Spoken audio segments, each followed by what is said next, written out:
At only 17 years of age, Derek finds himself the unwitting link between his sleepy Nebraska farm town and a dangerous and shadowed ancient evil, spoken of only in secluded whispers.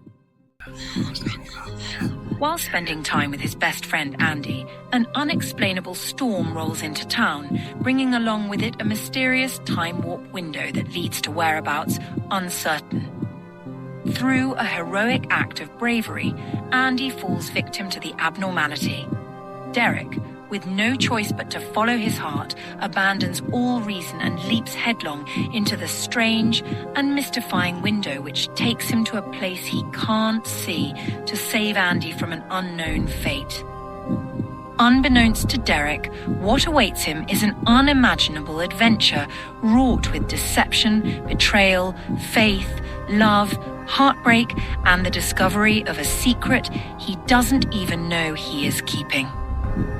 As events on both sides of the time travel spectrum become intertwined, Derek and Andy begin to realize their predicament may be more than what they bargained for. Travel through time with Derek and Andy and unlock the mystery of The Dark Behind the Door, written by Brian Obernour.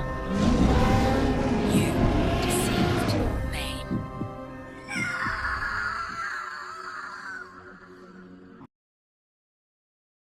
Chapter 1. Bracing for impact, he held his breath. The blow came slightly sooner than expected. He clenched his teeth and let out an exhausted grunt as he lost his footing and fell to his knees. He pushed himself up with a closed fist against the ground while the other hand pressed hard alongside his chest. Though most of his sweat poured from his brow, several beads pooled upon his eyelashes, and what didn't splash off washed into his eyes with burning and stinging ensuing. Wearied and spent, he turned his head to look left, then right, for a place to run as he dared to take a moment to catch his breath. The open field had nothing to lend. With his legs failing after several hours of evasion, he lunged forward, staggering to his right a few steps, and then, once again, fell. Recognizing his entire body, pounding and parched, was done, he finally relinquished the hope of escape and found himself at an unfamiliar place, the end of himself. This day would be his last. As fading optimism wilted away, the realization of the inevitable mounted, and he broke. He wept but for a moment, deeply and sorrowfully. From the sky far above him, the great beast spread its wings and circled back around, hurling a ferocious roar from its distant height. It then pinned back its wings and dove down towards the open terrain. Composing himself, he crawled on his stomach several feet farther, returning to a shallow trench where a friend, a young lady, lay twisted, bleeding and unconscious. He opened his mouth to speak, but only managed breathy words. Why? What were you thinking? I'm so angry at you. I mean, you were safe. You shouldn't have come, he said. He paused for a moment and then let out a frustrated sigh. It was foolish. Besides, what is it you always say? What's going to happen is going to happen. If that's so true, why are you here? He looked over her face, nearly angelic if not for the blood and dirt smudges, then stroked her cheek. You're 1 in a million, you know that? I wish we could have known each other longer than these past few months, he added. He focused on her lips and then brushed them with his fingers. I wish things could have been different. I have to go now. Think about me, okay? Don't you ever forget me. He touched her hand, then held it lightly. I hope I make you smile when you think about me. An emerging frown betrayed the optimism in his voice. In that moment, he made a silent vow that if ever life afforded him another chance with her, he'd steal her heart. Whoever it is you're waiting for, he's one lucky guy. All right, well, I'm not going to say goodbye. So fair. Well, and may God protect you always. He gathered what strength he could muster and stood. To keep more harm from coming to her, he limpingly created some distance between himself and the girl. He raised his red and swollen eyes, wearily ready to accept what he never could have imagined for himself. Thoughts of regret arose as he mulled over memories of his parents and sister. He'd successfully escaped the dragon's pursuit on no less than a dozen separate encounters over the last 2 months. How had he managed to come to such an end? Stranded in another place, another time, and now, what? He drew in a deep breath, realizing there simply was nowhere else to run, nothing else to say except perhaps a prayer. Was there a God somewhere in all of this? Once again, he reviewed his good moments to the best of his ability and wondered how they stacked up against the bad. He removed his wristwatch, a gift he'd been given for his 19th birthday, his latest, and held it tightly. He slid open his cell phone and then looked back over his shoulder. He figured he had less than a minute. He activated the voice recorder utility and scanned the 12th century landscape. He closed his eyes, and a tear emerged from the outside corner of his right eye, followed by 2 from his left. Wiping the sting from both of them, he panted out what he knew would be his final words. "Mum, it's Jake. I'm sorry, Mum. I'm so sorry for everything I said the last time we spoke. I want you to know that I thought about what you said, and you were right. I never should have let a girl come between any of us. None of what happened was your fault. I didn't run away, and I'm not dead." "Well," his voice trailed away. He stole a look over his shoulder and spotted the approaching shadow far off in the distance. He continued, "Please know that I love you. And Sissy, your big brother was never mad at you. You'll always be more important than any of my girlfriends. I've missed you more than anyone. The next time you see Dad, tell him..."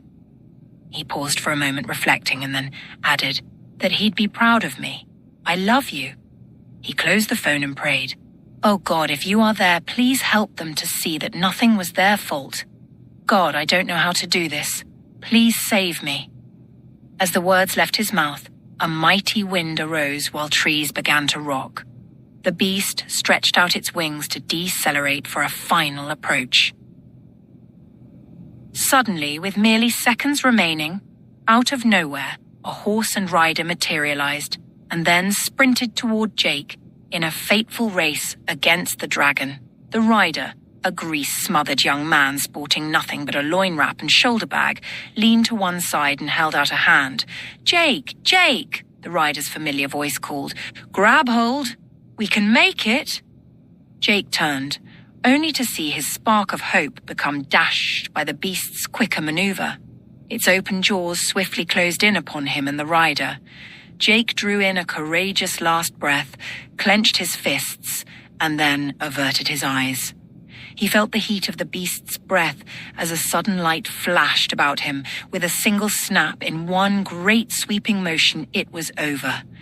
Jake, the rider, and the horse were gone, and nothing but a shoulder bag descending out of the sky evidenced they were ever there.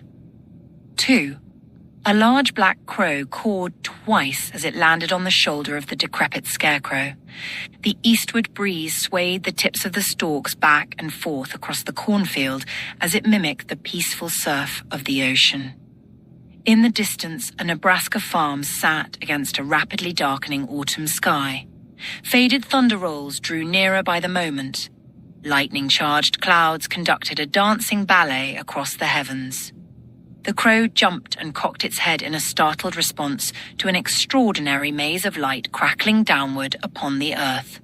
It cawed again and then leapt into flight, landing a few moments later on the weathered seat of the old John Deere. The tireless tractor sat abandoned beside the aged red barn.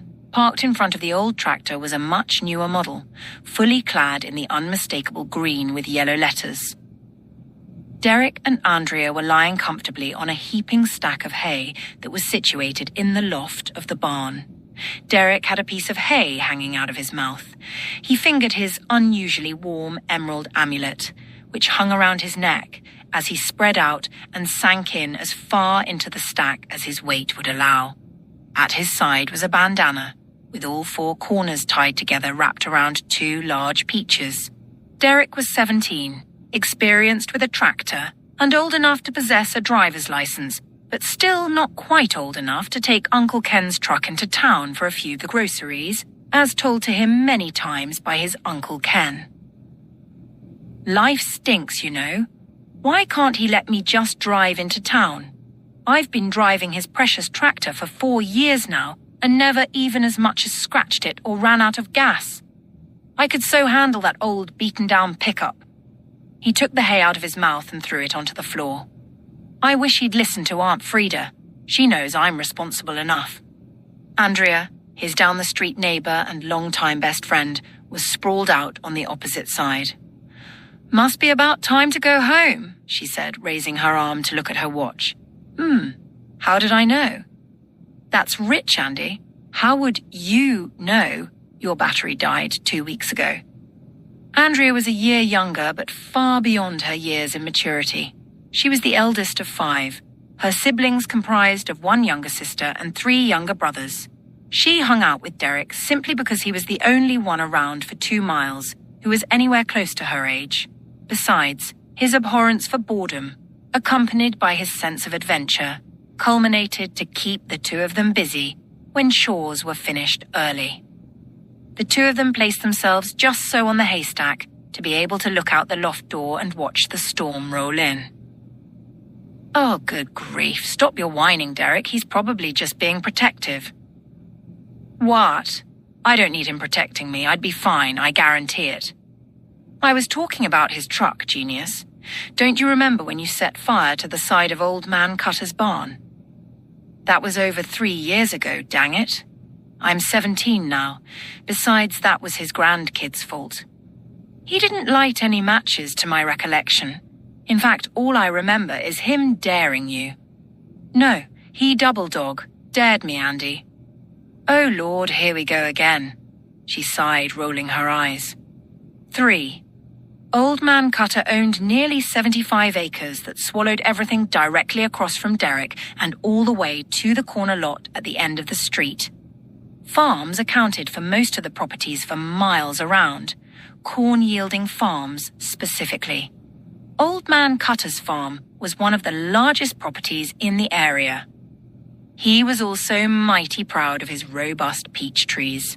His peaches, a smaller-than-average grove, had taken on a reputation for shirt-soaking, face-wiping succulence. As delicious as they were, his peach crop generally didn't sell well at the market. This was thought to be mostly due to his open peach picking every Saturday night at sundown.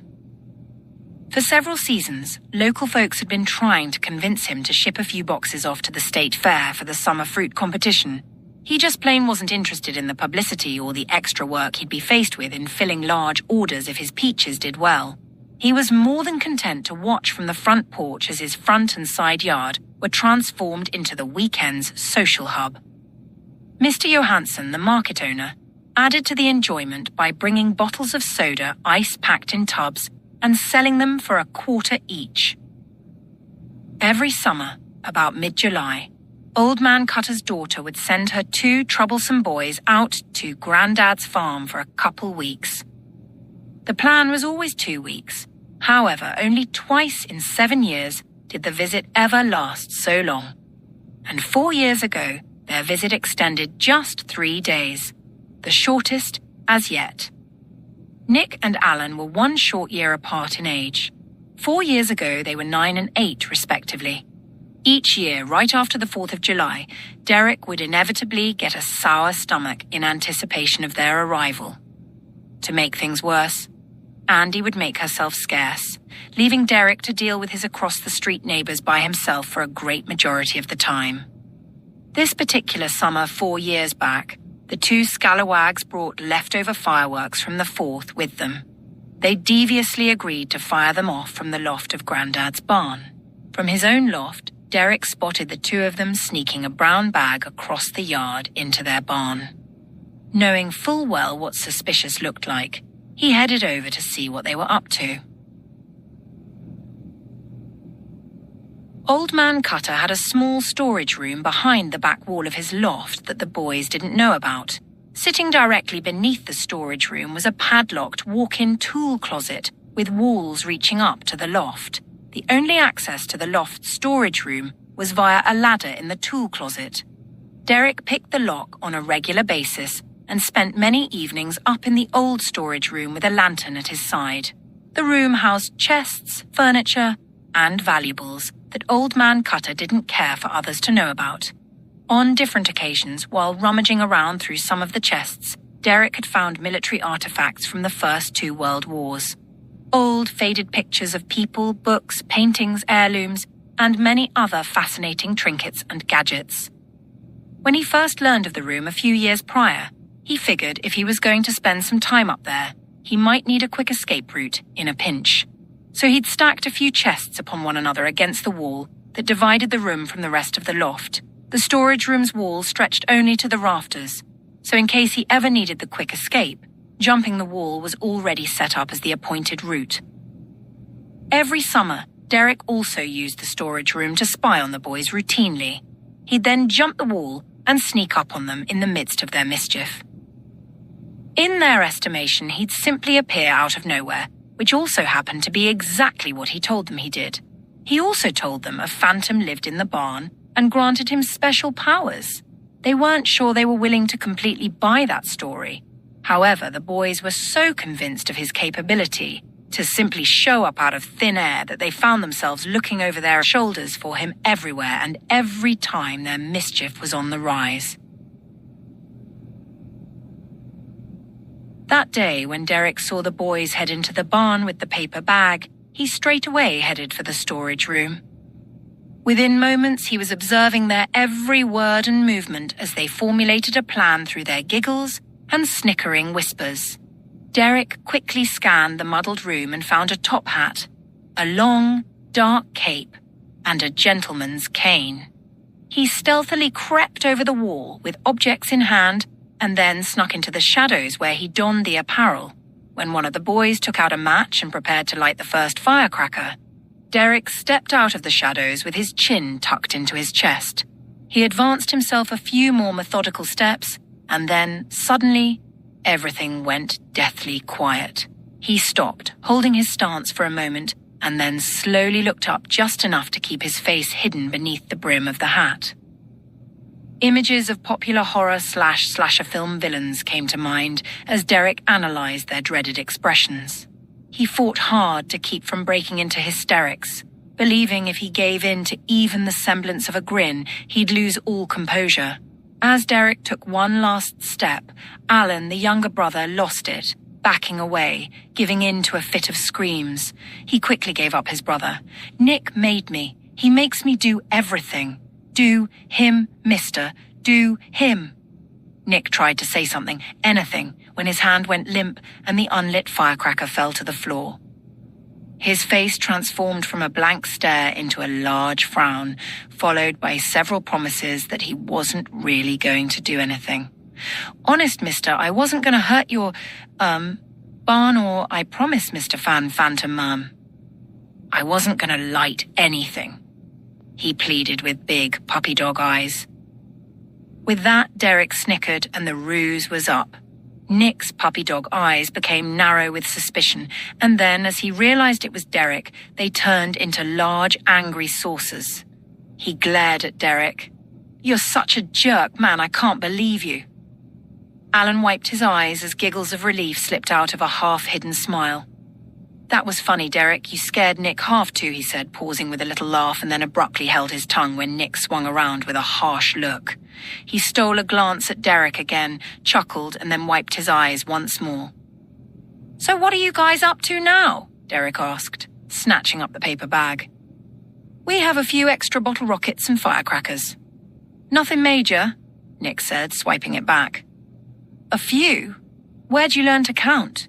There's at least 3 or 4 dozen in there, and if your grandpa finds out, he's gonna..." "That's why he ain't gonna find out, unless you're planning on ratting us out." "Well, maybe somebody ought to. Anyway, how are you gonna keep him from finding out? He's gonna hear them exploding." "See, Al, I told you. He's turned into such a spoilsport and a rat. I guess he ain't what everyone made him out to be," Nick said, peeking back over at Derek. "Wait a minute," Derek interjected. "What exactly have you heard? Because I ain't no rat, and I ain't never been a spoilsport either." Alan stood back and watched his older brother work his magic on Derek. And Derek was an older kid. Alan knew all too well how impressive Nick was when he wanted something his way.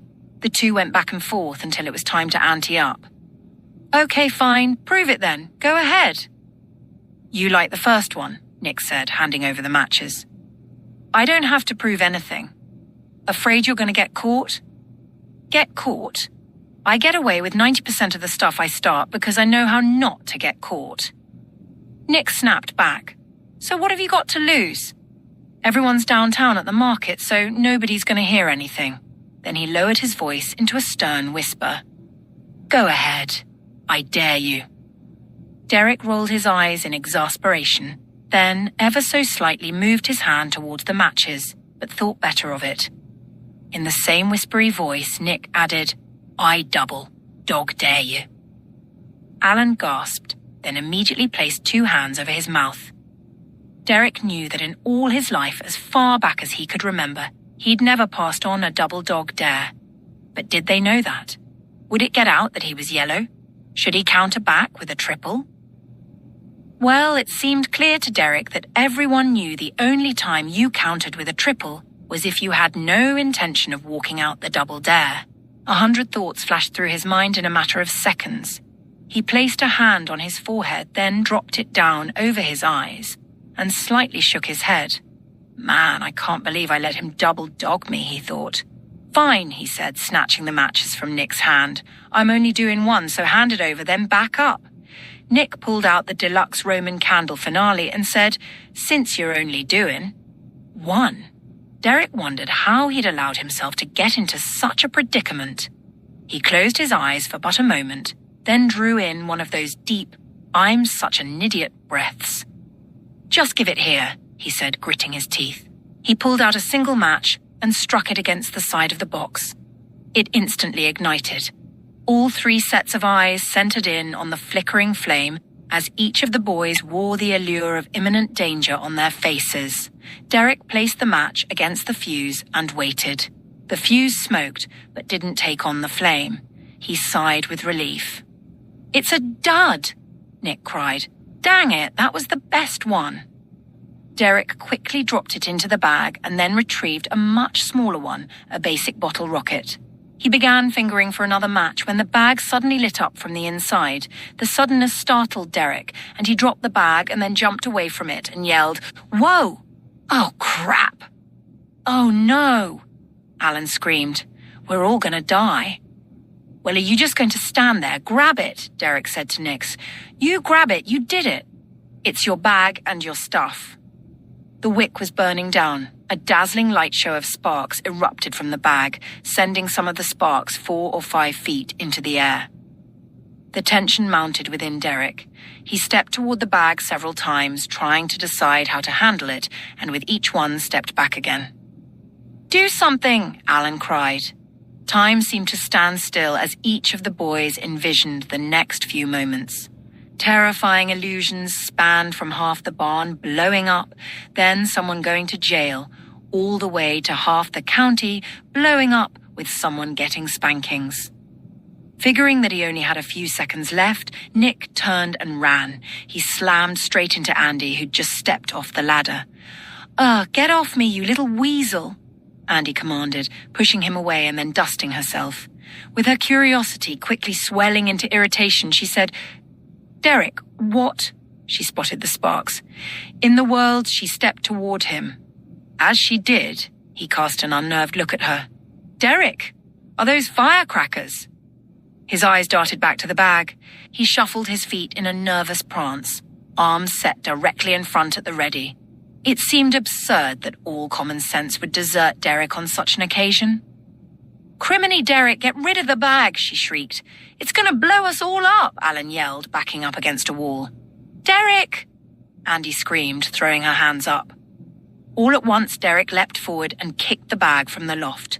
While it fell topside down, the Roman candle blasted into one of the sides. The bag spiraled out of control until the explosive flew out the open top, dashing straight away into a large steel feed trough, where it exploded.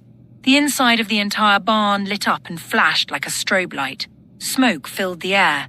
along with the distinctive smell of fired flash powder and sulfur.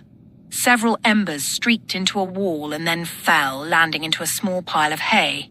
The hay caught fire almost instantly. "You idiot!" Nick shouted. "Me?" Derek asserted incredulously while running for the ladder. "You, who brought them up here to fire them off with disregard to all consequence, are calling someone an idiot." "Well, you lit them." Andy issued a horrified gasp, folded her arms in absolute shock, and then glared down at Derek, who was now on the ground running towards the burning hay. Derek grabbed a leather poncho off an old rusty coat hook and then leapt onto the haystack, smothering the fire. He stood up and stared at a gaping black hole in the hay lying directly beneath a large burnt char mark on the wall. He followed it up and, higher on the wall, saw the char marks left by the embers that started the fire. He slapped an exasperatingly open hand against the side of his head. Realizing he was coming down from the adrenaline rush, the weight of his anxiety suddenly took its toll, buckling his knees. He caught himself, but just barely. That little punk almost burned down this barn, he thought. Nick's remark from a moment ago finally processed. Derek answered, saying, "Well, if you hadn't double-dog dared me but stopped upon hearing yet another gasp from Andy." He glanced up to the three on the loft and noticed Andy's eyes burned straight through him. She was right, and he knew it. He looked away, spotting the bag of firecrackers. He walked over to them, picked them up with a flare of righteous indignation, and proceeded to dunk the entire bag into a medium-sized water trough. Nick came unglued. "Those are mine. You can't do that." "Oh, you're dead, buddy. You're going to pay me for each one of those." "But Nick, you stole them. They didn't cost you anything," Alan said. "I don't care. They were mine. He ruined every one of those, and he's going to pay me, or I'm going to..." "You're gonna what?" Andy snarled. "Don't you know how much trouble you're in?" Nick turned his back to her, and with a sarcastic wave of his hand said under his breath, "He's the one in trouble." "Am I in trouble?" Alan asked. Andy glanced at him and then released an exasperated grunt. She threw her arms into the air, fists clenched, and then said, "Where do kids like you two come from?" She said to Derek, "If I don't leave right now, I just might kill one of them." The next day, the two boys were sent back home. Derek was grounded for 2 months and had to do extra chores for Old Man Cutter until it was determined by his uncle that he'd learned a lesson. 4. Back on the haystack with Andy, Derek exhaled loudly, fingering the knot on the bandana, while wondering if she was still holding the incident against him. He then laced his fingers together and raised both arms up over his head, his hands stretched to the top of the haystack. She mimicked him from the opposite side and ended up laying her hands against his. She slightly flinched, but neither one of them wanted to be the one to react and pull away, so together they sat, with her hands on top of his. The recent news that her family had to move soon was tossing around in his mind. Touching her hands made Derek feel like he was already missing her. "So when do you guys have to be out of your house?" he asked, trying to approach the subject tenderly. "I heard my parents say we had a month." "Freaking banks! Can't they give a family a break?" "Good grief, we've had a break for 6 months, Derek. My mom's sickness is just not going to get better very soon, so Dad's having to carry the load by himself. His boss keeps urging him to take a position in Texas. I mean, he should. It's a promotion. His boss has even recommended him for the position to the regional manager." She looked away and sighed. "But I don't want to move." She shook her head. "Geez, I'm so selfish." "You? Selfish? Oh, do shut up. How long's he been the manager of the Old America cafeteria now?" 8 years, I think. "So he's pretty hot stuff over there, huh?" "Well, he's the one that started the free senior lunch with a paid child lunch. It promotes the whole grandkid-grandparent thing, and the seniors absolutely love it. Seems like the parents eat it up too, no pun intended. Anyway, according to Dad, ever since he started that promotion, business has more than doubled. Now all the Old America cafeterias are doing it." Derek laid his head back and grinned, listening to her relaxing voice, and then a moment later missed. He tried to imagine what life would be like without Andy around. One thing was certain as far as he was concerned: she would brighten lives wherever she ended up. Well, no matter where you go, you'll land on your feet, having straight A's and all. Let's talk about something else. Okay? What's gonna happen is gonna happen, she said, trying to pick up the mood. Okay. Johnny J thinks he's gonna marry you. What? Where did how in the what? Johnny J is like 2 grades lower than me, and he's an itty-bitty thing. What would ever make that little French fry think he was gonna marry me? I might have told him that, you thought he was cute. Derek, she yelled, flipping around onto her tummy. She reached over the stack and gave his head a shove, then said, You'd better be joking. You so better be joking. Oh, man. Is that why he's been following me around at lunch? Oh my gosh, and I've been smiling at him, thinking he was like, I don't know, lost or something. Derek snickered. Maybe you and the fry could multiply, and you guys could become like a value meal together or something. Geez, Derek, I could kill you right now, she grumbled, trying to reach him again. Derek ducked and leaned away, wearing a large, gratified smile on his face. She flipped back around and threw herself into the haystack in a huff. Derek then threw himself into the haystack the same way, mocking her with a chuckle, then felt around at his side for the bandana of peaches until he found them. Andy glared off into the distance with a minor shake of her head, then considered the humor of Gretel, and began to feel a half grin break across her lips. In the distance, thunder rolled, and the two turned their heads in unison to watch. The large black crow on the tractor cawed and leapt again into flight, landing this time on a bell housing fastened above the loft's doorway.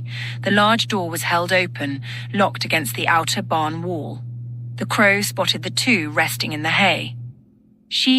Derek opened the bandana, grabbed a peach, and proceeded to sink his teeth into the softest part. It was a regular practice for Andy to bring him 2 fat peaches from Old Man Cutter's peach trees any time she was heading to meet him in the loft. The storm was yet in the distance, but was fast approaching.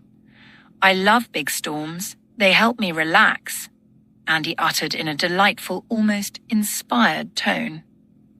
Derek took another bite of the peach and agreed with a preoccupied, while wiping the juice from the side of his mouth with the back of his hand. They watched the display of lightning across the sky for several minutes. Andy closed her eyes in order to better take in the sounds that the storm would offer. That deep rumbling makes me feel like we're beneath a giant bowling alley in the clouds, he said with a full mouth of peach. She shushed him quietly. Just listen. Isn't it beautiful? A few minutes of silence passed between them. They both listened to the storm's composition as it drew nearer. A breeze entered the loft and brushed against their faces. Each of them responded with a turn of their heads into the oncoming draft. Oh, that feels great. Couldn't you just fall asleep right here, Andy? It continued for several minutes, occasionally gusting. He then closed his eyes while Andy pulled the arms of her sweater down over her hands. The two sat motionless for several minutes. A sudden, powerful boom shook the barn and made both of them jump. Andy opened her eyes in a gasp. The lightning wasn't far off and would quickly be on top of them. Something was different about it, though. A reddish-orange haze was falling from the low-hanging clouds. Do you see that? She asked, pointing toward the house only a couple 100 feet away. That spray over there. Yeah. Where's it coming from? Derek answered, sitting up. It's almost to your house, she said, sliding around to the front of the haystack so she could see him. What do you think it is? I don't know. The storm had drawn completely around them. The rain hadn't started yet, but the lightning and thunder was as furious as they had ever seen. The wind started picking up.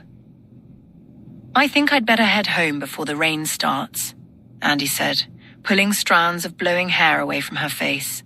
She stood up, brushed the hay off the back of her pants, and shook her hair out. A sudden, bright, flickering light lit up the area surrounding the barn. An instant later, a deafening, resounding crack exploded around them. Their eyes were blinded by an intense white flash. Andy screamed in response and jumped away from the open loft doorway, holding both her hands over her head. When she looked up, she spotted Derek on the other side of the loft in a corner with his head between his knees. The reddish-orange fog began to settle in and around the barn. Derek lifted his head, asking, "Are we still alive?" as he checked himself. "Andy, are you okay?" "What in the flaming heck was that? I don't know when I've ever—" "Derek, get your hiney over here now," she said blankly. He turned around and looked up to see what only could be described as a floating window. "What in the world?" he asked, in a stutter while standing to his feet. The mysterious anomaly stood about as tall as he did. As a knot began to form in his stomach, he thought of Alex and Nick and their petrified faces when they encountered him as the Phantom, which may have been to them something just as unexplainable and entirely as unnerving. Derek studied the window, particularly the gathered, distorted mass surrounding it. The window didn't exist as something simply positioned before him like a hanging bale of hay. Rather, it was more like the fabric of the actual space before him had been torn and forced outward as it opened, bunching together at its edges like mounds of snow when ploughed off a field. His focus shifted toward the center, a mouth of sorts, dark at first, and drawing swirling air into it like a vortex. The oddity as a whole suddenly, and only for a moment, transformed into a scene of serenity. The circular opening sat suspended in mid-air next to Andy. It drifted about a foot off the ground in the middle of the light mist. It stood between the two of them, hovering slowly toward Derek. "What happened?" Derek asked, unsure of what to expect next. Just then it began swallowing air once again in the same counterclockwise current, becoming as loud as it was just a moment before. "I can see all the way to my house through the window, Derek," she said in a bewildered tone. "What does that mean? Derek, this is scaring me." "I can see the high school from this side," he said. The howling wind gusted harder and continued to blow Andy's hair in and out of her face. She almost couldn't hear Derek for the wind's furious whistling and wailing. She kept her eyes fixed on her side of the window for another moment, which maintained the identical vortex as Derek's side, and then she shot a baffled glance to Derek. "Well, that's 6 miles away. How can you see that?" she yelled. "I don't know, but I don't think I can get around this thing. It's getting wider and heading straight for me. I think I'm trapped," he hollered back. "I think it's a wormhole of some sort, Andy. Stay away from it." "There's a rope hanging from the beam above you. Can you reach it?" she asked. He looked up and then jumped several times, but it was just out of reach. "It's stuck on a hook, it looks like. I think I can get to it and lower it before the window reaches you." "What did you say?" "Andy, where are you going?" She darted for the ladder, which was fastened against the wall.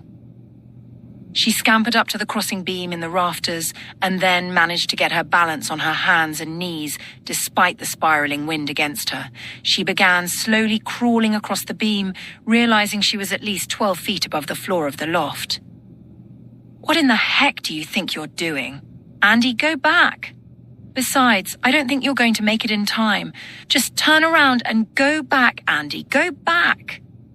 Hearing that, she steadied herself and stood up, arms out, balancing herself. "I'll be right there." "Andy, you're going to break your neck. Go back." "I can make it. I'm almost there." "Don't look down, Andy, and be careful." She looked down at him to give him one of her looks and then felt herself begin to lean. "What are you doing? Don't look down."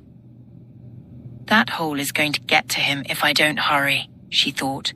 She glanced down out of the corner of her eye to try to spot it, keeping her head as steady as possible. "Is it gone? I don't see it anymore." "What do you mean you don't see it? It's as big as life." "You're directly above it." "I don't see it. It must be paper thin." "Gosh dang it, Andy, why didn't you listen to me?" "Just one more step." "Yes, I've got it." She pulled the rope loose from the hook it was caught on and lowered the end down another couple feet. He reached up and grabbed hold of it. He pulled himself up to the beam and got a hand firmly in place to be able to let go of the rope. "It's pulling me in. I don't think I can hang on for long. Andy, just go and run for help." The wind continued to whip through the barn, throwing hay and dust into the mix. The pounding thunder continued while the lightning was more furious than ever. A sudden deluge of rain hammering down upon the roof resonated throughout the barn. "Derek, your legs, it's got your legs, they're gone. Derek, grab my hand." She bent down, trying to reach his closest hand. The angle she was at made her notice once again how far up from the floor she was. A feeling like a rush of pin needles ran down to her hands as she began to lose her balance. "Jesus, help me!" Her body's weight had shifted. She lost her center of gravity. Andy, hold on! I'm right here. Andy, no! She tried to regain her balance, but overcompensated. She felt her toes rise off the beam while shifting her weight and knew she was in trouble.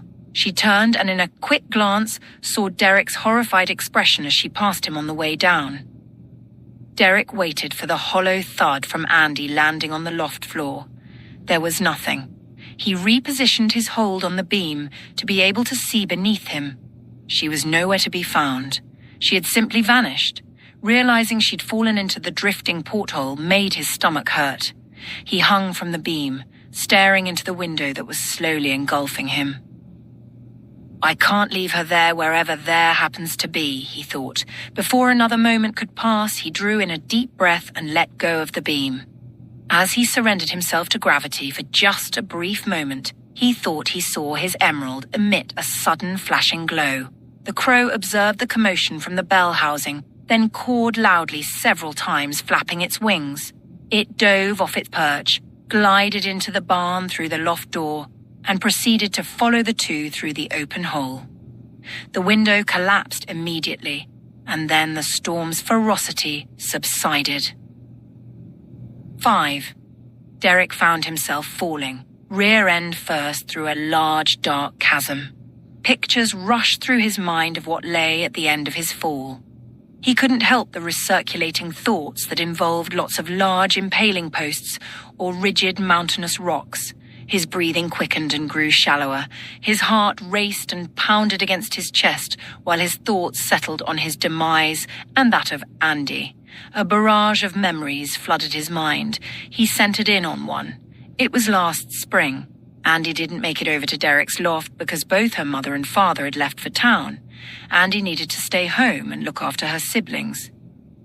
Derek, full of vigor, wasn't privy to the information, so he trudged over to her place in the pouring rain, determined not to let the weather hamper a perfectly good Saturday. Andy had lunch ready for her brothers and sister. They all sat down at the table, and then, as soon as the last chair was scooted up to it, a knock was heard at the front door. A myriad of I'll get it's rang throughout as wooden chairs screeched backward over the wooded kitchen floor. A small charge of children dashed through the kitchen, past the living room, and down the hall to the front door. 4 sets of hands landed on the knob, accompanying hollers of, "Me! No, me! I got here first! No, it's my turn!" "You who?" Andy called, holding up a set of keys. "It's locked for this very reason. You think we're stupid? You little rascals really thought you had a chance this time, didn't you? Okay, now I'll get the door and you all get back to the table and eat. Get!" She stepped up to the door, but the kids were still jockeying for a glimpse at who it was. Andy started in on tickling the gang, yelling, "Oh, you're gonna get it, and you too. I'm gonna get all of you. Last one back to the table is really gonna get it."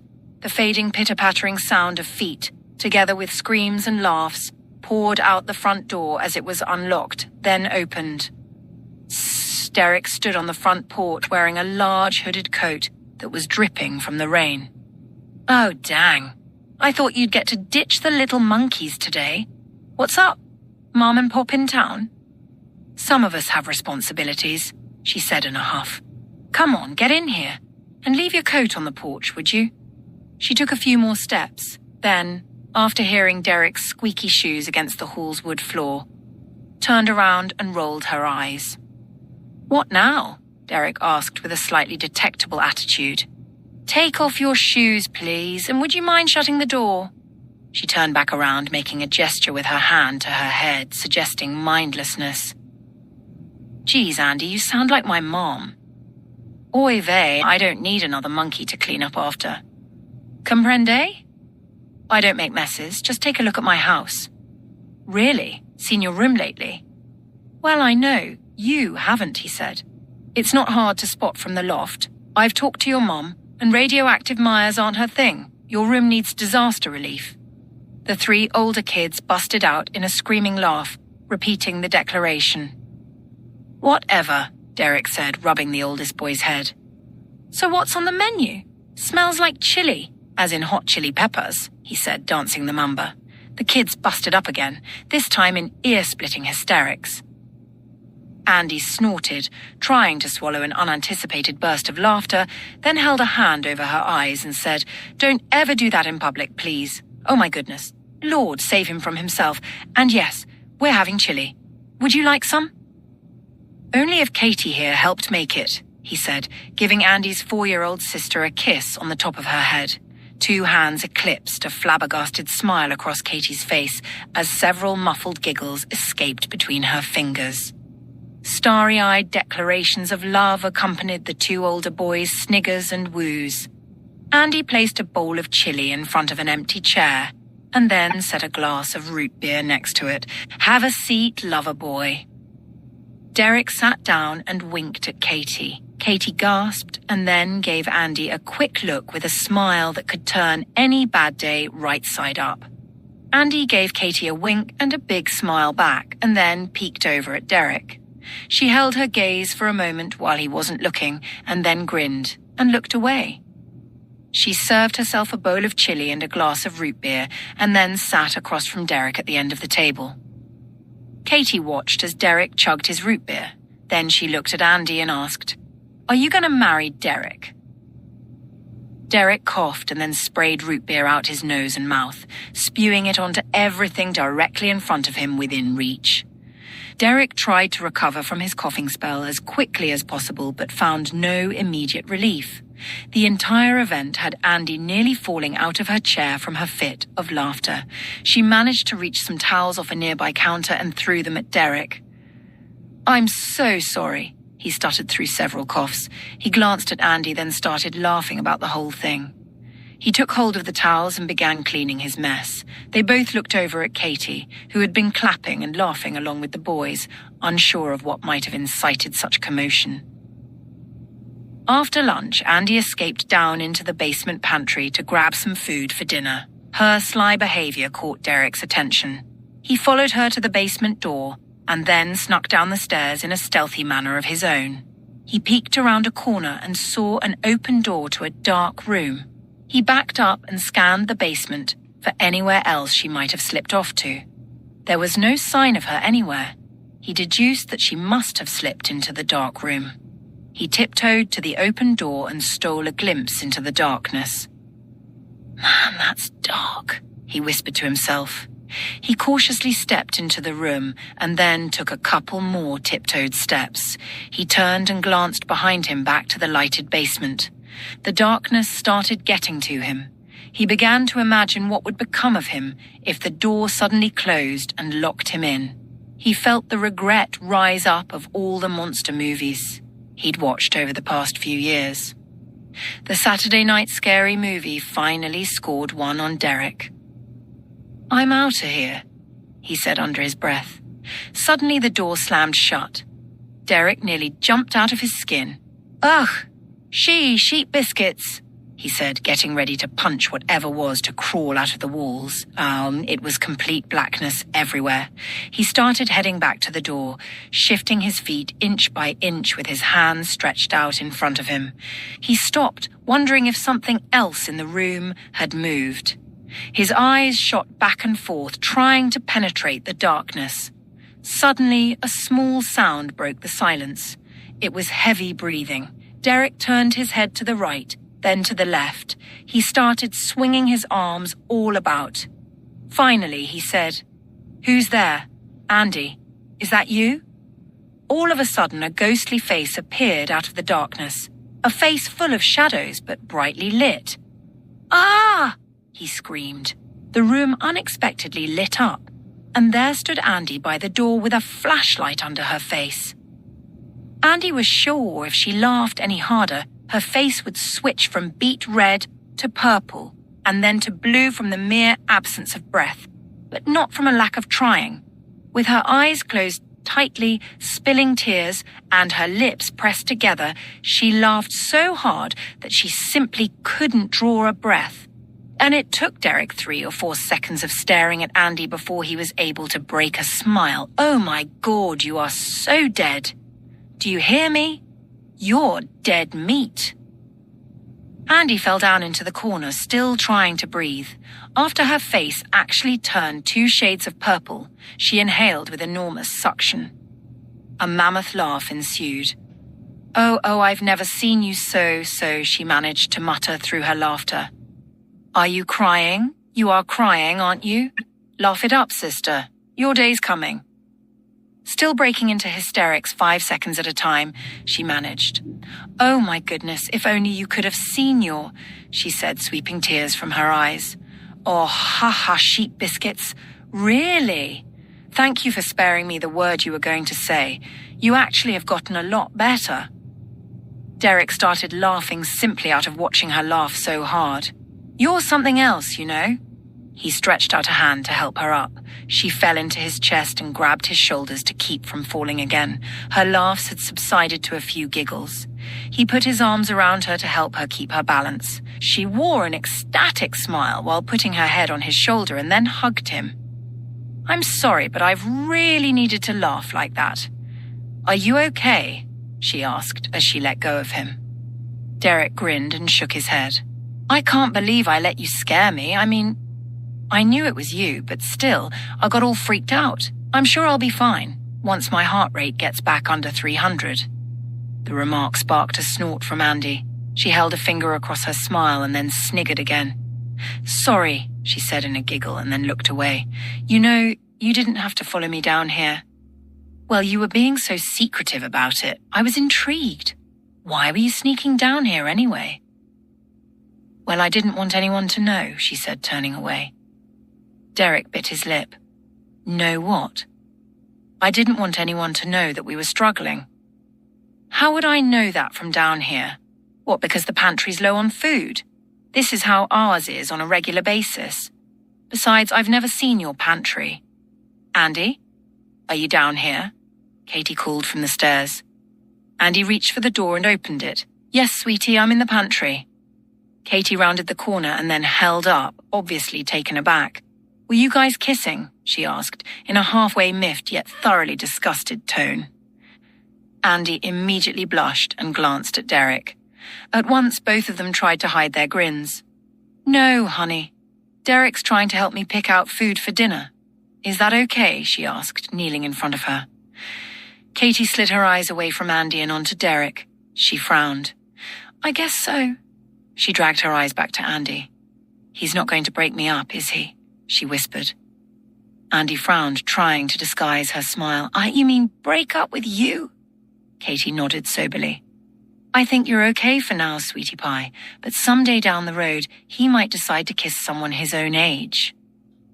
Katie's face fell. "No, sissy, then he will break me up with him. I promise, Sugar Bear, you'll always be his number 1.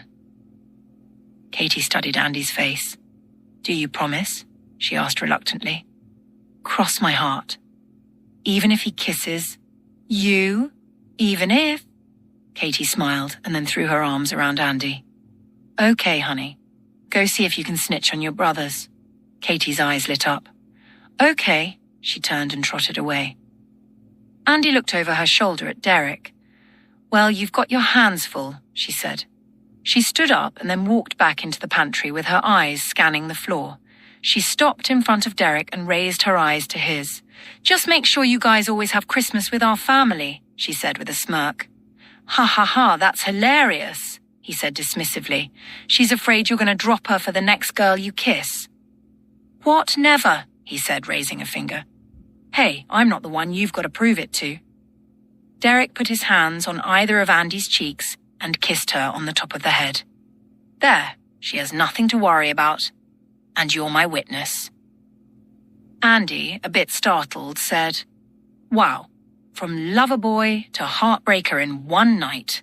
Maybe it's a good thing you've never really full-on kissed a girl before because that one was kind of lacking." "What?" "I've kissed a girl before," he replied with a squint, trying to hide the fact that she was absolutely correct. It was his conviction that his first romantic kiss would be the perfect kiss in the perfect situation with the perfect person. She shot him a dismissive glare. "Hey, I just want you to know that every one of my kisses means something. Even that one. Even that one." So he said as he turned and began taking inventory of the shelves. Andy stared at his profile for a moment and then surrendered half a grin. "Yes, back to the pantry. I'm kind of worried because we've never been this low on food," she said, dismissing the last few comments. "Well, as far as I can remember, anyway. I think Mum and Dad are in town looking for a job for her. I overheard Mum calling a few places. I'm getting scared, Derek." "Whoa, back up. First of all, let's not jump to conclusions. They could be in town for any number of reasons. If they are in town looking for work, I'm sure they'll find it. The Hendersons just packed up and moved a couple of weeks ago," he said confidently. "There's a couple positions right there." "Where'd they move to, for that matter? Where would we move to if not Texas, that is? I mean, this is all I've ever known. I don't want to leave everything. The farm and school and you. You guys have been through rough times before, right?" "Well, yeah. But Mum's not doing really well. I think they're spending a lot on her medical stuff. Man, Derek, she must be feeling really guilty if all this is on account of her illness." "Well, maybe they're just cutting back on food. Everyone does that around here from time to time." "I found some mail, Derek," she said, placing one hand on her hip and the other over her eyes in a fretful gesture.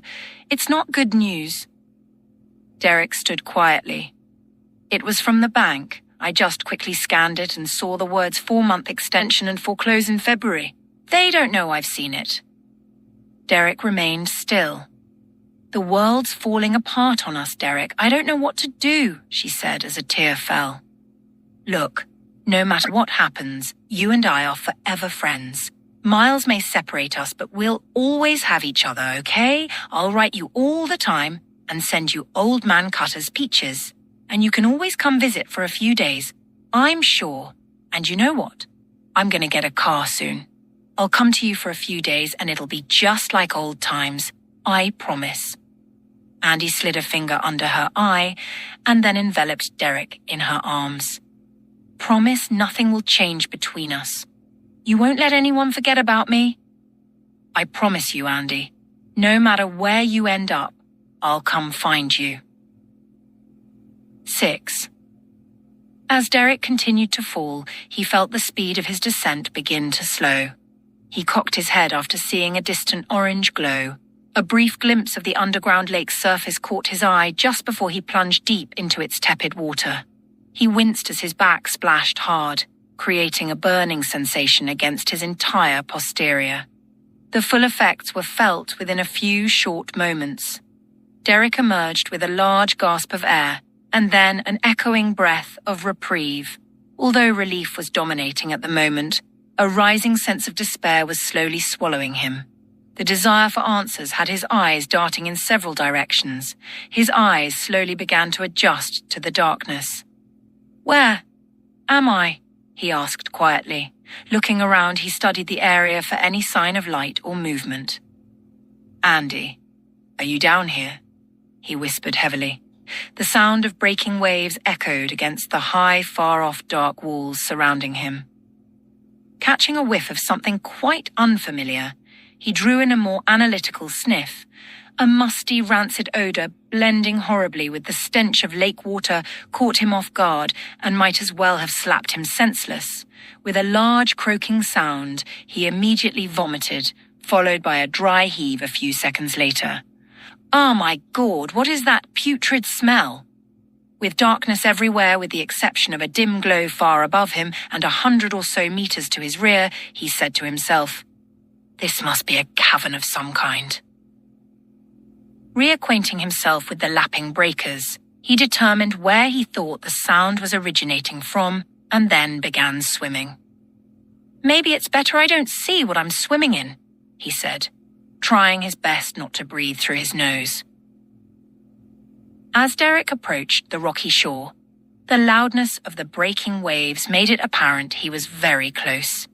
Despite his inability to see how close or far away he was, his toes reached down and his feet shot forward and side to side, feeling for shallow ground.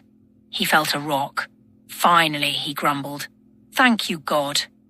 He managed to plod his way from the rocks and onto what seemed like a slick, muddy shore. On a small landing, he sat down and then leaned forward, laying his head against a bent knee. Criminy, it stinks to high heaven in here. What in God's creation could smell so bad, Andy? He called quietly again. Where could she be? I was right behind her. He clenched his teeth and then let out a groan. He just knew she had to be close by. Andy, can you hear me? Answer me, dang it. His voice bounced off a few distant walls. Dag nabbit. He felt around for some rocks, and after picking up 6 loose ones, he threw them in several directions to get an idea of where to go from where he was. Andy, can you hear me? 4 of the stones sounded as if they ricocheted off large rocks or walls. Well, probably not that way. One of the stones landed back in the water. No thanks. The last one hit something that produced a hollow clunking sound. Okay, little stone, where are you leading me? He rolled onto all 4s and started crawling. The putrid odor grew stronger as he advanced toward what he could only imagine was certain danger. After crawling a short distance, his hand set down on a small, clammy object, protruding out from the ground. Somewhat sticky and cool to the touch, he wrapped his fingers across the top portion of it. It shifted like a loose molar.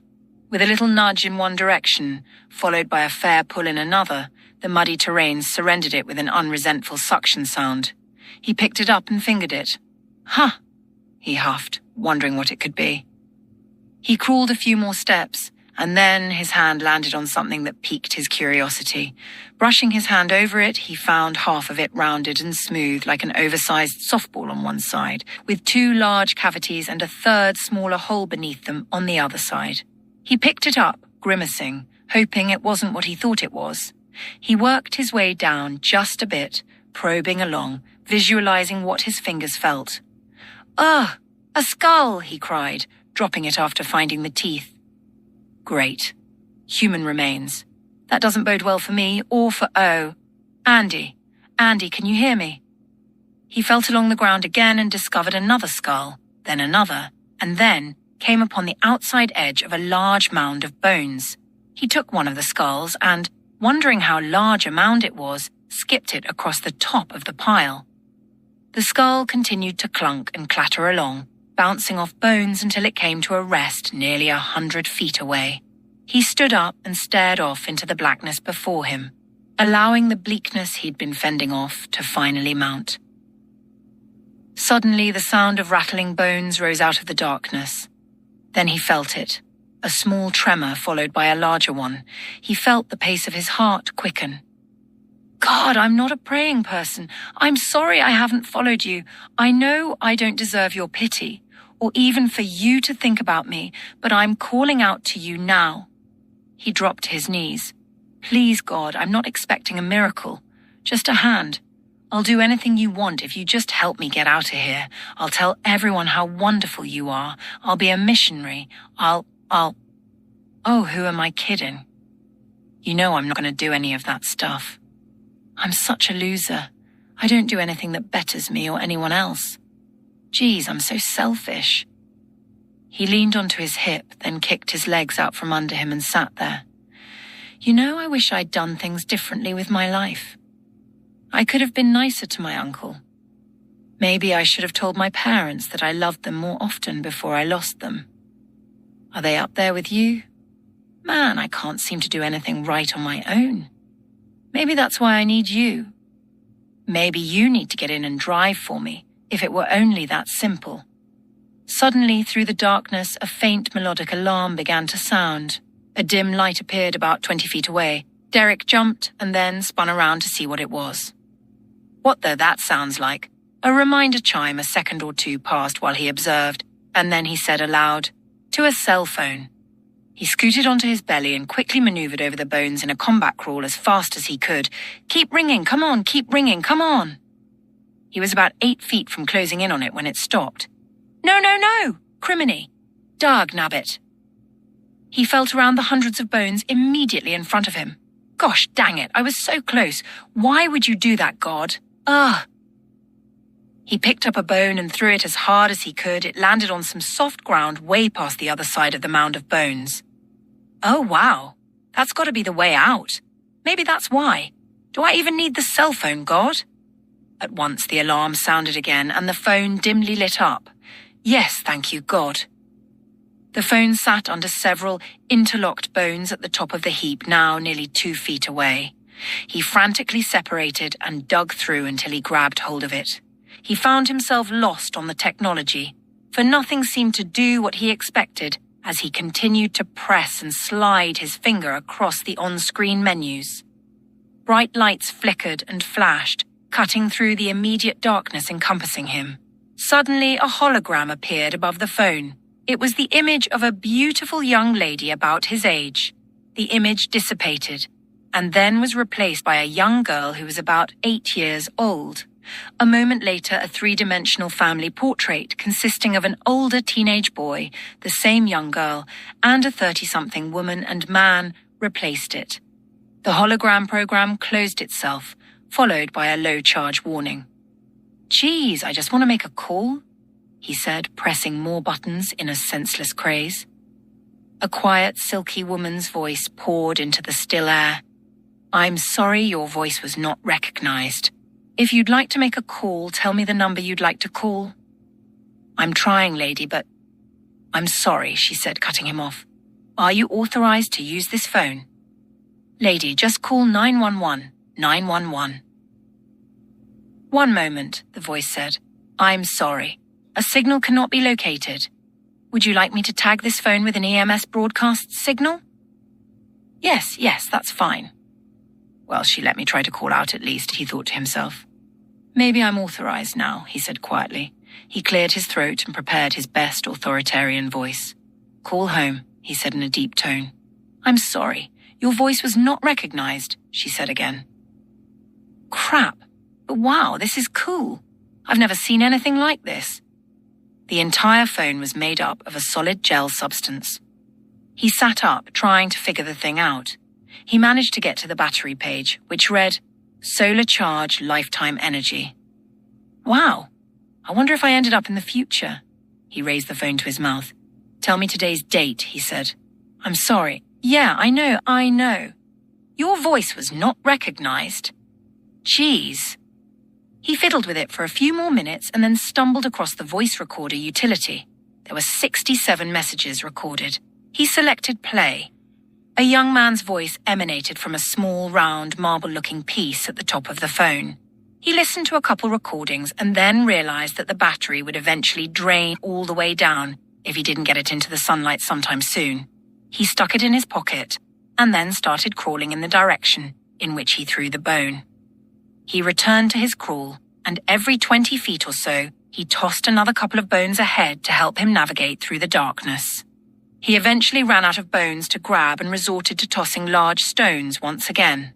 Kuttet. His hands reached a long gap in the ground.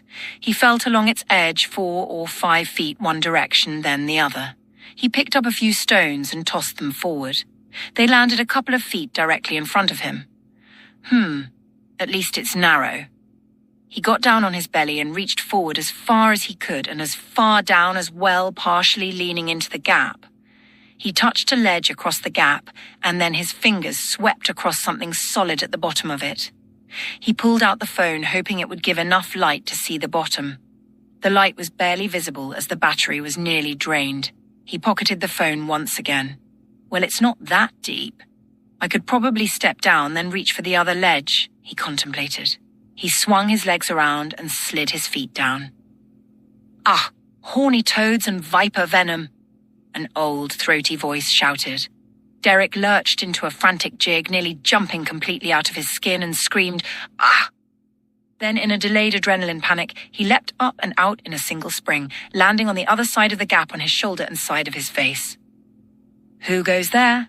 I keep a redwood staff and am able and ready to employ it. This is not a warning, thou rogue scoundrel. The sound of the staff whooshed through the air and slapped hard against the moist ground. Whoa, whoa, I'm not here to rob you. I can't even see you. Whoosh, whack, whoosh, whoosh, whack came the sound of the staff through the thick darkness. Did you hear me, old man? Old man? The throaty voice answered with a tone of familiarity. He raised his staff and prepared to thrust it once again. I should like to have thy name. I am expecting someone. Be forewarned that if thou art not him, I shall run thou off for Lignor Dre fodder. What is thy name? Derek stood still, sorting through a bombardment of thoughts of what might happen if he said the wrong name. Time seemed to speed up as he realized the man opposite him would not tolerate prolonged hesitation. He drew a deep breath, trying to decide between his name or one made up. The staff split the air with a whoosh whoosh and then a piercing whack against the ground once more. Thy name. Derek. My name's Derek, okay? He winced and ducked, stooping towards the ground and trying to make sure he was out of the way of this crazy old man's reach. Duh. Orc? No, you senseless, Derek snarled with clenched teeth. He resolved to let it go for fear of angering the man. Derek. Oh, yes, Derek, the man said agreeably. Of course, Derek. Illuminate. A speck of bluish light was immediately apparent. It appeared to float back and forth effortlessly. The light brightened a smidge, seemingly to allow the man's eyes to adjust from the stark blackness. It became clear to Derek that the light was emitting from the upside end of the staff. He watched as the figure of a long-bearded man in a draping cloak emerged from the darkness. The man stood a head taller than Derek, and his head held slightly sunken eyes that made Derek look twice. The man's oversized nose was hidden somewhat well within his large, or perhaps long, face.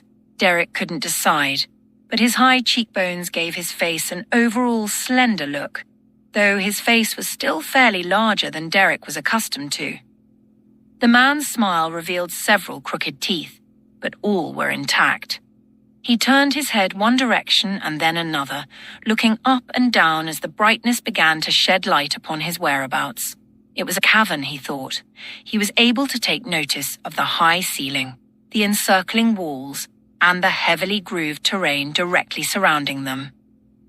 He spotted the shore of the lake from which he crawled only moments before and then gazed out as far as the light would allow. The water easily took up over half of the entire area of the cavern he could see. Then his peripheral vision caught a large ivory-shaded mass. What followed was an unintentional, nonchalant swiveling of his head toward a repulsive sight. Derek felt his expression drop as his stomach went sour. The mound of bones stood much higher than he expected, as it stretched farther back into a corner. The sight unfairly stole his complete attention. He turned his face away, grimacing. His thoughts returned to Andy, and at least one of them was unimaginable. Derek, I've been expecting thee, the man said, stepping toward him with an outstretched arm. Derek's emerald amulet caught the man's eye when it emitted a soft glow. Derek flinched and then fisted the glowing stone as if responding to a burning sensation.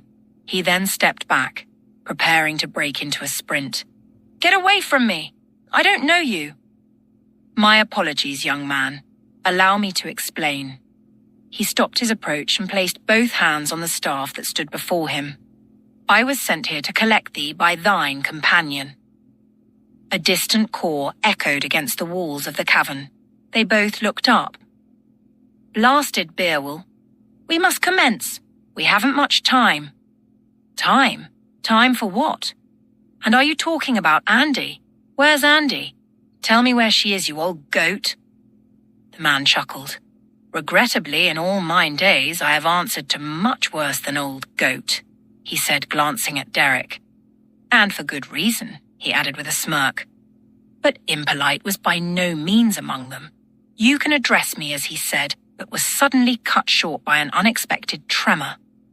The ground vibrated again, but this time more powerfully, followed by a low, deep growl from far off.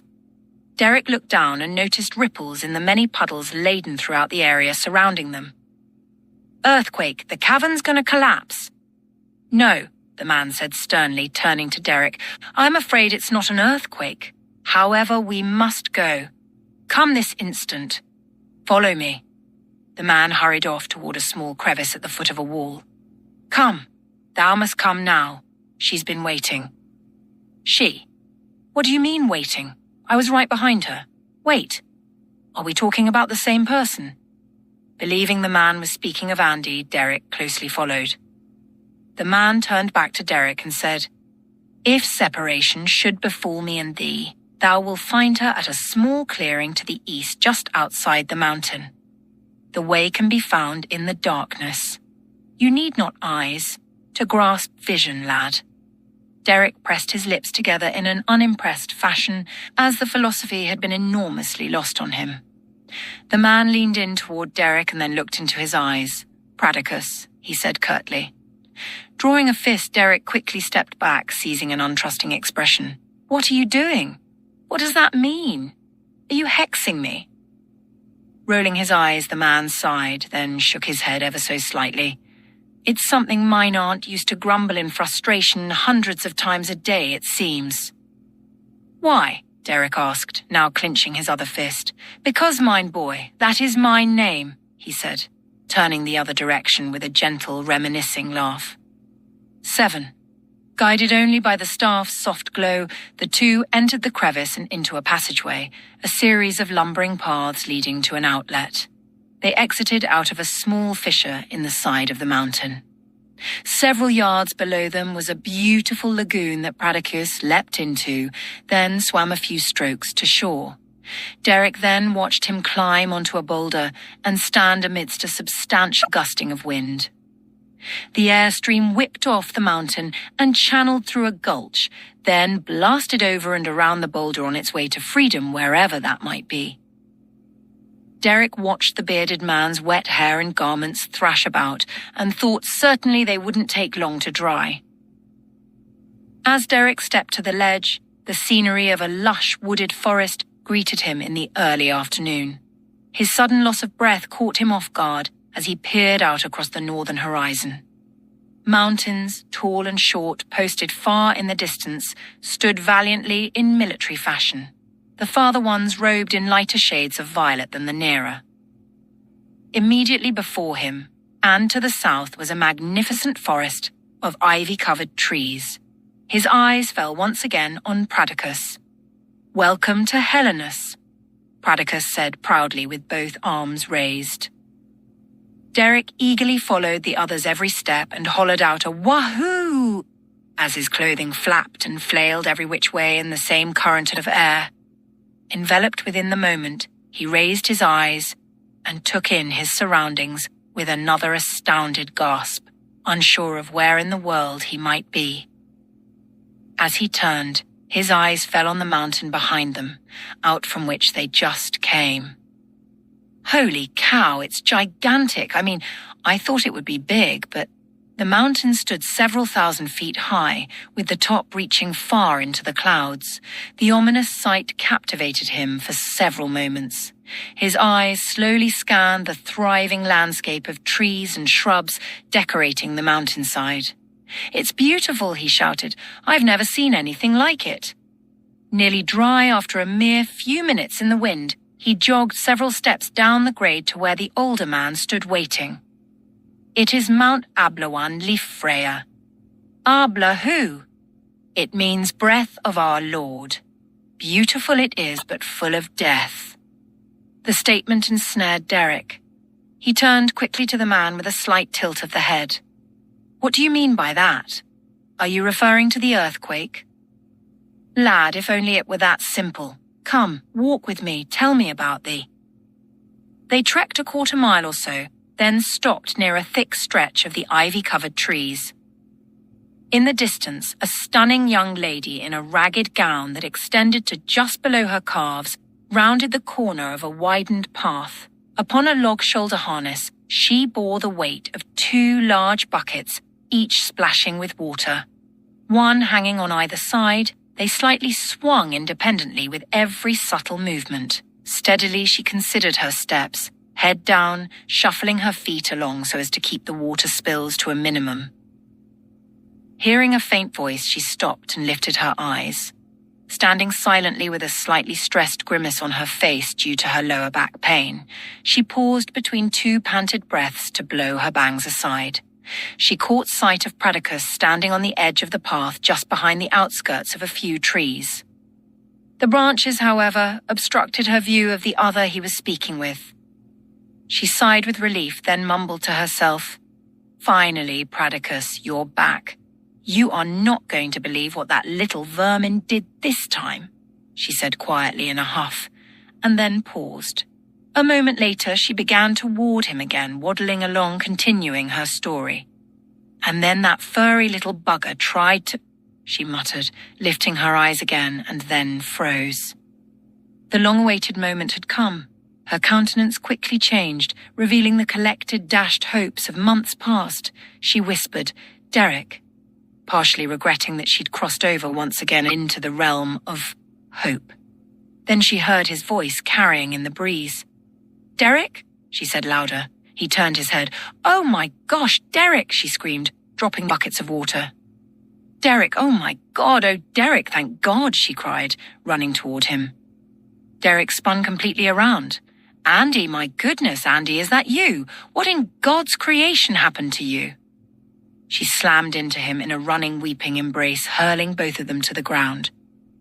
Hugging him with an unrelenting squeeze, she nudged the side of her face into his chest, unaware of his tapering breath. Andy," he wheezed. A whimper escaped her teeth-clenching smile as she grunted with one last constricting grasp around his torso. He caught his breath with a resounding gasp as she released him. She lifted her head and faced him with eyes giddy enough to put a grin on the dead. They were her eyes. No, it was more than that, as in her look as a whole. He gazed beyond her eyes. "Wow. What happened to you, Andy?" Wiping her tears, he stared with disbelief.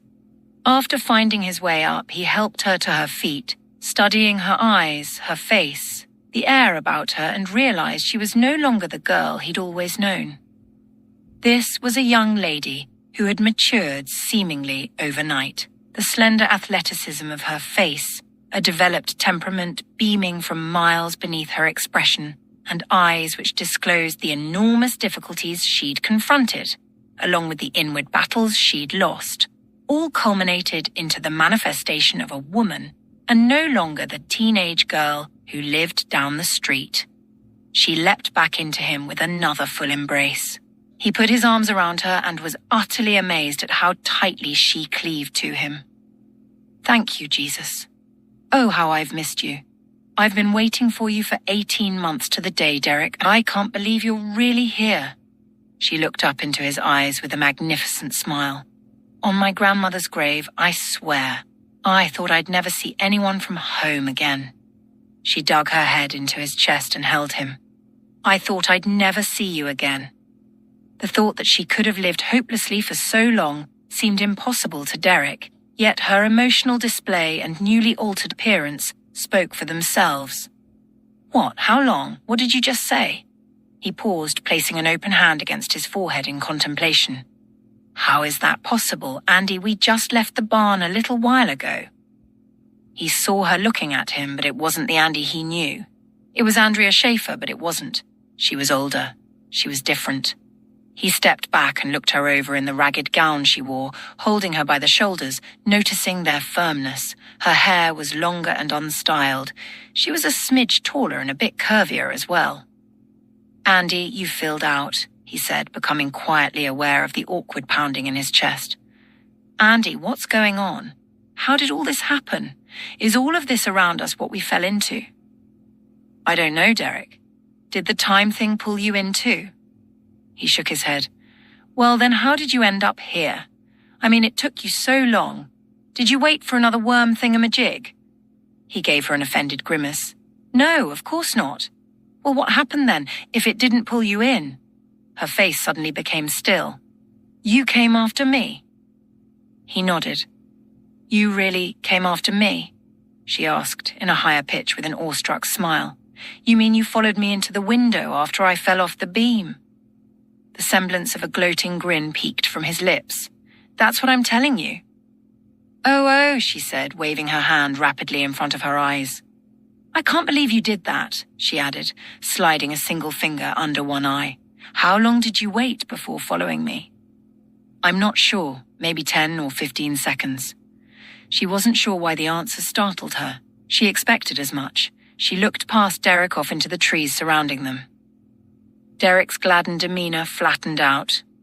Andy, are you okay? Deciding to dismiss the sudden eccentricity, she told herself, Chin up, little lady. What have you got to be upset about at this glorious moment in time? She smiled again and then calculated an answer. 18 seconds, perhaps. Somehow that explains you landing here in the 12th century a year and a half later in time than me. Don't ask me, though. A friend of ours explained time-traveling math to Pradicus, she said with a grimace. Derek held a confounded gaze.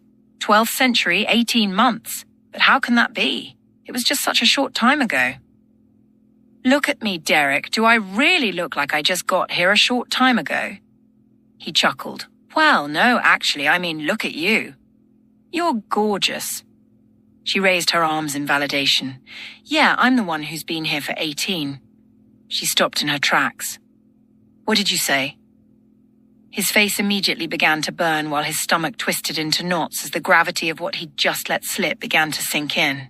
He looked away far into the trees, then downward, anywhere but back toward her, and started milling through the grass with his foot while an uncomfortable pause lingered. She stepped up to him, dipping slightly to get a look into his downcast eyes. Derek, you think I'm gorgeous. What else have you been keeping from me? He stole a look at her. I've never kept anything from you. You're just different now is all. And okay, yes, I think you're gorgeous. I just can't believe this is you a year and a half later, and I don't just mean how you look. I think that makes me an older woman, doesn't it? I'm not sure we can hang out anymore. You wish. No matter what, I've still got you by 14 months, he said, regaining some of his confidence. I was born before you. Well, no matter what, I've outlived you by 4 months. Look at you. You're still 17. Just a little pup. Shut up, he said, giving her a shove with his shoulder, resigning to the fact that she was probably right somehow. The old man interrupted. Please forgive me, Pradicus, and it's nice to have you back a day early. She stepped up to him and hugged him, then kissed him on the cheek. Grabbing one of his hands, she squeezed it. Thank you so much. What you did I could never repay, she said, and then swung her head around to look at Derek. Thou hast already done so, young one. Simply with all that thou hast taught me, and told me of thine home so far away, he said with a cheerful, simple grin, sliding his eyes over to Derek, then back to Andy. Still holding his hand, she turned back to Pradicus. Derek, this is Pradicus. He's been like a father to me. He found me in the cavern the night I fell into the lake, and saved me from Lignardre. He took me under his wing, and has cared for me since he found me here. A new joy filled her eyes that Pradicus hadn't seen in her before. He stood back and just observed the two of them while catching a flashing glimpse of the sun's reflection off the emerald amulet. Pradicus hid boyish exhilaration behind a contented grin. But she read his eyes, she drew in a long breath with everything she was feeling, and then let out an emotional squeak. Derek smiled, noting her enthusiasm. He stared at her for another moment, simply beside himself. Perhaps it was admiration, or maybe it was something else entirely. Derek shook Pradicus's hand and thanked him profusely for what he had done for Andy, as well as himself. Lignardre? You mentioned that name earlier. What is that? That is the beast thou heard inside Broga Mountain, the sound thou thought to be a quake. Whoa, a beast? What kind of a beast could shake the floor of a mountain? And wait a second. You said the mountain was called something else a minute ago. Andy chimed in. Okay, let's back up. The people here call the beast Lignor Dre. In our modern English, it means fire snake, or, as we would say, fire-breathing dragon. Broga means terror. For several generations, the people here in Helenus have called the dragon Broga Lignor Dre. By the way, Helenus is an island somewhere between Spain and Ireland. She leaned in toward Derek's ear and spoke softly. As far as I know, it no longer exists in our time, but a friend of ours was pretty sure it was, or is, in the Atlantic near the UK, from everything he's gathered from trade routes. Pulling away, she returned her voice back to its normal level. Anyway, the mountain has been dubbed Broga Mountain because of the dragon. Velicious, a practitioner of dark magic, is responsible for the wormhole. It's his way of feeding the beast. Many say the dragon possesses what Velicious needs to practice his magic. It is also said that it guards a great treasure. Velicious feeds the dragon, and the dragon gives him what he wants: power and riches. So the hole opens, people drop into the lake, then the dragon hunts them down while they try to find a way out. How does the dragon know when the hole has opened? He has a messenger, Andy replied. A messenger? Why didn't the messenger know about Pradicus hanging out in the cave? Which reminds me, a minute ago, you said he came back a day early. Are you saying you guys have been looking for me this whole time? And how did Pradicus know when to wait for me? Okay, slow down. Pradicus made a calculated guess. Derek offered Pradicus an impressed smile. My young lad, thou art not the first to make it out of the lake or the cavern. He tried to explain the mathematics to me a couple of times, Derek. I don't get it at all. But he ended up being pretty accurate, right? Every month for 2 days, he's waited for you. The same time each month, Andy said. Derek's jaw dropped. He turned his expression to Pradicus. You really are quite amazing. Thank you again so very much. Really, when we were inside, I had no idea. I'm sorry if I came across like a... Please think nothing of it, Pradicus said, holding up his hand in a dismissive gesture. But I truly want you to know how much I... Pradicus waved a finger in front of Derek's face. Enough, Derek huffed. Then he looked at Andy. So what happens now? Dear boy, Pradicus interrupted. I must try to send back what is not from here. Send back what's not from here? Derek immediately thought of the large mound of bones. It doesn't look like you've been all that successful. Derek, Andy said, sounding shocked. Well, what about all the people that make up that heaping pile of... Pradicus hushed him with a finger while turning to look over his shoulder. Quick, step over here, he whispered. He struck the bottom of his staff against the ground, and the little stone at the top immediately began to illuminate. He escorted the two into the shadows of a small clearing, amidst a maze of hanging ivy, as a flock of crows took flight from a nearby field. They circled twice, and then flew away from them in the distance.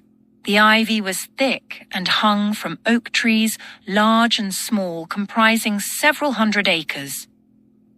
Beerwell is on the hunt for thee now as well, he said to Derek. Forgive me, dear sir, please continue.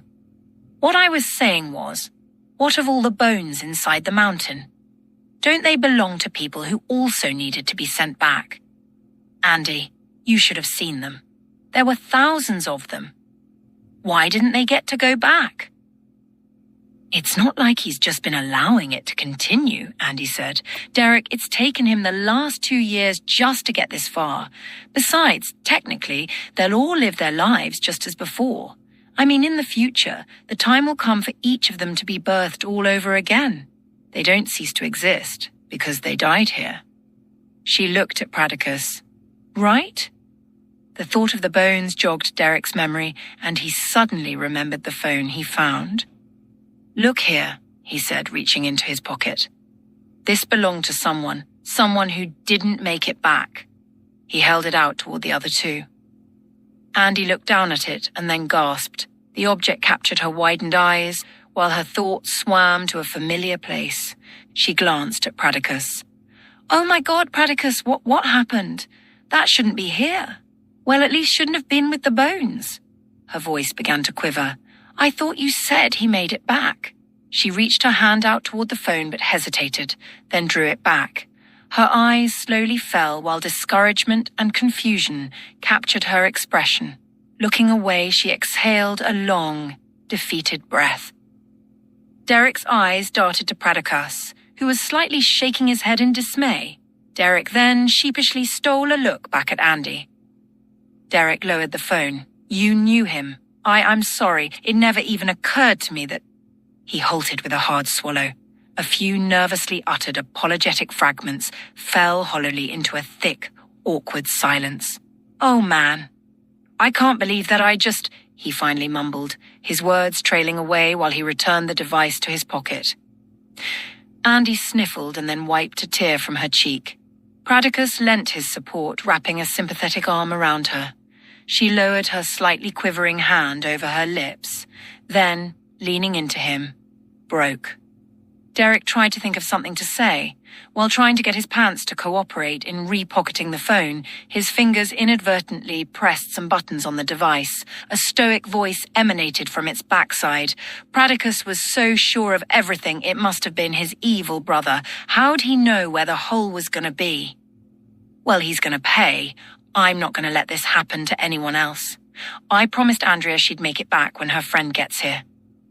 One thing I do know. The dragon can't swim very well. Maybe not at all. I've got to let Pradicus know that his brother understands how to stop him. Mum, Dad, Sis, I'm going to be back, maybe later than I thought, but I'll be on my way in a couple of days. Okay, Valicious, I see what you're doing, and now I'm coming after. Wait, what the? So that's what all this has been about. Oh man, we had it all wrong. I've got to warn them. We should have known he was after the last. A roar erupted in the background. Oh no. The phone clicked and the voice stopped. Derek said, Shoot. I didn't mean to do that. I don't even know what I did.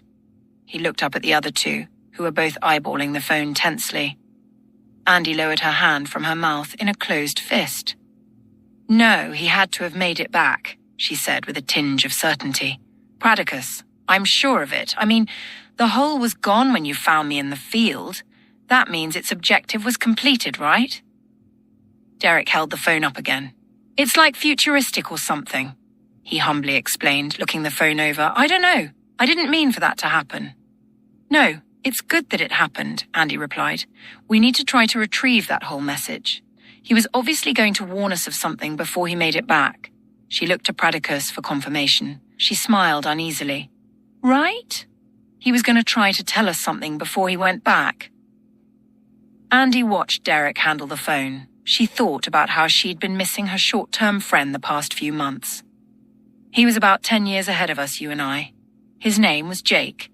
Well, actually, Cleveland Pasquet, she said. From Des Moines, both she and Pradicus stated together. They turned to each other and laughed. Cleveland Pasquet, from Des Moines, they said in unison. He despised his name and, of course, hated it any time we said it like that, Andy said, shaking her head and with a grin. Actually, it was a friend of ours that always said it. But Pradicus and I chimed in for fun every time. The three of us couldn't help but laugh, knowing how it bothered him. Although, she said in a chipper tone, he liked his middle name, Jake's. Well, he said he was fond of how it sounded like Jake with an S at the end, so he adopted Jake as his first name. Andy stepped away from Pradicus. I'm sorry, I didn't mean to go all blubbery on you. She tried to fight off the re-emerging tears. He was a good friend. I didn't know him very long, but we had so much common ground, and that was really important to both of us in the middle of all this. He was my only link back to our time. Well, Garen too, I guess, but I never really saw much of him. Who? Derek asked. Garen was Pradicus's right-hand guy, an apprentice of sorts. He's an Everall, someone who, for some reason, ends up living a long life, like in the days of Methuselah. Methuselah who? And what are you talking about? Long life? Derek, geez, didn't you ever go to Sunday school? He's the guy who lived longer than anyone else. Look, it's not important. He travelled with Pradicus quite a bit and was learning how to, do what Pradicus does. He was quite a character, and he had cool stuff. He always had this gold coin he'd flip into the air just before leaving on one of his outings, as if it were a good luck charm. He also had this incredible-looking leather shoulder satchel he took everywhere. He kept everything he could possibly need to get out of every situation you could think of. She chuckled. Not that he needed it all the time, though. He fought off a lot of animals empty-handed, some of them ferociously wicked. A pack of wolves wandered toward us once. Without a word, he simply took on the biggest one and killed it. No warning, no plan. They stuck their noses where Garen felt they shouldn't have been, and that night, we had wolf steaks. An uncomfortable silence lingered for a minute, her voice quieted to a whisper. All this time, we were confident Jake made it. It's been at least 6 months. She gasped at a second thought, raising a hand to her mouth in a troubled expression. Pradicus, if Jake didn't, well then Garen probably didn't make it either. She took a small step toward him. Pradicus that just can't be, she said in a breaking, despairing voice. Pradicus kept a stoic demeanor and said nothing. She held her gaze on him as another odd silence fell. Her expression descended slowly at first and then, all at once, plummeted. She poured her face into both her hands and began to silently mourn, for now not only 2 friends, but the diminishing hope she'd held to so diligently for her return to her family. Derek began to approach her, but she gestured against it with the raising of a hand. Pradicus slid his eyes over to Derek. I tried to talk her into going with Jake, but she insisted on staying here to wait for thee. Perhaps now we can understand it was a very prudent decision. He sighed and contemplated for a moment. It was I who closed the hole, Andrea, to keep the beast from making use of it. Jake did not use it. He didn't have the chance. My deepest apologies for keeping it from thee. Andy grit her teeth. What? She asked in a hushed, startled voice. Her eyes dashed from one place to another, processing. Placing one hand on her hip and the other against her forehead, she continued in a quiet but betrayal-laced tone. That can't be true. She closed her eyes. Because it would have to mean that for the last several months. She paused, beginning to tear up, and then continued. You haven't been truthful with me. That can't be the case, Pradicus. We trust each other. Pradicus remained sober. She glared at him, brow lowering, chin sharpening. We trust each other, she shouted with an air of incensement. A silent moment followed. Or at least we did, she whispered. Then she walked off alone. Pradicus didn't respond.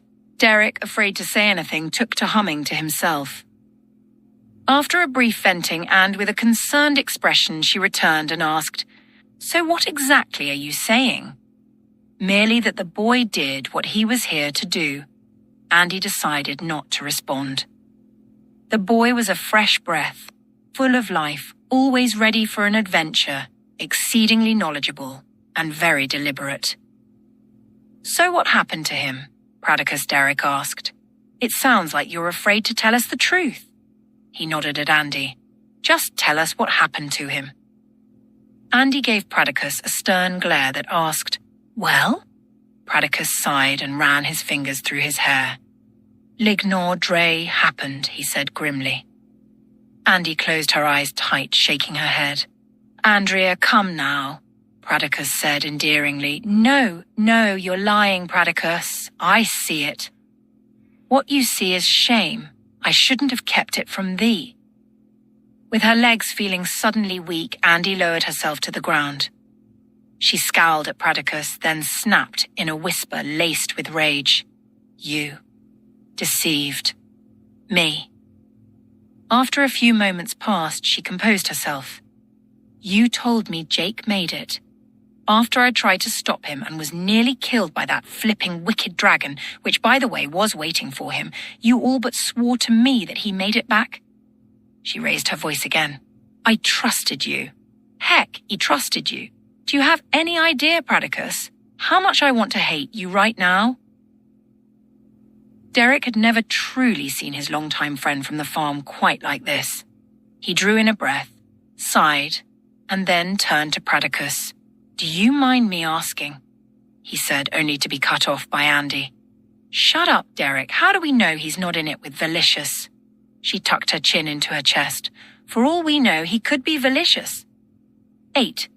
Andy stood up and then began walking toward the other two, intending to pass between them. As she did, Derek reached out and gently took hold of her arm. Thoughts centered on the girl in the barn, whom he'd seen only hours before. "Hey, I just want you to know I think you're amazing." She tugged her arm loose without so much as acknowledging his statement. He watched her storm off and then rolled his eyes at Pradicus. "You ever feel like you're being helpful and then someone turns around and makes you feel like a total?" He stopped, electing not to finish the statement. "Never mind," he said in a quiet huff, swatting at a patch of ivy. Andy stopped next to a tree several yards off and rested a shoulder against it. Derek turned to Pradicus. "I guess I'm confused. I don't understand why it's assumed neither of them made it." Pradicus stepped up to Derek, placing his illuminated staff between the two of them. Things are not always as they seem. This was necessary and needed to surface. "Necessary? Which one? The lie or the truth?" Derek asked. Pradicus offered a meaningful wink and then started toward Andy. Derek grimaced. "Oh man, this is going to get ugly," he thought to himself. From his short distance away, though, he marveled at Pradicus's chivalrous approach toward Andy, a refined undertaking to be sure in his opinion. After making her aware of his proximity, and while facing the opposite direction, Pradicus quietly stood beside her, just as he must have many times before. Standing rigidly, arms crossed, she scarcely turned her face in order to offer a scowl from the corners of her eyes, and then slowly resumed her position. After a moment, he leaned in toward her, made a nonchalant comment, and then glanced off in the other direction. She didn't respond. The two stood silently, the younger seeming barely tolerant of the presence of the older. With one hand, she smoothly ran her fingers through her hair, acting oblivious toward her recently professing collaborator. He stepped around to her opposite side, and again conveyed a relatively concise sentiment. She turned her head away and then gazed upward through the ivy and trees and into the greying sky. Pradicus turned his head toward her and once more said something quite brief. Her eyes darted back and forth while she cupped her chin, then, after contemplating his words for a minute, adjusted her posture toward him. She answered him using expressive hand movements and, on one occasion, pointed to the mountain. The two went back and forth for several minutes until it was only Pradicus, motioning his hands and arms, with Andy keeping a determined stance, arms crossed once again. A moment later, she wiped a tear from her cheek and re-engaged into the conversation with a softer bearing. The two continued for another minute, and then Pradicus turned and started back toward Derek. Derek heard Andy say, "Wait," then watched her approach Pradicus with a firm embrace. How did he do that? Derek asked himself. The two returned to Derek. "Derek, I'm sorry you saw me like that," Andy said, walking toward him, stopping short. She held out her arms in a gesture for a hug. "Please don't apologize. I can't imagine what you're dealing with," Derek answered, wrapping his arms around her. She rested her head on his shoulder and said nothing for a good minute. "You must hate who I've become. I'm so sorry," she finally whispered. "Are you kidding?" He caressed her back. "I meant what I said a few minutes back. You really are amazing." She stepped away from him and immersed herself into his eyes. A small grin cracked at either edge of her mouth. "Derek, I'm so glad you're here." With Derek still palming the phone, she broke away from his eyes to glimpse down at it. "Why do I feel guilty for missing him so much?" she asked in a tender tone. Derek took her by the chin and raised her eyes to meet his once again. "If I were him, I'd feel pretty honored right about now," he whispered. Her lips steadily split into a brightly lit smile for but a moment. Then she turned back to Pradicus. "Again, I'm sorry." Pradicus shrugged it off. "As am I." "So how much time did Jake spend here? I mean, in this century?" Derek asked. Andy peeked at the phone again. I really don't know, she answered in a hushed voice. He stayed here with us for about 4 months, I'd say. I guess he showed up about 6 months before me and then took off on his own for a while. I was here when he came back. Pradicus nodded. He was a science geek, Andy continued. He actually taught Pradicus quite a few things. Wait a second, Derek interjected. Isn't that kind of bad? I mean, don't we now have to worry about the changing of the future and all that? Well, maybe, she answered a bit more upbeat. I suppose the future, as well as the past that you and I knew, could be somewhat different once we return. I mean, is it possible that we'll turn in our history books to the chapters on the Enlightened Ages rather than the Dark Ages, all because of how Pradicus here changed the world? An amused grin broke at one side of Pradicus's mouth, which allowed Andy to find her cheer again. Suddenly they all broke into a brief stint of laughter. The familiar sound of Derek's laugh and the presence of his humour so thrilled Andy that her countenance took on a glow that an instant later radiated throughout her entire being. Derek, I have no idea, she continued. But really, how much has Felicius changed the future by abducting people from all-time eras? It seems all screwed up to me. You know what? Don't make me think about that, okay? But, Derek answered, only to be cut short by a firm finger in his face. Hush, no, I said. Pradicus chuckled, turning slightly away. Anyway, she said, lowering her finger. Jake told Pradicus about NASA, satellites, space shuttles, and man-walking on the moon. That was a hard sell, let me tell you. He also taught him about the solar system, the Earth being round, dinosaurs, and all sorts of other things. Wow, wish I had him for a tutor in school. How old was he? Andy put on a small grin and looked away. You know what, it's not important, Derek said, kicking himself. No, it's all right. He intrigued me. Intrigued you, Derek asked, speculating on how deep or shallow a statement that was. What does that mean? Derek, the future is so amazing. I know it's not too far from where we're from, but the changes in politics, technology, school, just everything. He described a world so different from what you and I know. It doesn't seem possible that so much could change 10 years from where we were. But my goodness, Derek, all coins are collector's items. Where he was from because money's all digitally controlled. Wallets don't exist anymore because all information is stored under the skin. He showed me. The chip and scar were no larger than a freckle. She was about to continue when she realized her enthusiasm wasn't reciprocated. She shrugged her shoulders. He intrigued me. Then she remembered his question. Oh, and by the way, he was 19 and already 3 years out of college. He said that with the exception of either lower income or ultra-rich districts, most all kids took classes online with automated instruction that adjusted to each individual. Because of this, students have the opportunity to combine 2 years into one starting in 6th grade. He frowned with a raise of the eyebrows, wondering what part she was so amused with. Geez, Derek, you might try showing some respect, or how about a little compassion? Or maybe you should try on some concern, because if he didn't make it out of here with a brain his size, you may very well end up just like him, or worse. She stepped up to him and snatched away the phone, and then immediately swung her head around so as to flip her hair in his face. Derek wasn't sure if the look on Pradicus's face was more from amusement or surprise. Her turning and walking away was something he'd experienced hundreds of times over the past couple of years. But watching her walk away this time was different. Her sway, her gait, how the breeze and the sunlight caught her hair, the way she carried herself. Everything about her walking away was older.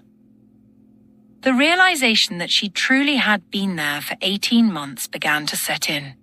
He stopped and tried to imagine what life must have been like through her eyes, every day looking into the horizon with a longing for his arrival, wondering if the beast would ever catch up to her, losing the luxuries of modern living overnight, dealing with the possibility of never seeing her family again, and on he went, drawing up challenges she surely must have endured.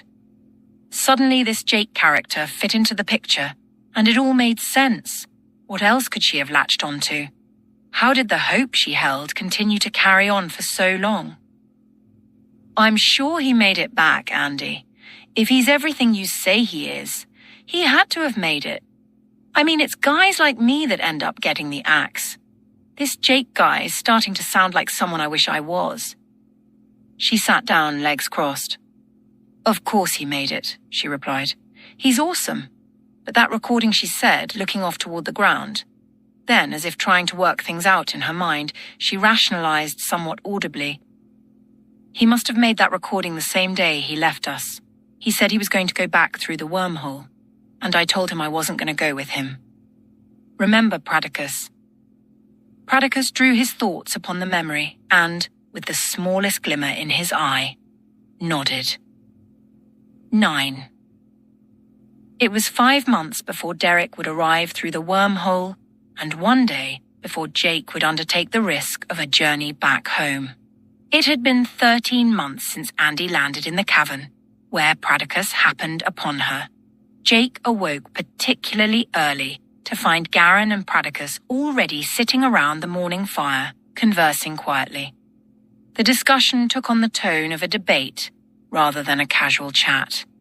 Top of the morning, gentlemen, Jake said. The other two tabled their dialogue immediately and turned to greet Jake. Oh, sorry, guys, didn't mean to interrupt.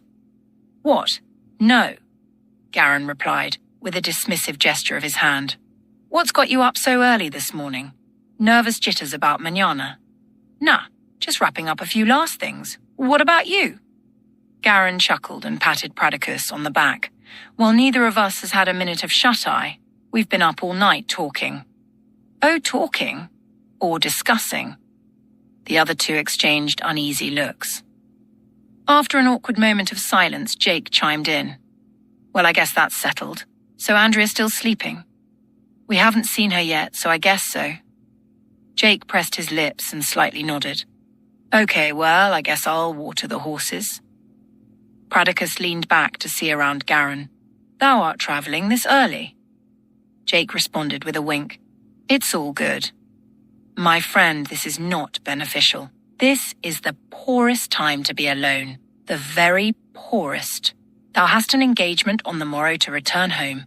Velicious would like nothing more than to impede the event. Jake rolled his eyes. Stop already. You know what? I'm ready to kick his little you-know-what. He looked at Garen. Aren't you sick of hearing about this villainous idiot? I've still yet to see the rabble-rouser. The jerk's probably dead, and we don't even know it. Jake, just because you haven't seen something doesn't mean it doesn't exist, right? Garen responded solemnly. When was the last time you saw your normal flora? Is that the best you got? What kind of a question is that? Jake answered, doing his best to belittle Garen's position. Just proving my point. Pradicus interrupted. Normal flora? Yeah, I think he means these itty-bitty spiders that live all over your body, feasting on your dead skin, Jake answered, beaming. Billions of them, right now eating you while you live and breathe. Pradicus glanced at Garen with an alarmed scowl and then decided to bow out of the exchange. Garen stood up. I've seen him with my own eyes. It took a couple years of waiting and searching for that to even happen. Let me tell you, it was blind luck that I lived to tell about it. He just doesn't get around. And why should he when he's got that beast doing his bidding? Whatever, Jake said, beginning to walk toward the fire. You haven't seen him. Not if you've only been here a couple years. I've been here longer than a couple years, and yes, I have seen him. Well, how long have you been here then? And how old are you anyway? 24, 25?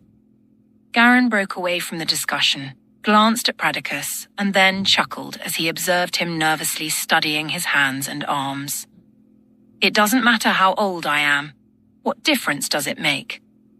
Then tell me when you saw Velicious. You can't because you never really did. Would you guys shut up? Andy said, shuffling her feet into their midst. She presented herself in an ankle-length gown, deer-hide slippers, had one eye still mostly closed, and sported bedhead that would have vied for the cover of Vogue in the 80s. The sun's not even up yet. What are you guys going on about? Jake spun around. Sorry, Angel. Go back to bed. The sun won't be up for another hour and a half. With her slippers taking turns peeking out from under her gown in little sliding steps, she made her way toward Jake, sleepily rested her head against his shoulder, and then noticed Pradicus closely inspecting his hands. What's his problem? She quietly asked. Yeah, Jake proudly replied, but was cut off. Nothing, Garen said. Jake was just, never mind. He's just having some fun. What kind of fun? She asked with a giggle. You don't want to know, Garen said sternly. She threw Jake a harsh raised eyebrow. He confirmed her observation with a grin. Don't ask. All right, she conceded, rubbing her eyes. What is it with boys? She yawned and then smacked her lips. Pradicus slapped one of his own arms rather passionately and then examined the spot in detail. Andy chuckled, shaking her head. Good grace, you guys, I don't even want to know. Okay, I'm going back to bed, but would you keep it down? She disappeared into the shadows, shuffle-stepping the same way she came. Come with me, Jake whispered to Garen. I've got something you should see. No, he replied in a tone laden with sarcasm. Come on. No, I've got a lot to do, like get some sleep, among other things. Nothing bigger than this, I promise you. Garen smirked, wondering what he could possibly be getting himself into. He glanced at Pradicus, chuckled, and then slid his eyes toward Jake. Tempted, he wrestled with the relishing thought of one last opportunity to put Jake in his place. A patronizing tone brazenly announced itself. So you've got it all figured out, huh? Mr. Cleveland Pasquet from Des Moines. He held his gaze on Jake, a confident, daring stare. What about him? He motioned with his head toward Pradicus. Jake responded with a halfway combative glare of his own. I think he'll probably be busy for a while. We're good. I intend for us to be back before breakfast. We'd better be, Garen retorted. Then he kicked himself for expressing compliance so readily. Criminy, why do I always get a bad feeling about your intentions? He huffed. The two of them prepared the horses and then rode off together, Garen trailing closely behind Jake toward Broger Mountain. The huge shape, seen from miles and miles away, stood massive and tall near the eastern border of the Penumbra Forest, named for its stark shadows due to the vast overrun of ivy throughout the oak woodlands. Dawn broke an hour later as they arrived at a particularly thick patch of ivy. Garen with his apprentice's satchel looped around his shoulder, and Jake with a flattened coin bag tucked under his belt.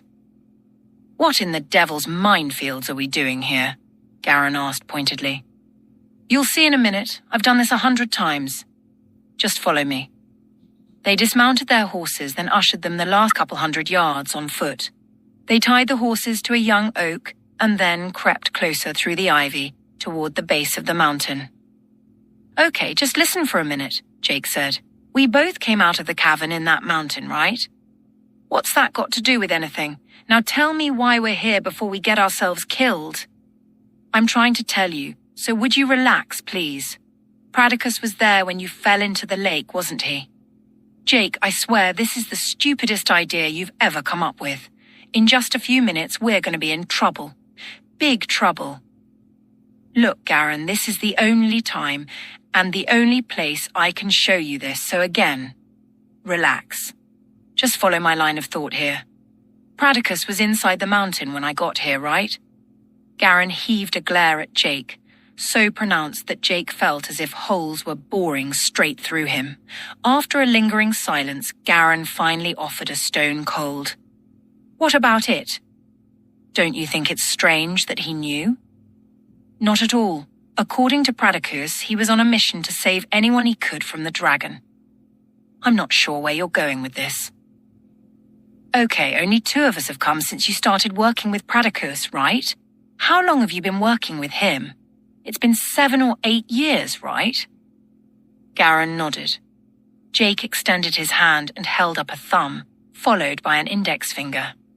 Why only 2 in that long span of time?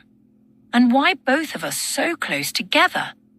There's something deeper going on here, like fate. I don't think she's ready to admit it, but we were meant to be together.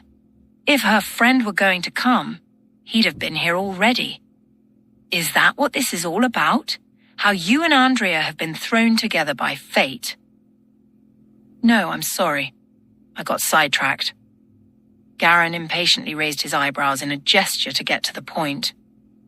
The two of us were separated by 6 months, but in the grand scheme of things, it's only 6 months. Get to it. What are you saying? I'm saying Pradicus knew. Don't you see? Pradicus is Valicious. Heavenly angels, stop me from killing him, Garen said, shaking his head. You brought me out here for this, Cleveland.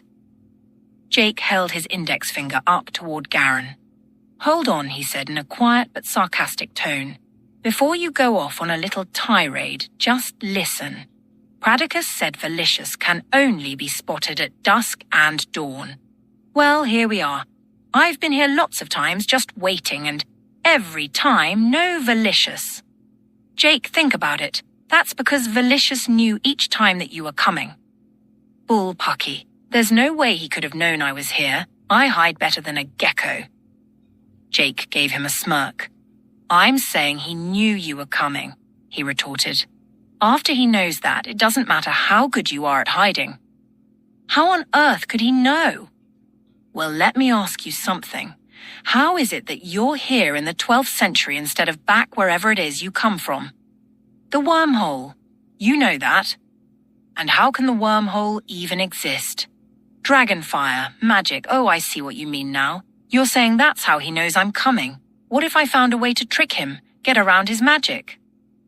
Garen nodded while tapping his finger against his temple. Now you're thinking. The brainiac outwizards the wizard.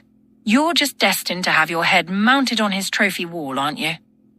Well, regardless of what you believe, I think maybe we just outsmarted him. I'm lost, Jake. What do you mean? Pradicus was distracted this morning. If my theory is correct, what Pradicus doesn't know, Valicious doesn't know. Pradicus doesn't know we came here.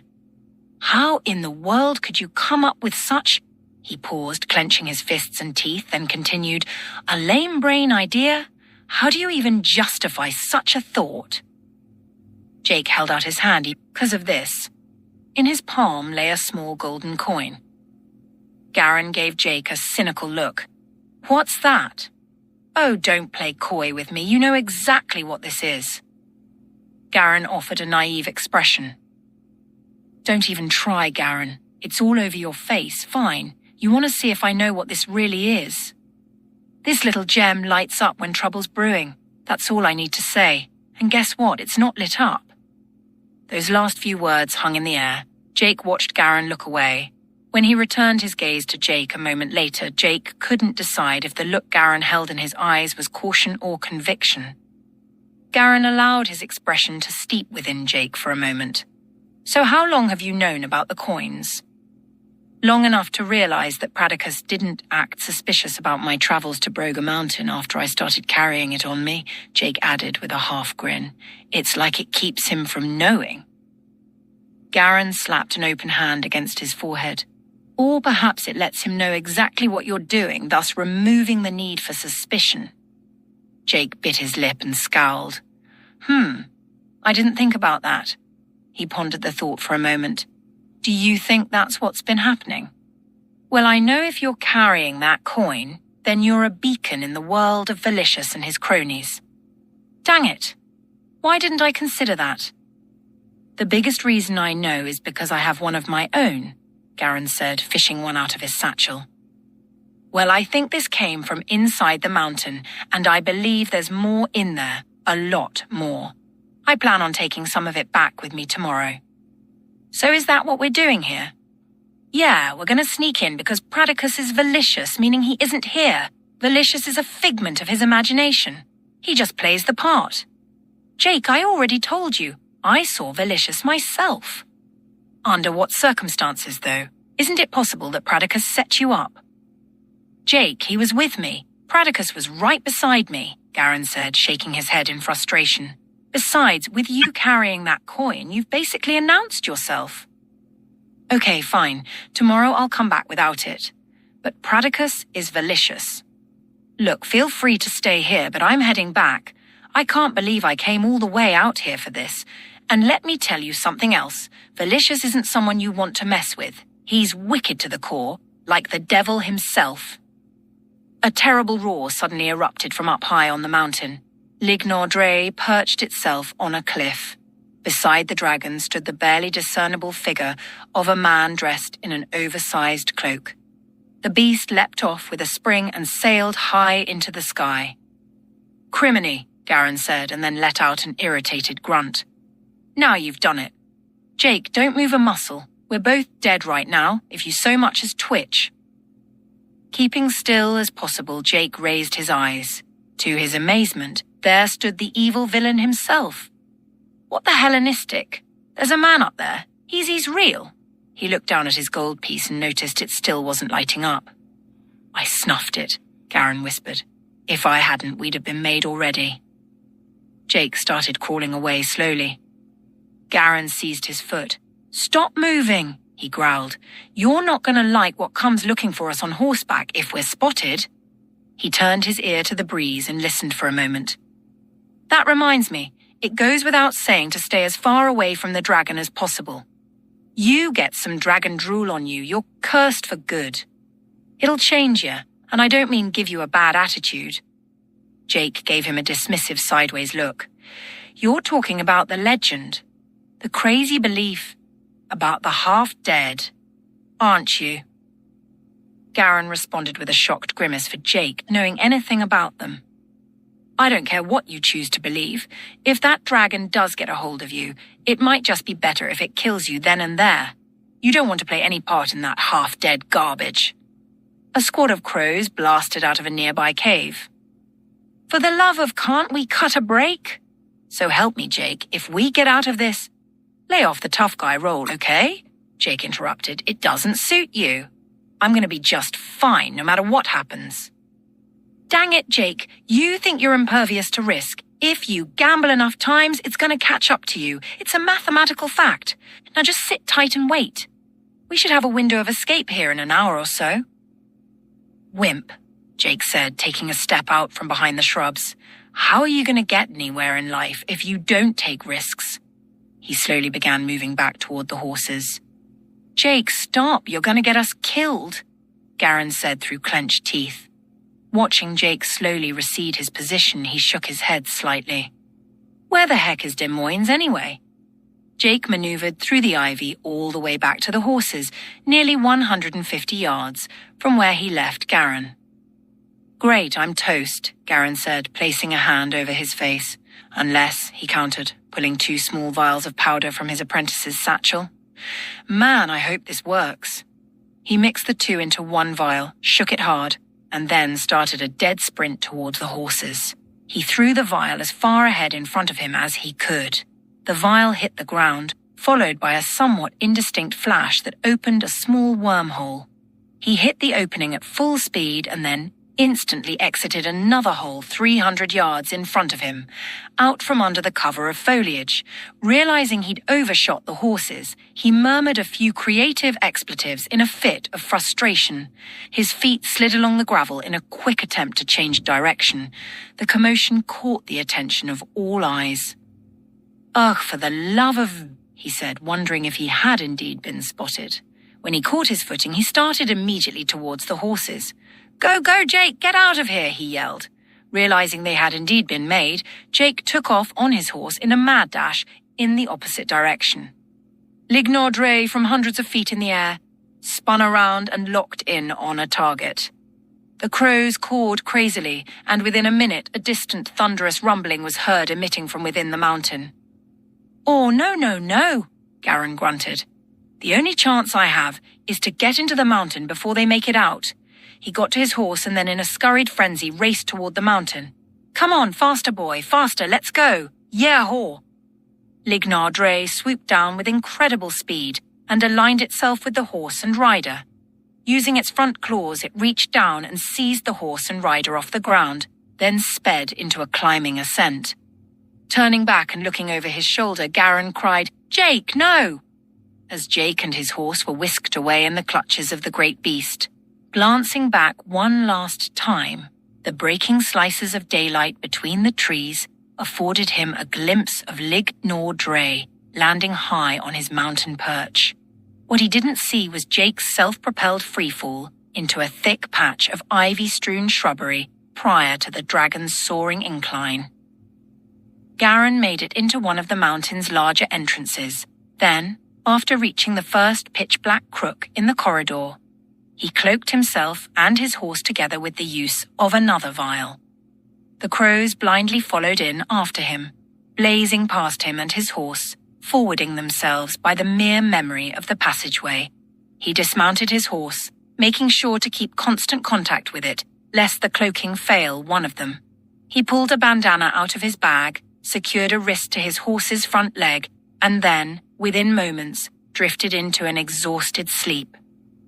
Over the next few hours, the sporadic echoing call of a single crow monitoring the passages occasionally registered in the shallow stirrings of his slumber.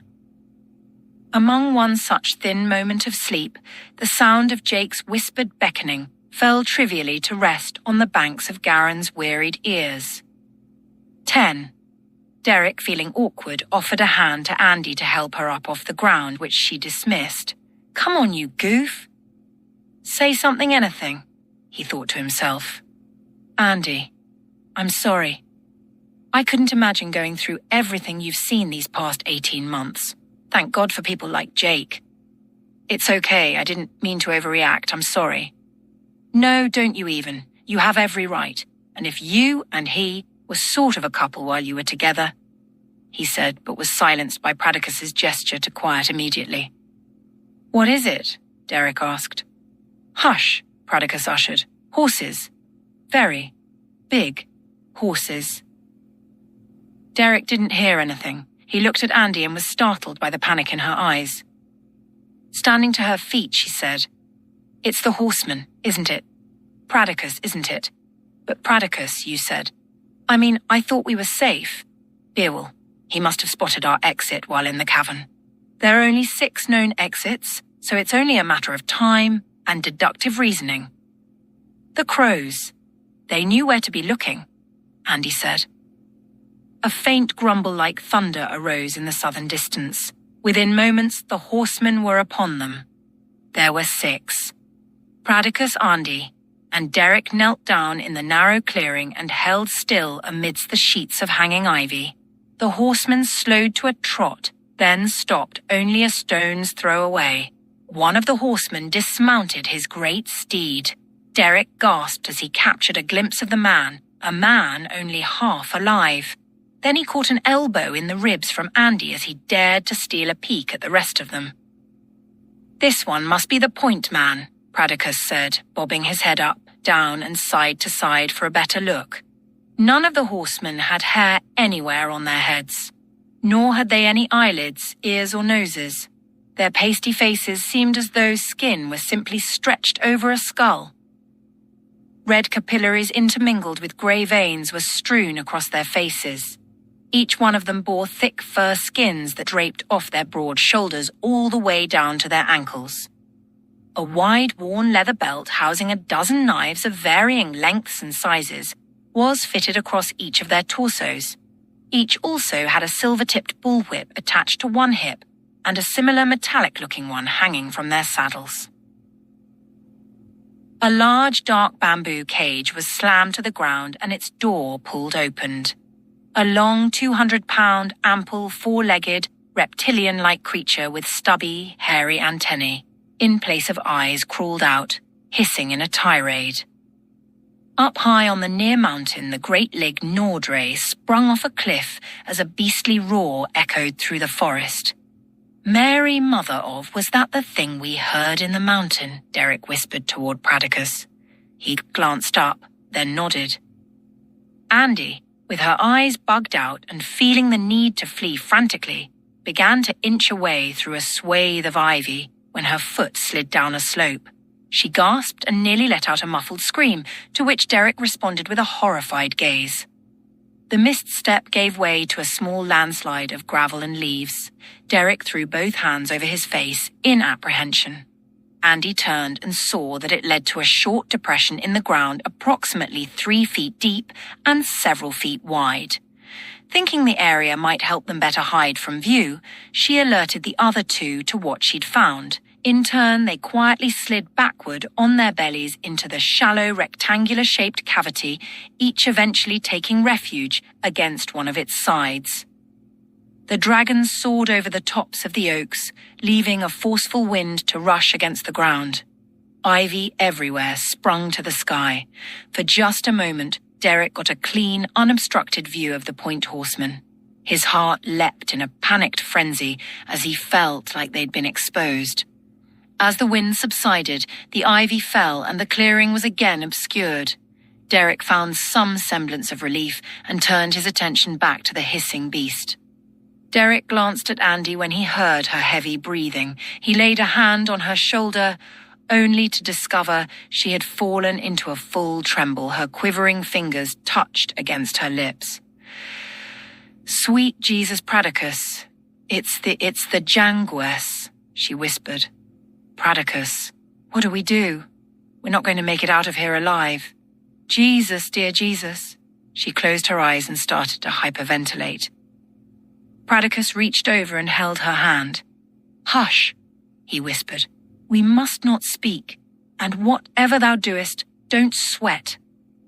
Derek jolted his head around. "Why? What are you talking about?" "Because I'm already sweating. And bad." Pradicus glanced at Derek out of the corner of his eye. "It'll smell you," he gruffly whispered. The words reverberated within Derek. He suddenly became aware of how hard his heart had been pounding. He turned his head back around. His eyes dashed to and fro between Beast and the saddled cadaverous devils looking for them. Andy's breathing slowed, and her quivering diminished as she began to pray. Neither Pradicus nor Derek could make out her mumbling, with the exception of every fourth or fifth word. Her whispers continued while the other two observed the horsemen and their beast. They both took notice when her tone transformed from the uncertainty of, "Oh, please, please, Father," to a more controlled, "Thank you, Lord, for the shelter of your wing, as I submit to your will, whatever that may be." It threw its body around violently until it was unleashed by the Point Horseman.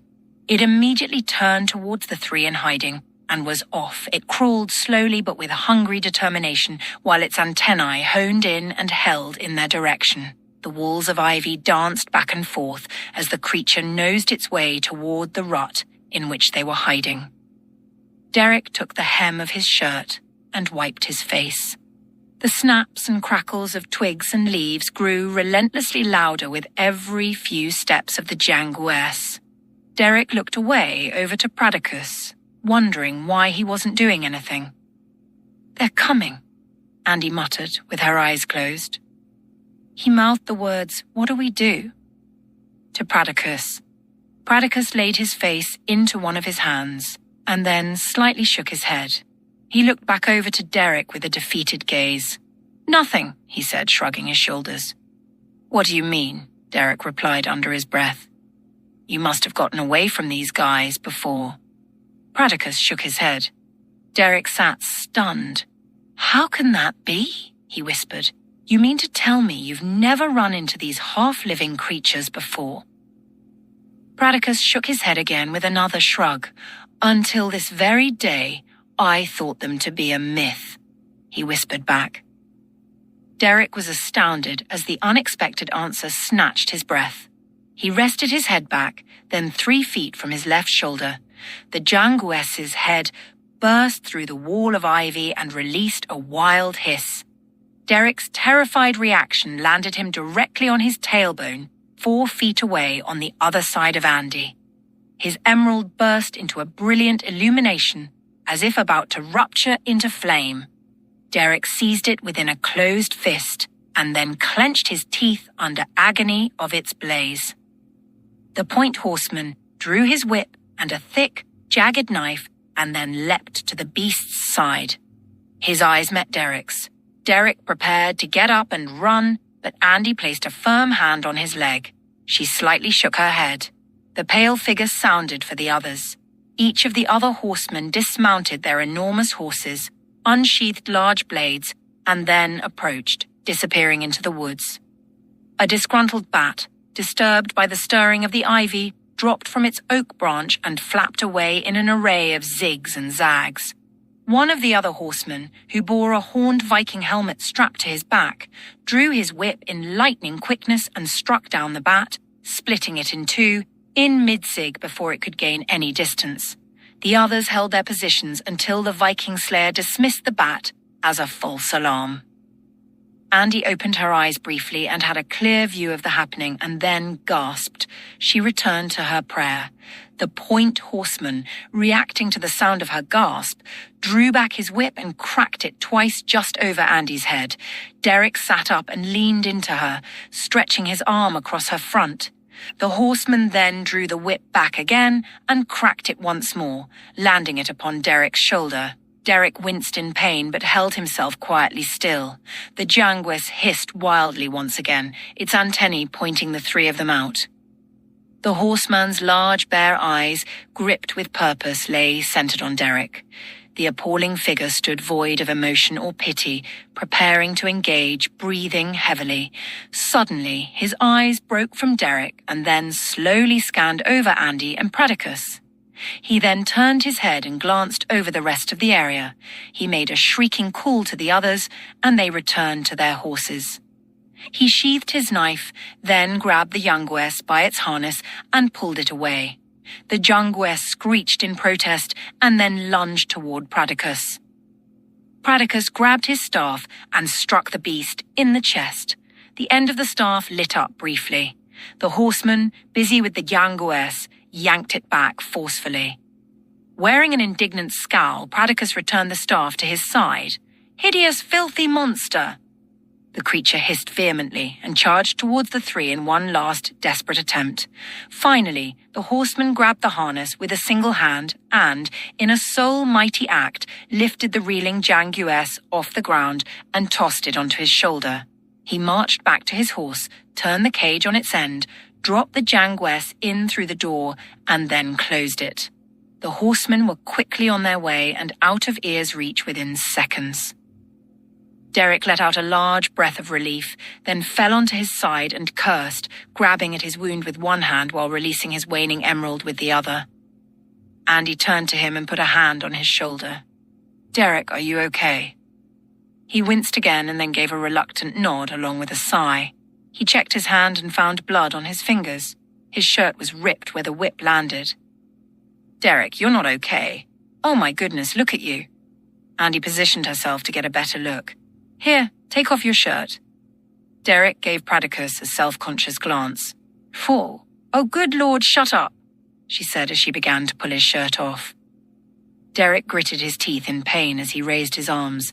Andy pulled off the shirt and cringed when she got a look at the wound. Her fingers softly slid across his back as she maneuvered around for the best angle to see the extent of the injury. "Pradicus, are you sure you've never tangled with one of those things before?" She grazed over the wound lightly. "The scar on the back of your neck looks just like." "Ouch! Ah!" Derek cried as he flinched. "Don't touch it," he said in an enthusiastic plea. At first, Andy cringed, and then her expression quickly flattened. "Geez, Derek, you gonna man up or what?" she muttered. He suddenly found himself settling down quite nicely to her touch. He turned his head over his shoulder to say something, and she pushed it back. He rolled his eyes and then caught a glimpse of Pradicus sporting quite a youthful grin. "Shin," Derek grasped his emerald amulet again. "So you want to tell me what just happened back there? And what in the name of heaven were those things on those giant horses? And I'm about to throw this thing away. It keeps burning me, and I'm getting really sick of it." Pradicus shook his head and smiled at Andy. "Once again thy God has saved thee." A sudden burst of confidence came over me, and I felt led to pray, she said. Derek huffed. "What, you pray? And all of a sudden those hideous things go blind, or what?" "Blind?" Pradicus asserted. I believe the bat has an opinion about that. No, son, not them becoming blinded, but us becoming cloaked. Veiled, covered, hidden away, protected. Take thy pick. The power of her God has overcome. I'm not sure it was just about us being hidden, Andy said. Someone else was here. I saw someone. He stood in front of the Jangues. It was just a glimmer, but it was fantastic. Pradicus pulled off a few nearby leaves and tore them in half. Then he crumpled them in his hand and squeezed them together. A few drops of a milky substance spilled out from between his fingers. He held it over Derek's wound and let the milk drip into the gash. A moment later, he placed the entire contents of his hands over the afflicted area and held it there.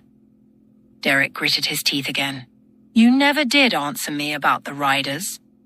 Pradicus answered in a solemn tone. They are but a dark whisper, a forbidden fable in most circles. Rumors abound of new terrors with the shifting of the wind.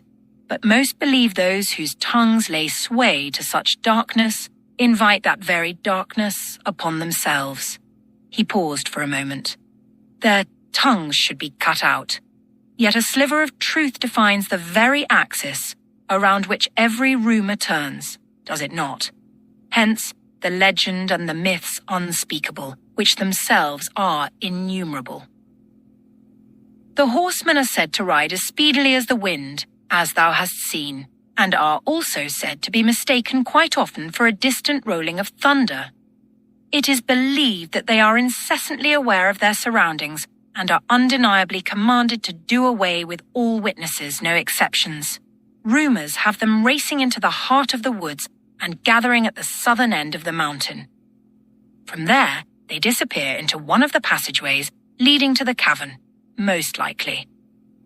Some say Lignor Dre calls them back to the mountain, but mine eyes have spotted Velicious more than once, overlooking the southern valley standing at Broga's edge, halfway up Mount Lifreya, or Broga Mountain. He would hold his arms apart, staff in hand, with the lengthy sleeves of his grey robes draping from his arms. Behind him, the sixth entrance to the cavern, the one used by Lignor Dre, and directly beneath him at the base of the mountain is where the riders are said to disappear. In the winter of the quiet year, I braved the great entrance. It is a magnificent rift in the side of the mountain, heading directly to the top of the cavern through a few twists and turns, ending with one lengthy tunnel leading straight down. Wall-mounted torches lit the corridor for the first 200 feet into the mountain. I have explored the mountain long enough to realize that a labyrinth of other paths and caves are strewn throughout the mountain's bowls. But only 6 carefully followed passageways lead from the valley outside directly to the great cavern. Given these past 20 years, mine ears have heard a myriad of stories surface about loved ones getting lost, unable to navigate their way back out of the mountain after entering it. And their reasons for entering, who but God alone knows. Perhaps they did their villages a favor. Many attributed their loss to a run-in with Lignor Dre, which very well might have been the case. Others hold to the belief that the ghosts of their loved ones continue to haunt the mountain until they find their way out, and only then are they able to give rest to their souls. Still, others believe in a magic within the mountain that keeps their loved ones alive until they find their way out. The latter belief stems from brief glimpses of vaguely familiar loved ones spotted in the mountain years after their disappearances. 'Tis these reported sightings in particular that keep the religious and superstitious folk fueling stories of mad, ghostly horsemen who ride monster stallions in submission to the great dragon's bidding. Well, how is it that we survived after seeing them? We had help, Andy answered. You mean from God? Derek replied facetiously. She tossed Derek a dismissive glare. Well, God or not, it was someone greater than any of us sitting here, right?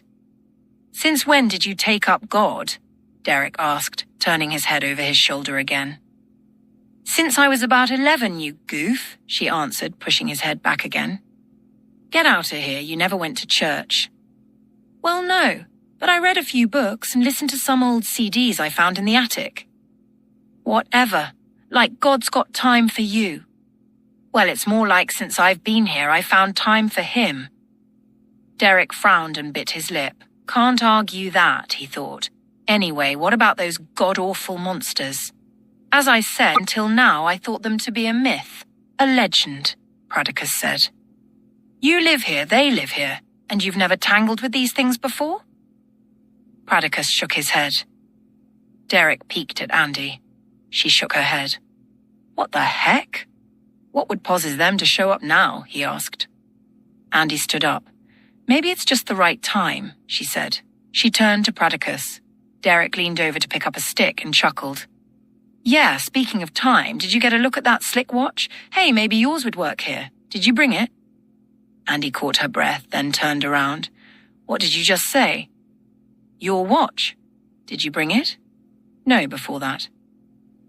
Oh, that slick watch that Ugly had. It was a very cool-looking watch. Pradicus held his gaze on Andy.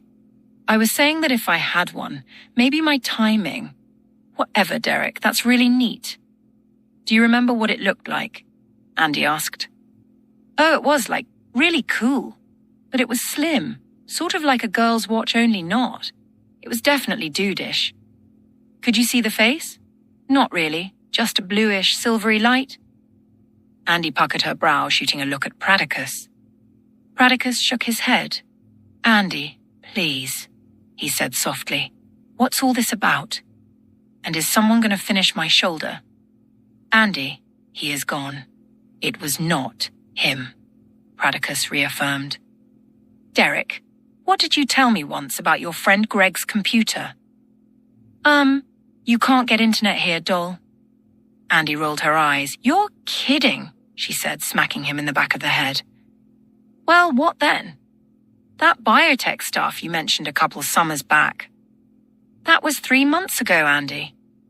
She smacked him again. Oh, right. You've been here for... Yeah, right, the biotech stuff. Only Greg can unlock his computer because he's the owner. Only his bio information is stored so no one else can unlock it. There was this one time when he said, Shut up, Derek. She gave Pradicus a grimace. Only Jake could have powered that watch, Pradicus. He is gone, Andrea, Pradicus with sulking eyes said firmly in a soft tone. Jake is gone. Andy stood silently with a scowl and Pradicus remained resolute with a stern countenance. Well, what about my shoulder? Derek cried. Andy turned and patted it gruffly. You're going to be okay, big boy, she whispered. Derek grunted and grimaced. Pradicus let out a short chortle, then again met Andy's determined eyes. Andy, I understand. Jake presented the watch to me and explained all that thou speaks of. Thy friend is the sole owner and the only one that can power it, yes. What I'm saying to thee is that he is gone. The horsemen are also known as Grey Riders. This pertains to no longer living. Andy, thou also hast heard the stories. Thou knowest these things. As long as Lignor Dre lives, the horsemen serve it. 'Tis too late to save him. Then we need to kill Lignor Dre, she snarled. Whoa, come again. Did I miss something? Derek asked, glaring at the other two. He saw the firm look in Andy's eyes, and then flinched, purposing to keep from getting hit again. Andy looked away. Behind her back, Derek crossed his eyes and circled his finger alongside his head, gesturing a crazy person. He immediately felt her slap once again on the back of his head. Dang it, would you stop? He said, straightening himself. She scowled back at him. Don't be a weenie. Derek flinched again and then looked to Pradicus in protest. Yes, don't be a weenie, Pradicus said, shrugging his shoulders. Andy sniggered under her breath while holding a few fingers over her mouth. She regained her composure and then returned her glare at Derek once again. Pradicus leaned back against a tree. Valicious will never allow us close enough to Lignor Dre, he said. His power is the greatest the region has ever known because of the dragon's fire. Valicious knows he is much less powerful without the beast. Besides, Lignor Dre is virtually indestructible. Hundreds have fallen in an attempt to slay the creature. The only other way to beat Velicious is for us to fulfill the prophecy before he has a chance to." "You never mentioned a prophecy before, did you?" Andy stated quizzically. "I believe I have once or twice. The Atlas?" "Oh, that's a prophecy. The only time that ever came up was when you'd leave to seek out Derek each month. What does Derek have to do with the prophecy?"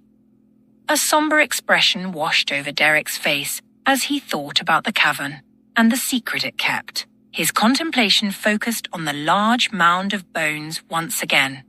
With the sudden talk of prophecy and whether or not he played a part in it, he couldn't help but wonder where he might end up when all was said and done. Averting his eyes, he tuned his ear to Pradicus for an answer. "Children, time is of the essence. If I am to send thee back, it must be soon." Andy cocked her head. "Pradicus, what aren't you telling me? Why are you being elusive? And why the sudden rush? For months now, all I've heard is how to be patient. Then bang, Derek arrives, and it's rush, rush, rush." Derek finally engaged. He shot a direct glance at Pradicus. "Yes, why?"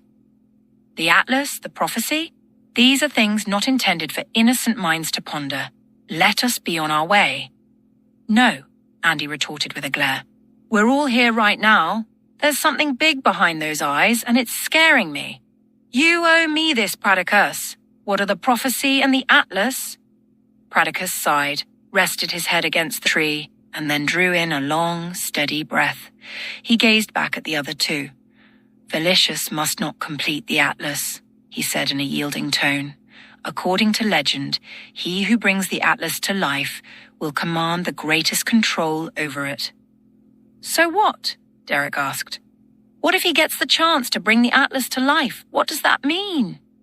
Andy, holding determined eyes on Pradicus, raised an intrigued eyebrow. Realizing this line of questioning had the potential to generate one thought-provoking question after another, Pradicus decided to back up and start at the beginning. "Mine brother was born with longer hair than was expected for a child. In mine family history, a female child had always been the firstborn. The name had already been decided. However, when I was birthed, I surprised everyone, being the first ever male firstborn. Mine grandfather's name was Pradicus, so in celebration I was given his name. Moments later, mine brother was birthed. Having never had a male firstborn or twins, alarm fell over the family. They decided to give the selected female name Vala, meaning the chosen one, to mine brother for his lengthy hair and also for fear of superstition. Changing a baby's selected name is frowned upon still to this day. They overlooked it in mine case, seeing a firstborn male birth as a sign of goodness and prosperity. Growing up, we were told that a clan of priests had taken our mother in and cared for her before, during, and after our births. We were also told the black sickness took her while we were yet young. Just beyond the years of our boyhood, we were confronted with the lie we were taught. The idea which Vala and I shared in creating a tunnel through time was a valiant one. We discovered that our mother had indeed suffered a terrible death, but not from a sickness. I simply wanted to undo her. He paused, suffering, and allow her the chance to live a long life with her 2 boys. In the beginning of our work, mine brother and I together witnessed her death through a window we created in the river, using a circle of gemstones I referred to as the Atlas. We didst not know it then, but small beads of dragonfire carried downstream by the current allowed us to produce the window in the water. It, of course, was a clan of priests who took our mother in, but priests who served an evil purpose and who identified themselves with a dragon tattoo across their backs. They served Lignar Dre. While I sought for a way to go back and save our mother using a time tunnel, Vala made his own plans to go back and spill the blood of her slayers. He took up sword and blade study. He then mastered the whip and then began teaching me. It was subtle, but I noticed him becoming quieter, more withdrawn to the point of losing interest in teaching any further. I began to see him less and less. It wasn't long after that he came across a tribe of merchants. At 20 years old, he befriended them, sharpened his weaponry skills among them, and even traveled with them for a short time. But somehow, on a night of drunken festivity, he spoke of his ill will. Among the several trader families, there were 2 men who heard his story and stepped forward within days of each other. The 2 of them changed the course of his life and, as a result, mine also. The first was a seer, a prophet. He produced a number of scrolls and shared with Vala a prophecy of old concerning twins who might possibly discover how to fold time and, in effect, live it twice. The prophet kept company with the merchants, but was not family among them. They accepted him as one of their own in exchange for the assistance of his crossbow, a weapon which greatly intrigued Vala. The second to step forward was a middle-aged priest, a priest with a tattoo across his back, who wielded a lengthy blade himself and was accustomed to using it. One of the 2 men came with an extended hand of friendship, while the other approached with deceit, purposing to trick Velila and then slay him before the elders of the camp. During one evening gathering, the priest placed himself within striking range and, while on the sly, drew his blade. Even in his drunken state, Vala caught sight of the familiar tattoo as the man made his move. Without a contest, Vala turned, pulled his whip, and cracked it upon the wrist of the priest, disarming him of his blade, continuing in the single swiftest maneuver any of them had ever witnessed. Vala took the head of the priest with one swipe of his sword. Realizing the disloyalty before him, he then turned his wrath onto the 24 elders who supported the plot. In a ravishing tirade, with whip thrashing and blades flashing, he executed each of the elders within seconds of each other, leaving the crazed, fleeing women unmarked. A swelling dominance he had not known before awoke within him, and in the interest of thrusting the sensation to its fullest, he extended his massacre to every remaining man. From defenders of the camp to simple young merchants in surrender, his blades and whip spared not a single unarmed fiancé, brave husband, or pleading father. Andy glanced at Derek and noticed his awe-stricken expression. Derek felt her eyes bearing down on him and returned the glance. This Vala guy is amazing. The only problem with that, Derek, is oh yeah, he wants to kill you. Derek's expression flattened out as he returned his attention to Pradicus. Leaving the wailing women and children in his wake, he moved on, swapping knowledge of weaponry for prophecy, gaining all he could. Then together he and the prophet tracked down all the families of the priestly sect involved with the torturous death of his mother. His slaughtering spree covered hundreds of miles, and when the powerful men stepped in to stop him, he struck down those who interfered as well. In the end, he allowed only a single priest to live, the eldest, most experienced of them all. His vengeance became legend. Word of his butchery spread, and he was quickly branded Vala the Malicious. It wasn't long before he began reveling in his new identity and decided to adopt the new name. He adorned himself with the title Lord for his mastery of weapons and seeming invincibility. He then combined Vala and Malicious to become Valicious. After a few years, he returned to mine home accompanied by the prophet and the frail, nearly dead priest, and demanded that I join him to fulfill some prophecy I had never heard of. All 3 of them were heavily clothed in furs which draped from their shoulders to their ankles. Vala and the prophet both carried a sheath of blades across their chests. Vala then told me something I refused to believe. He said he had learned how to serve Lignardre, and that it was time to begin controlling the dragon itself for unlimited use of its dragon fire. He then told me how our window in the water played a part in the folding of time, and that, with the help of the prophet and the priest, he had found a way to bring our window out of the water and into midair. He said with control of the dragon fire, he would be able not only to complete the atlas, but control it. With such control, he would bring the world as we knew it under his complete command. He spoke of abolishing all religions, priests, and sects, and that it would be he alone that the people of the world looked to for lordship. The brother I knew no longer existed. I told him as much, and then demanded he leave and never return. He swore I would join him someday, or he would take mine life just the way he took countless others' lives who betrayed him. I knew mine brother was gone forever when he failed to mention our mother again. In a moment of hatred, without thinking, I reached for my sword. Before my hand stretched across my midsection to grasp it, I had been struck on the back of the neck in a lightning-fast lashing from the prophet's whip. With no leaf milk to soothe the burning gash, I quickly fell to my knees, then onto my back in fiery pain, screaming. I do not remember anything else after that. All I know is that I awoke at about midday the following day, and Velicious was gone, and mine home a pile of smoking ash. I tracked him to Broga Mountain, and for the most part lived within its vastness for the next year or so, studying all I could about it. One fortunate day, I happened upon the gemstones. I laid them out just as I had years before in the river. Then something amazing happened. The window I created suddenly sprung to life. Velicious spotted me from across the cavern and called upon the dragon at once. But by the time Lignor Dre made its presence known, I had already caused the atlas to collapse inwardly upon itself, sending the stones one by one throughout all of time, and then ran for my escape.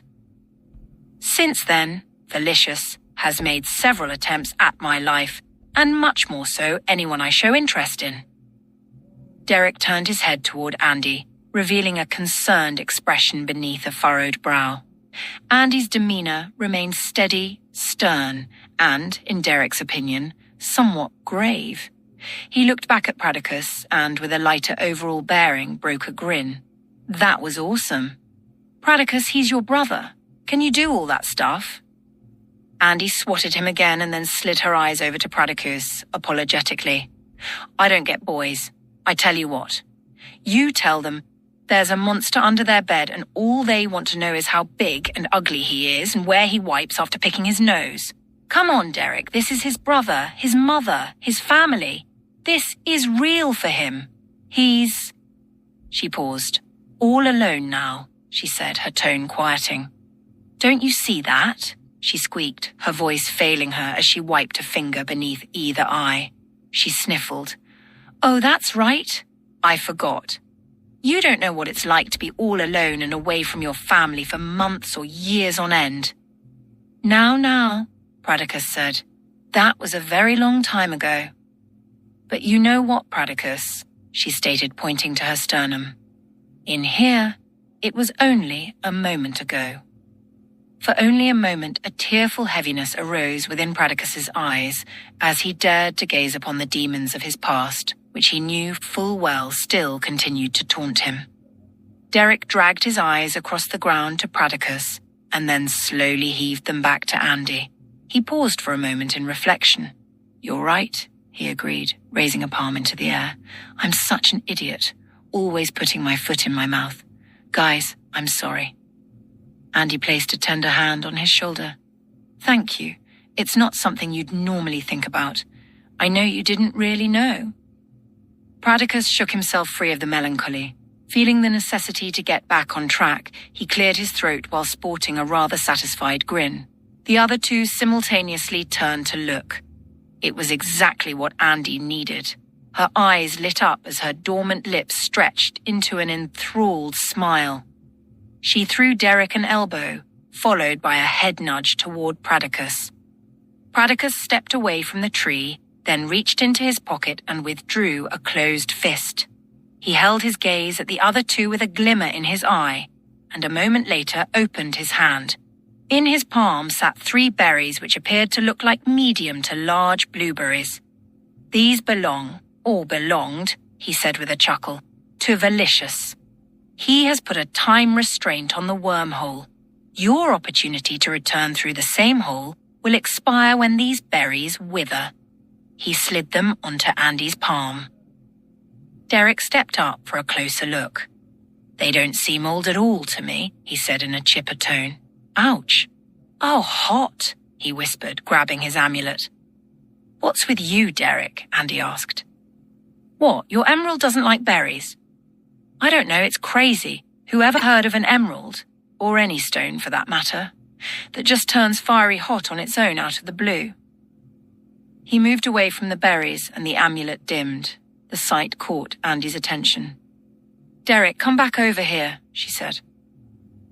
As he approached, the emerald fired up once again. "Owie, hot, hot, what do you need?" "Take a step back again and watch your amulet."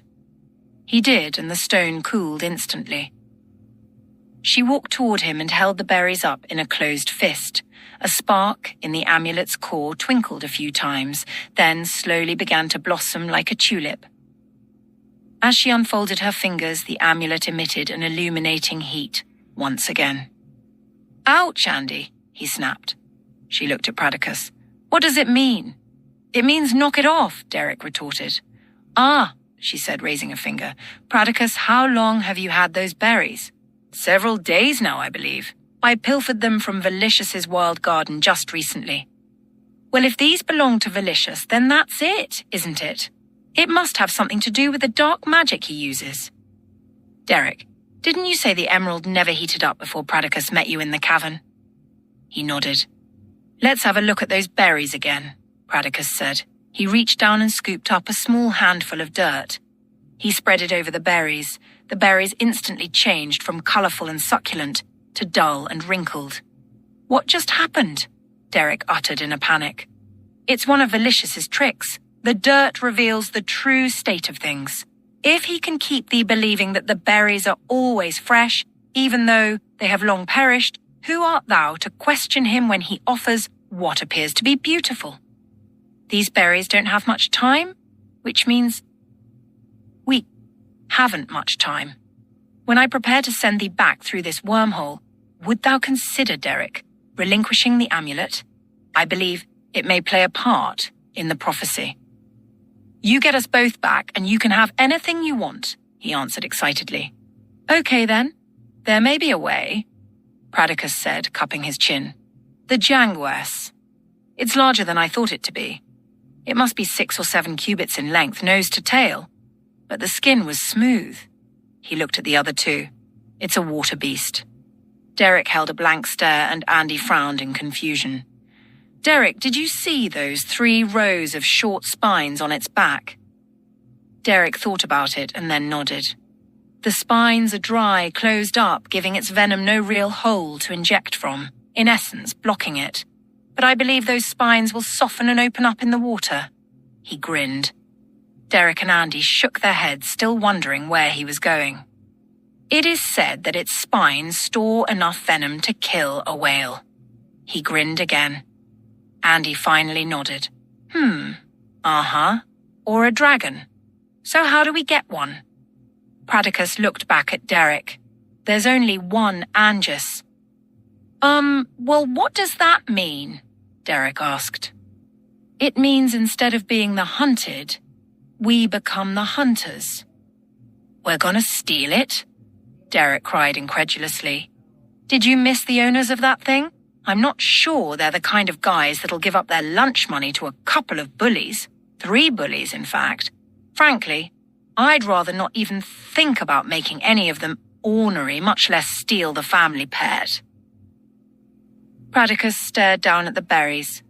"It is said that many have lost their lives in the hunt for the horseman's lair. Some have also said that merely taking in their breath will condemn thee to the mountain as a wandering soul. Friends, we need a plan." Derek took a step back and glanced at Andy. Andy returned his glance and then looked back at Pradicus with a determined scowl. "How much lunch money do you suppose they have between them?" 11.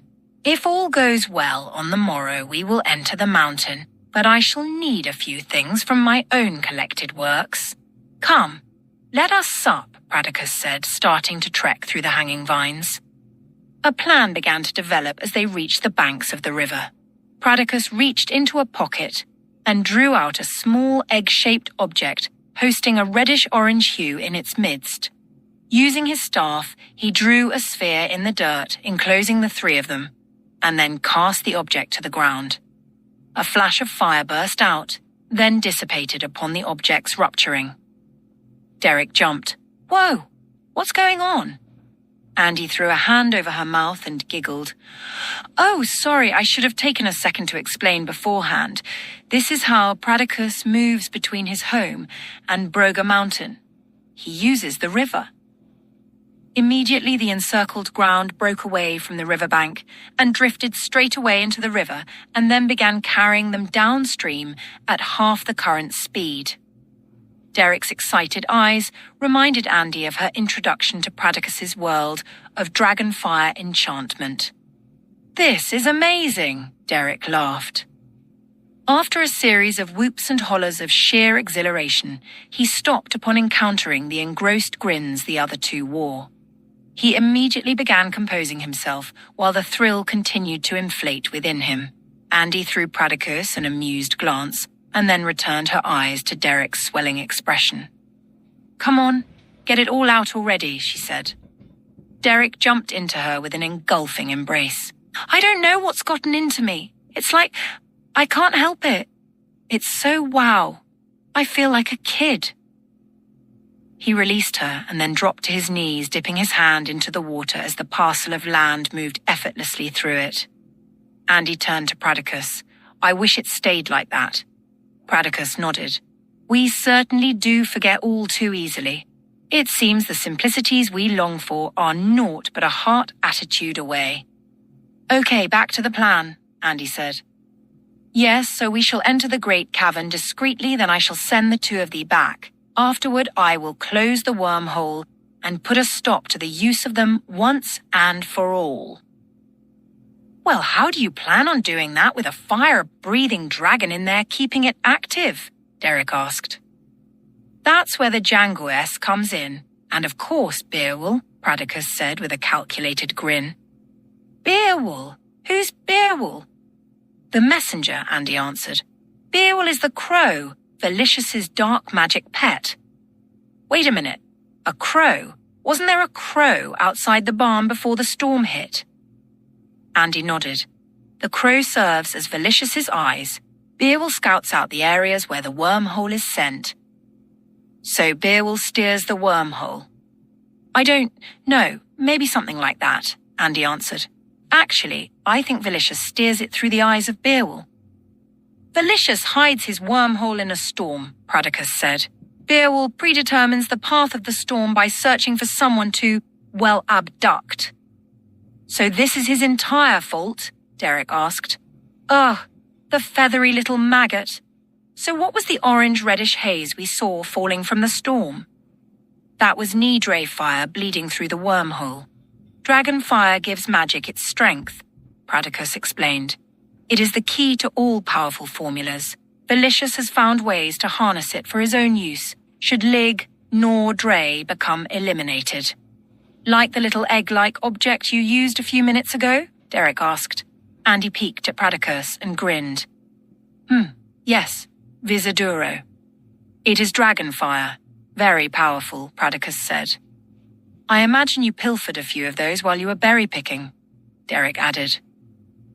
Pradicus returned Andy's grin with an affirming one of his own, and then relented. "Perhaps a few." "A few, my eye," Andy exuberated. "You've got a trunk full of them." Pradicus laughed and then conceded. "I was referring to the most recent occurrence." The three shared a brief chuckle. "Pradicus, how will I ever manage without you?" Andy asked. "You're always there to make me laugh and show me how to enjoy life. When all I see is how we digress, you make light of it and point out the scenery as we get back on track. I so love that about you." She began tearing up and started to speak, but held back a moment. She looped her arm around his. "I'm really going to miss you," she murmured. He patted her arm. "Veritas, 'tis true," he answered, "and thou hast been a straight edge for mine wanderings." He turned to Derek. "A blessed man assuredly awaits this one." He concluded the statement with a wink. Believing she heard whispering, Andy lifted her face toward the other two. "Yes, back to our plan," Pradicus stammered. "Derek, I believe thou were saying something." Yes, of course, Derek quickly answered. Yeah. He shot his eyes from one place to another in an effort to recall his line of thinking. Pradicus attempted to discreetly help him out by clearing his throat. Dragonfire, wasn't it?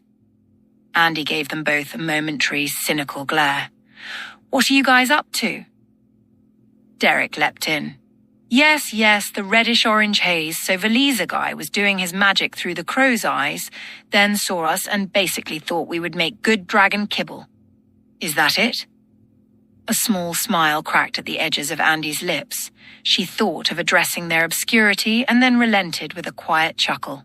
Yes, Derek, that seems to sum it up. Derek tossed Pradicus a vague grin and then reasserted his sincerity for their plan. Well, it seems simple to me. We can't stop at killing the dragon. We need to get rid of Velisir. Raptor as well. Not Velociraptor, you dim wit. Valicious, Andy chortled.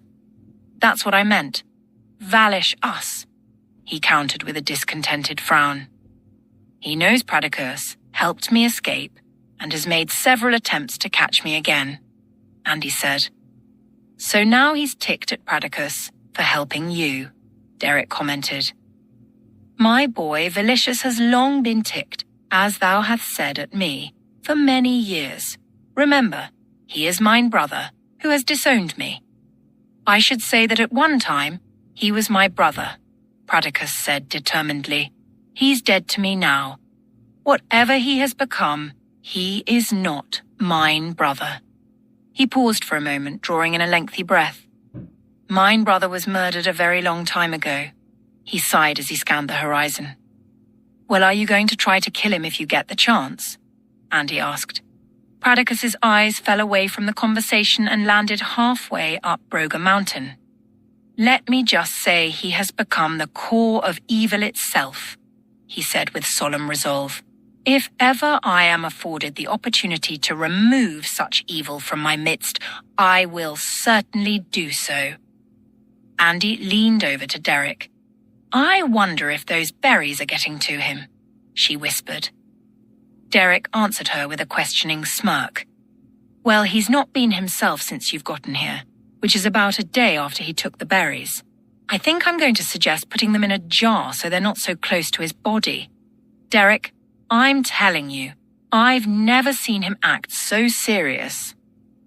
Well, he's probably getting antsy. I mean, if the whole prophecy thing is within reach and he's been waiting this long to deal with his brother, look how close he is. Well, you're probably right. The two glanced back at Pradicus, whose eyes were still on the mountain.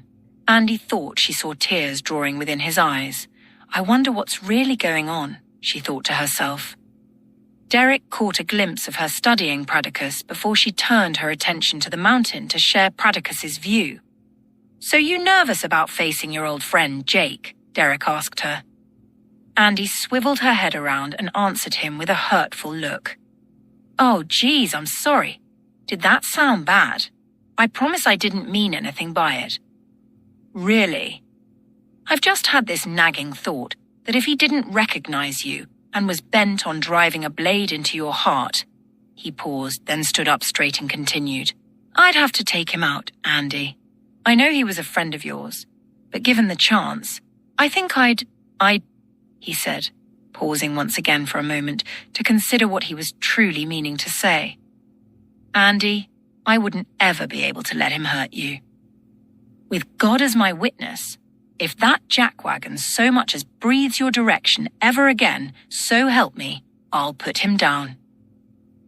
Andy's furrowed brow and frowning lips leveled out into a deep-rooted contemplation.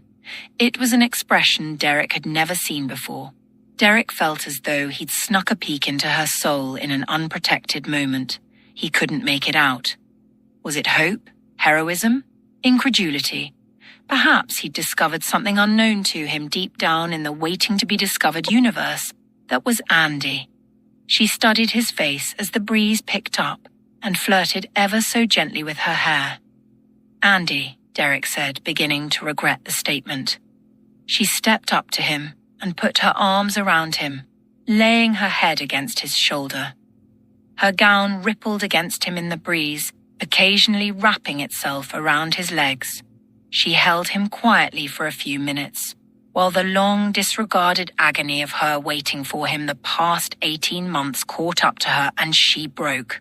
Clutching his shirt within her fists, she heaved several silent wails. Not sure what to say or how to respond, Derek simply held her.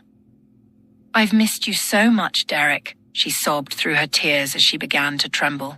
"About a year ago, I gave up on you and the life I once had. I just couldn't continue to hope anymore. I'm so sorry for that. Can you please forgive me? Please forgive me, Derek," she whispered into his shoulder, grabbing him tighter. "Come on now. You couldn't have known how far behind you I was going to be. I'm so sorry you had to go through that. It really must have been horrible." "Andy," he picked her chin up. "I'm sorry you had to go through that. You have nothing that needs to be forgiven. I'll say it if you need to hear it, but it won't be coming from anywhere within me. Andy, you've always been the soft, steady place for me to land. There wasn't a chance I wasn't coming after you. I'm really sorry for everything." He squeezed her. "All I could think about after you fell through the hole was that I should have kissed you that night in the pantry," he said quietly. Her sobbing began to quiet. She raised her eyes to meet his. Derek studied her face, absorbing her every crease and freckle. The words came out before he could catch them. "I really cannot believe how gorgeous you are." He sucked his lips in a sudden panic, wondering if he'd gone too far. She smiled softly and then mimicked his move by drawing her lips in with a playful, receptive grin. The thought of her lips eluding him once again was more than he could endure. "Oh, don't you dare," he said, placing both hands behind her head. He hesitated for just a moment, preparing to capture a memory well worth preserving, then closed his eyes and kissed her. She let out a quiet whimper as their lips pressed together. With his thumb, he wiped the single tear descending upon her cheek. Derek savored the novel tenderness of her lips. An exhilarating thrill ran through his body like electricity, leaving his knees weak. He felt his pulse double, all the while pounding like a titan within his chest. The knotting in his stomach he'd felt earlier returned twofold, then threefold, and, without notice, stole his breath. Suddenly he realized those few seconds in time were perfect. It was the purest moment he'd ever known. Opening his eyes, he slowly drew his head back, separating his lips from hers with a whisper-soft break. He caught her for just a second in complete defenselessness, eyes yet closed, as if in a dream a million miles away. He gazed upon the face of an angel. Of this he was certain. She opened her eyes, and as she did, a tense, hesitant expression arose. "Derek," she said, but was cut off. "I'm right here. I'm not going anywhere. I'm not ever going to leave you. I'm right here, Andy, for always." He wrapped both his arms around her and then rested his cheek against the top of her head. 12. Derek held Andy's hand over the course of the next hour as the three of them reiterated their plan on their way back to Pradicus's home. The area of land upon which they stood began to slow and then incredibly assimilated itself into the shoreline as it drifted alongside it. The three of them stepped onto the shore just before the river waters washed into a series of rapids. They trekked a bit farther over a couple small hills, where they stopped upon cresting the second hill. The view overlooked a considerably wide neck of the Eastland River and provided them a glorious scene, comprising Pradicus's home and the woodland surroundings reminiscent of lush, enchanted forests, described only in fairy tales. Pradicus built his house on an 8, a 60-acre island measuring twice as long as it was wide. The 8 had formed in the center of the river as a result of an enormous ledge protruding out from the river bottom, forcing the current to separate and travel around it. A fairly moderate downgrade led them to the river's bank, where they stood looking onward toward the house. It featured a wraparound wooden porch and stood 2 stories tall and was swathed in ivy. "How are we going to cross?" Derek asked, turning to Andy. Pradicus, Andy asked, deferring the question. Pradicus tapped his staff 3 times, then once again against a large flat rock extending into the river. A large swell appeared from downstream and hurriedly approached. It disappeared between the island and the rock. The water then began to separate as a leathery walkway rose from under the surface. Pradicus stepped off the rock and onto the new risen walkway, continuing forward toward the house. Derek's slow glance out of the corner of his eyes told Andy she had some explaining to do. It's a kraken. Pradicus rescued it from Lignardre's clutches when it was a baby. He said he brought it back and nursed it to health, and it apparently decided to stay. Now one of its great arms acts as a bridge for him. How did he get across before? He said a line of enormous stones used to act as a bridge of sorts. They must have been hugely tall to be able to sit on the bottom of the river and still stick out above the surface. Lignardre destroyed the bridge long before I got here in an attempt to kill Pradicus, but I suppose he could just float on another land piece.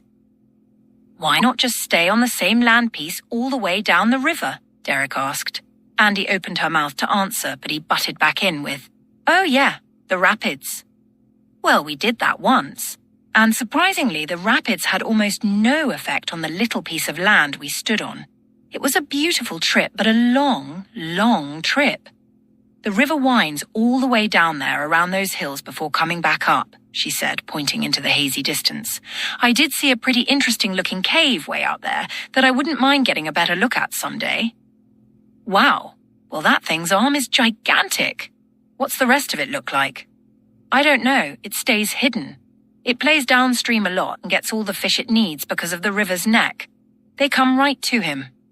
She carefully stepped off the rock and onto the massive arm, and he followed. Her eyes studied the hide for sure footing. It talks to Pradicus, you know, the kraken, she said. I've seen it. It's like it knows what Pradicus is thinking about. Derek, following in her exact footsteps, looked up at the back of her head briefly and tossed her a dismissive smirk. You're smirking at me, aren't you? He stammered, caught off his guard. I knew it, she said perkily. A few hours passed. Andy and Derek shared a moment on the front porch lounging on a swing handmade by Pradicus's father. We go to work after breakfast, Pradicus said, poking his head out. Be prepared. Andy smiled at Pradicus as he returned into the house. A penny for your thoughts is what he always said to me. You can't afford it, I'd reply, and then of course we'd talk. Honestly, she said, beginning to think about it, it's been a few weeks since he's asked me that.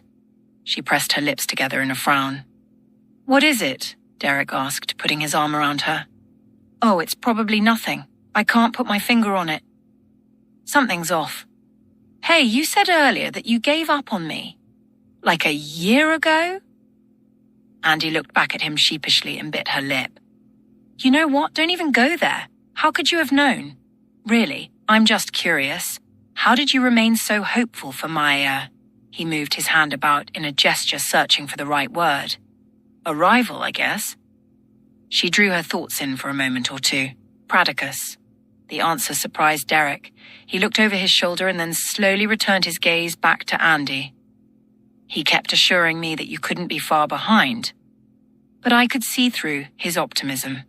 Yet every month he said he was off to find you, especially the last few months. He seemed surer, almost certain about your coming. That's when all the talk of the Atlas began to surface. In fact, she said, sitting up, that's when things really started changing around here. Seriously, it's like we haven't seen much of Lignardre or Beerville. Last month, for the first time since I got here, I saw people from the village. I even overheard a couple travelers joking they heard that the Grey Riders must have finally turned on Lignardre. They said they were finally going to get a look at the great mystical cavern. Speaking of the horsemen, they were thought to be a myth. Then, all of the sudden, out of the blue, they show up. That's like waking up and seeing the boogeyman standing in the corner of your bedroom. Things have certainly begun stirring lately. Wow, Derek. Do you think there could be anything to this prophecy? As contemplation slowly swept over her face, she drew in a deep, controlled breath and slowly scanned the outline of the hills against a tall pink and orange sky. Having nothing to add, Derek simply held his gaze on Andy. A few moments later, he shared her view of the sunset, and the two sat quietly. The river's flow rushed towards them and then split at the Aid's tip in raging sprays like the Titanic carving through the ocean. Birds sang their evening praises and melodies into the unfailing breeze, which Derek noticed was brushing against Andy's face and through her hair. "I can't believe how peaceful it is here. You've lived here for 18 months?" he asked. "It hasn't been all bad," she said, drawing her knees up into her chest. "I kind of made this my spot." Derek saw a young woman. He was mesmerized by what she'd become. The now not-so-awkward pounding in his heart returned as he studied her face from the seat beside her. His eyes traced the entirety of her profile, landing on an inscription carved into the wooded armrest beside her. It listed the names of her 4 siblings in lowercase, and below them, in a somewhat fashioned heart, read, "Derek." She followed his eyes as they arrived at the etching. Sporting an enlightened look, he glanced back up to her face. Their eyes met, and for a moment nothing else in the world mattered. He slipped his hand beneath hers. The beginning of an enamored grin peeked from his lips. "You're really here, right?" Andy asked softly. Derek nodded. "I rehearsed this conversation, it seems, 1,000 times from this very spot before I—" She paused and frowned, then covered her lips with her free hand. "Before I decided I would never see you again." She closed her eyes while several tears edged her lashes and fell. She took a moment to gather herself and then continued. "If there's one thing I've learned about myself through all this, it's that She paused again, then opened and landed her wet eyes upon his gentle expression.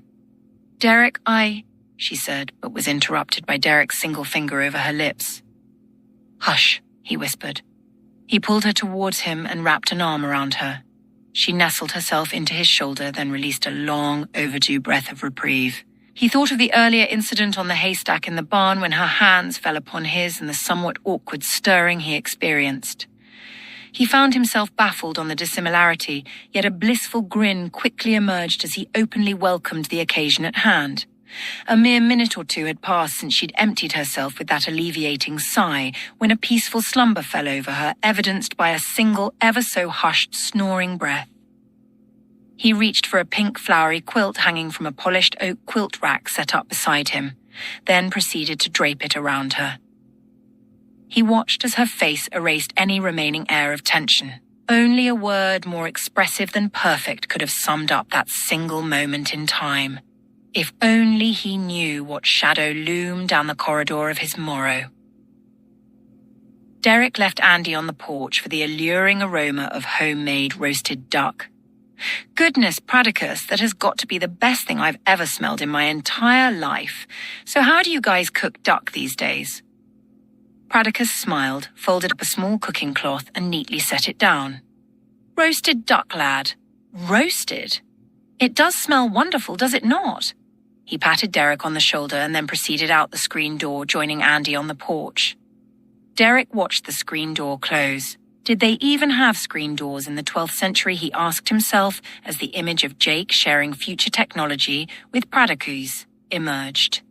Shrugging it off, his eyes scanned the cottage interior. Its warm decor made him feel considerably welcomed, with various wildflowers positioned on and along the walls, and strategically placed cooking utensils hanging throughout. The wood possessed an exquisite lacquered sheen, which fascinated Derek to no end. "This place is incredible," he said, taking the liberty to explore more of the beautiful home. He opened and closed several doors and cupboards, noting the lack of creaking and smoothness of the hinges, and then he made his way to the 2nd floor. He heard Andy's sluggish voice trickling in on the gentle breeze through one of the upstairs windows. 2 rooms and a small den comprised the upper level. Though the doors of the 2 study rooms were open fully, it was the darkness looming around the edges of the nearly closed den's door that caught his attention. While the overall impression was that the door should have been closed, it undoubtedly was not, as it rested ajar slightly. Captivated by curiosity, he gave it a gentle nudge, then a second later a slightly more robust jolt. The door objected with a groan as it drudged across the swollen wood floor. While Derek peeked in, pale rays from the sun's western setting crept along the floor as he proceeded to open the door farther. A sudden cool gust, laced with a trace scent of something he couldn't quite put his finger on, brushed against his face and through his hair, as if escaping past him. The door continued to creak as it unhurriedly opened to its fullest extent. He stepped in. The light entering in from behind him was barely adequate for his eyes to adjust to the stark darkness. A window positioned on the side wall to his left was blanketed with what seemed like a black tar substance. Books upon books and papers unsteadily stacked characterized the tiny room. It took his eyes another moment to adjust, but he soon discovered it was a journaling room. Derek treaded softly as the floor popped and grumbled with every step. On the wall opposite the window, he was able to make out an almost hidden small door without a latch. Furthering himself into the room one small step at a time, he came upon a desk. One book lay open on it. He bent down for a closer look and, with a single breath, cleared a thick layer of dust from its pages. His amulet, hanging down freely, took on a dim glow. He turned the journal slightly toward him, trying his best to follow what might as well have been a completely foreign language. A familiar word jumped out. Then another. "Oh, okay, I got this. It's Old English. Wow," he said. Then stopped dead when he recognized the word Jake, followed farther down the page by another, which sent a twisting knot through his stomach. The word was his own name. Derek. 40 or so minutes later, Andy found him upstairs in one of the study rooms overlooking the landscape from a window. "Hey, where'd you go?" Derek didn't answer. She quietly stood behind him and then rested her chin against his back. Her touch snapped him out of his daze. "Andy, I'm sorry, I didn't hear you. Did you say something?" "Hey, what's going on?" He had an answer but tucked it away. "I'm so enjoying how beautiful it is here. Couldn't you just imagine living here for the rest of our lives? My goodness, I mean, as long as you like fish, you'd never have to go anywhere. It's perfect here. Where are all these heavenly getaways back in our time?" Andy smiled and then wrapped both her hands around his arm. "I have to admit, it really hasn't been bad. So spill. What is it? You gonna tell me you're thinking about staying now?" He turned and looked at her.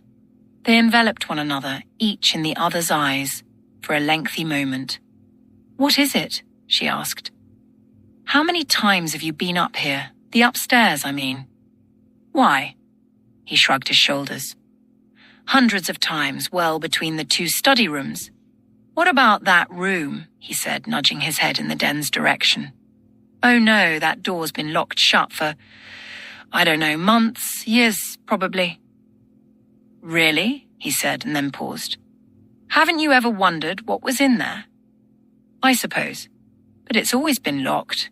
I mean, I don't even think Pradicus has the key. It's not been opened since I've been here." He set his eyes over the landscape once again. "Are you saying you've tried to open it?"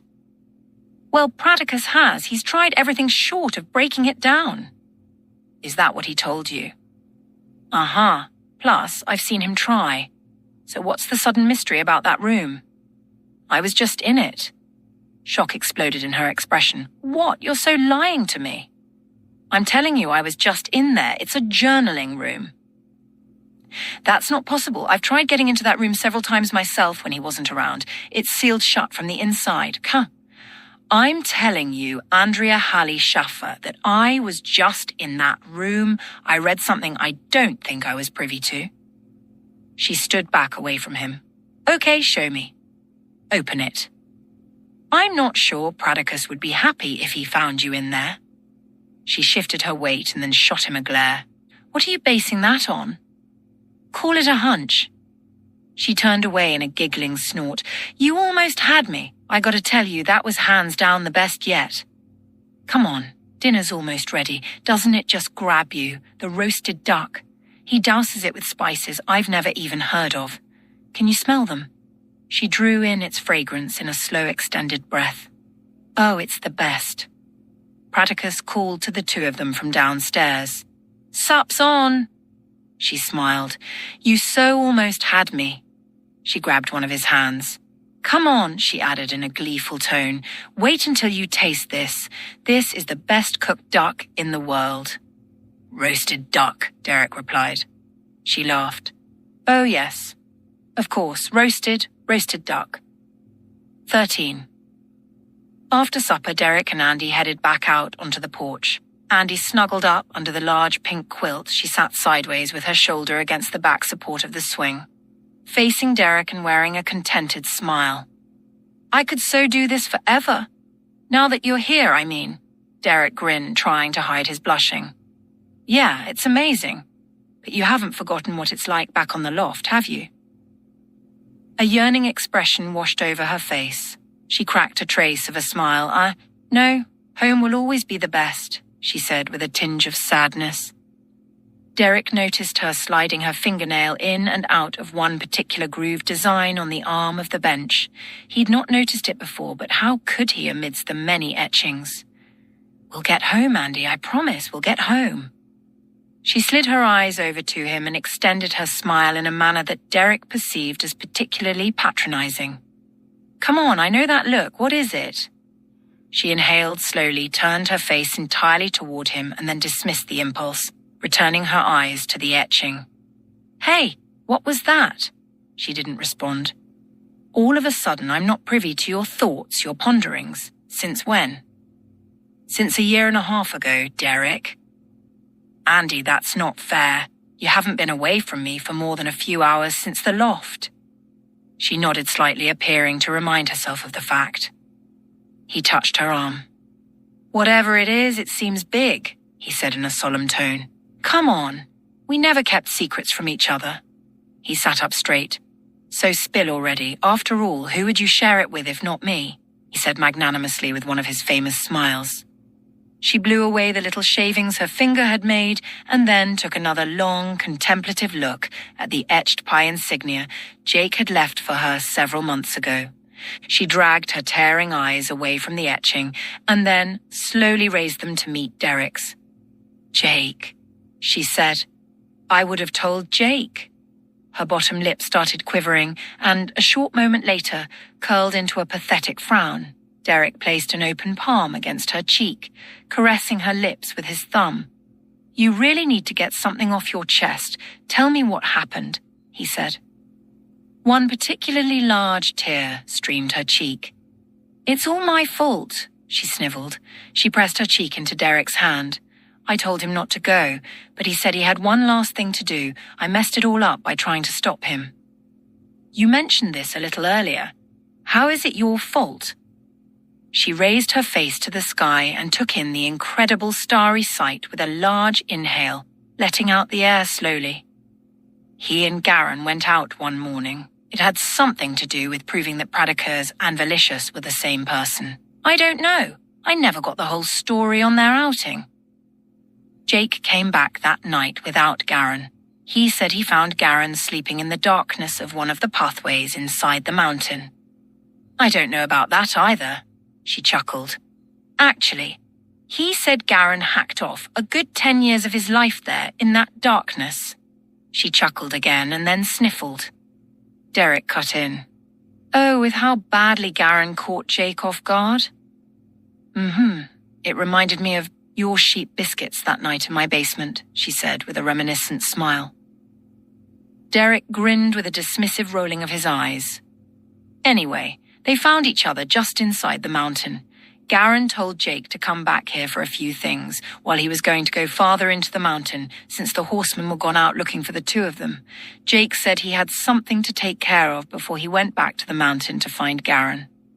Long story short, we had a fight, and I told him I didn't care if I never saw him again.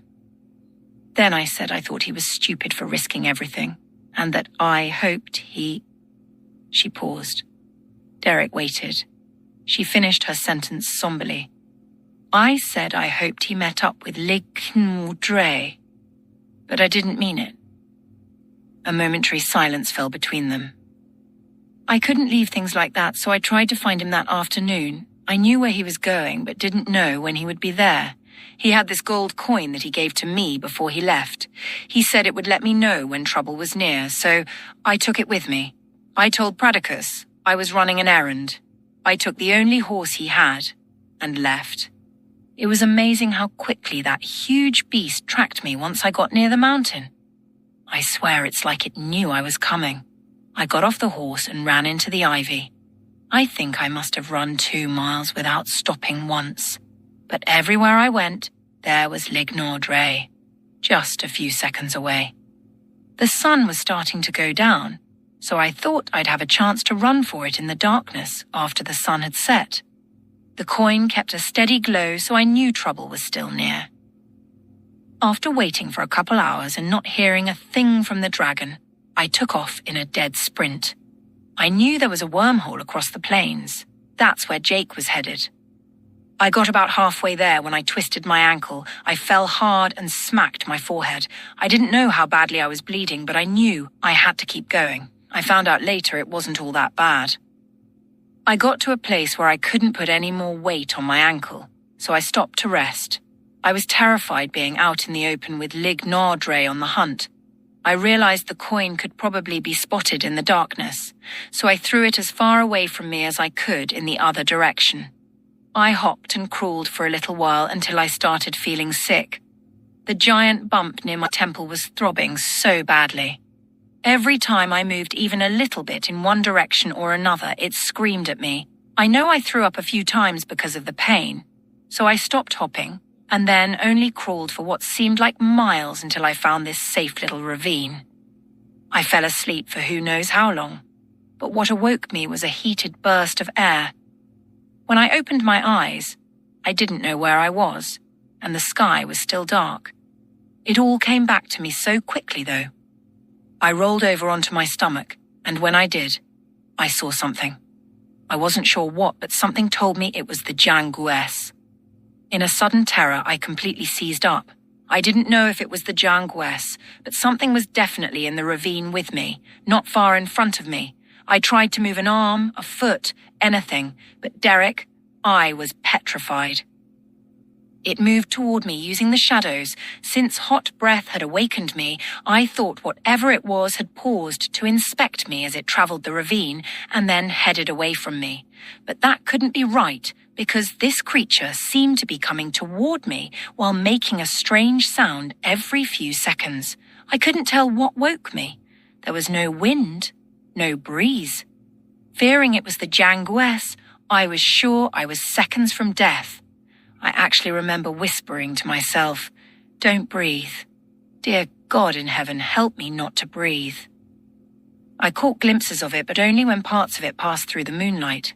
I didn't know if maybe it was a small bear or perhaps a mountain lion. Then the trembles started in. I couldn't move any part of me at will, yet my entire body shook like crazy. The thing crawled closer. A few steps, then a pause, then a few more steps, and another pause. I imagined it tearing into me, thrashing me against the walls, and I wouldn't be able to do a thing to stop it. I wanted to scream, to scare it off, but even if I wanted to, I couldn't. I was frozen. And then what if it didn't know I was there? If I did scream, would it attack me and kill me? Would it eat me? Or did it already know I was there, quivering like a cornered mouse with no defense to fight it off? Had it already determined I was its next meal? I heard the stirring of the soil just a foot or so in front of me. The thing had become quiet. It stopped. It made that strange sound once more. Suddenly I heard thunder, and it was really thunder from the storm that had been brewing, not the horsemen. It was about to rain, and all I could think at that moment was how this couldn't get any worse. I saw a crack of lightning shoot across the sky, out of the corner of my eye. Then another one flashed somewhere between where I was and Broga Mountain. It lit up everything around me. I saw the thing in front of me. It was She stopped to swallow hard and then contorted her face while shaking her hands and arms. An ugly, furry, giant spider, she added in a high-pitched, grotesque voice. Good crevens, Derek, it had like 6 or more black eyes, each the size of the tip of my thumb, all attached to a big, round head and body. Its fangs hung down like a saber-toothed tiger's. I saw it and remember thinking it couldn't be real. It was way too big. I don't know where my voice came from, but I outright screamed like I never knew I could. I was suddenly free to move. I reached for anything and everything and grabbed a rock, then threw it at its face. The hit made this icky, soft-sounding thud, kind of like the sound you might get if you threw a baseball into a bale of hay. It was sickening. Then it spun this wet web around my leg and started dragging me. I clutched everything I could that was sticking out of the ground. I was screaming my fool head off. I got a hold of this little root and hung on. It seemed like my leg was about to be torn off as hard as that spider was pulling. The lightning flashed again, and I saw the tunnel web in the side of the ravine it was pulling me toward. It finally stopped pulling and then began to crawl on top of me. I swear I punched it in one of its eyes, and it broke open like an egg. But it was much thicker and gooier than a yolk. It backed off for a second. I took the opportunity to reel my legs up underneath me and then started yanking on the root as hard as possible. I pulled it loose. On the end of it was a big clod of dirt. I started swinging it at the spider's face, but with every swing it darted away and then lunged back at me. Finally, I threw the root at its face and the dirt clod exploded. I guess it blinded it. It backed off for a second, then made that noise again and rushed me. I put my arms across my face and screamed, waiting for its attack. It didn't. When I looked up, it was gone.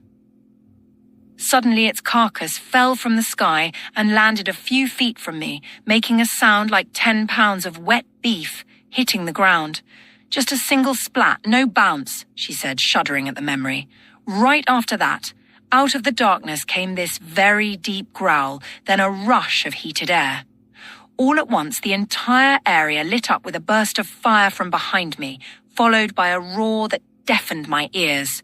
The roar sounded like a lion's roar, but being blasted out from a cruise ship foghorn. I got to my feet and limped away from the dragon as fast as I could. It found me, Derek. After 18 months, it caught up to me. I remember wondering if it never really wanted to catch me, but was just playing with me, feeling like if it had wanted to, it would have, and with certain ease. I fell down before I could get very far.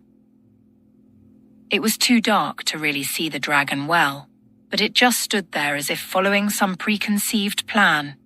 It was so enormous, like a strangely shaped cathedral. It must have been 3 or 4 stories tall. It blocked half the sky as it stood over me, with its wings stretched out and all majestic looking. I started scooting away, then made it back onto my feet and ran again the best that I could, but Lignard Dre stuck one of its feet in front of me, and I tripped over a claw. I got up again, and then, with a swipe of its foot, it knocked me across a clearing to another ravine. I felt like I'd broken every bone in my body after that landing. Oh, I hurt so bad. I was so tired, so worn out. I remember just rolling myself into that second ravine. That's it. Derek wore an incredibly intense look upon his face. Flabbergasted, he stammered out a few broken syllables and then decided to shut his mouth. After that, all I remember is the taste of blood in my mouth and how hungry I was. I don't even remember falling asleep or being sleepy. Derek, it was the most scared I've ever been in my life. But I do remember praying that Jake would find me. I guess not every prayer can be answered how we want. The next day I was awakened by Pradicus, who was holding Garen's satchel. He said he didn't know why it was left in the middle of the field, but that he wanted to keep it for him in case he'd lost it. I don't know what happened to Jake, but I think if I could have found him that day, I at least could have told him I was sorry for what I said. I thought Jake and Garen both made it back home until you pulled out his phone earlier. Come to think of it, I'm not even sure where Garen's from. He's been here so long, and being an Everall, who knows where he calls home? I never gave it any thought before now. But I knew where Jake was from and how badly he wanted to get home. Oh, wow. I can't even go there. And then you saw his watch. She placed her hand over her face. This is going to drive me crazy. She looked over at Derek, who was still in shock over the spider story. You're serious? You were really attacked by a giant spider? She laid her head back and scanned the starry sky. After a moment, she turned her head toward him, and then her eyes slowly descended upon his smirk. Does it really matter? After all, I'm alive. I'm sorry, I'm just in shock. Can we forget about that? If we get a chance, will you show me its webbed tunnel? Are you really that dense? Has it occurred to you that spiders come from eggs? There's got to be more of them out there. No, I'm not showing you where the web tunnel is. I would say you had better be kidding, but I know you better than that. Derek grinned and then said, Okay, back to, Jake. What was it again? Geez, Derek, what is up with you? A girl might feel a little less transparent around you if you actually took the time to listen to her. Derek rolled his eyes. Whatever, yeah. A giant spider, he said skeptically under his breath.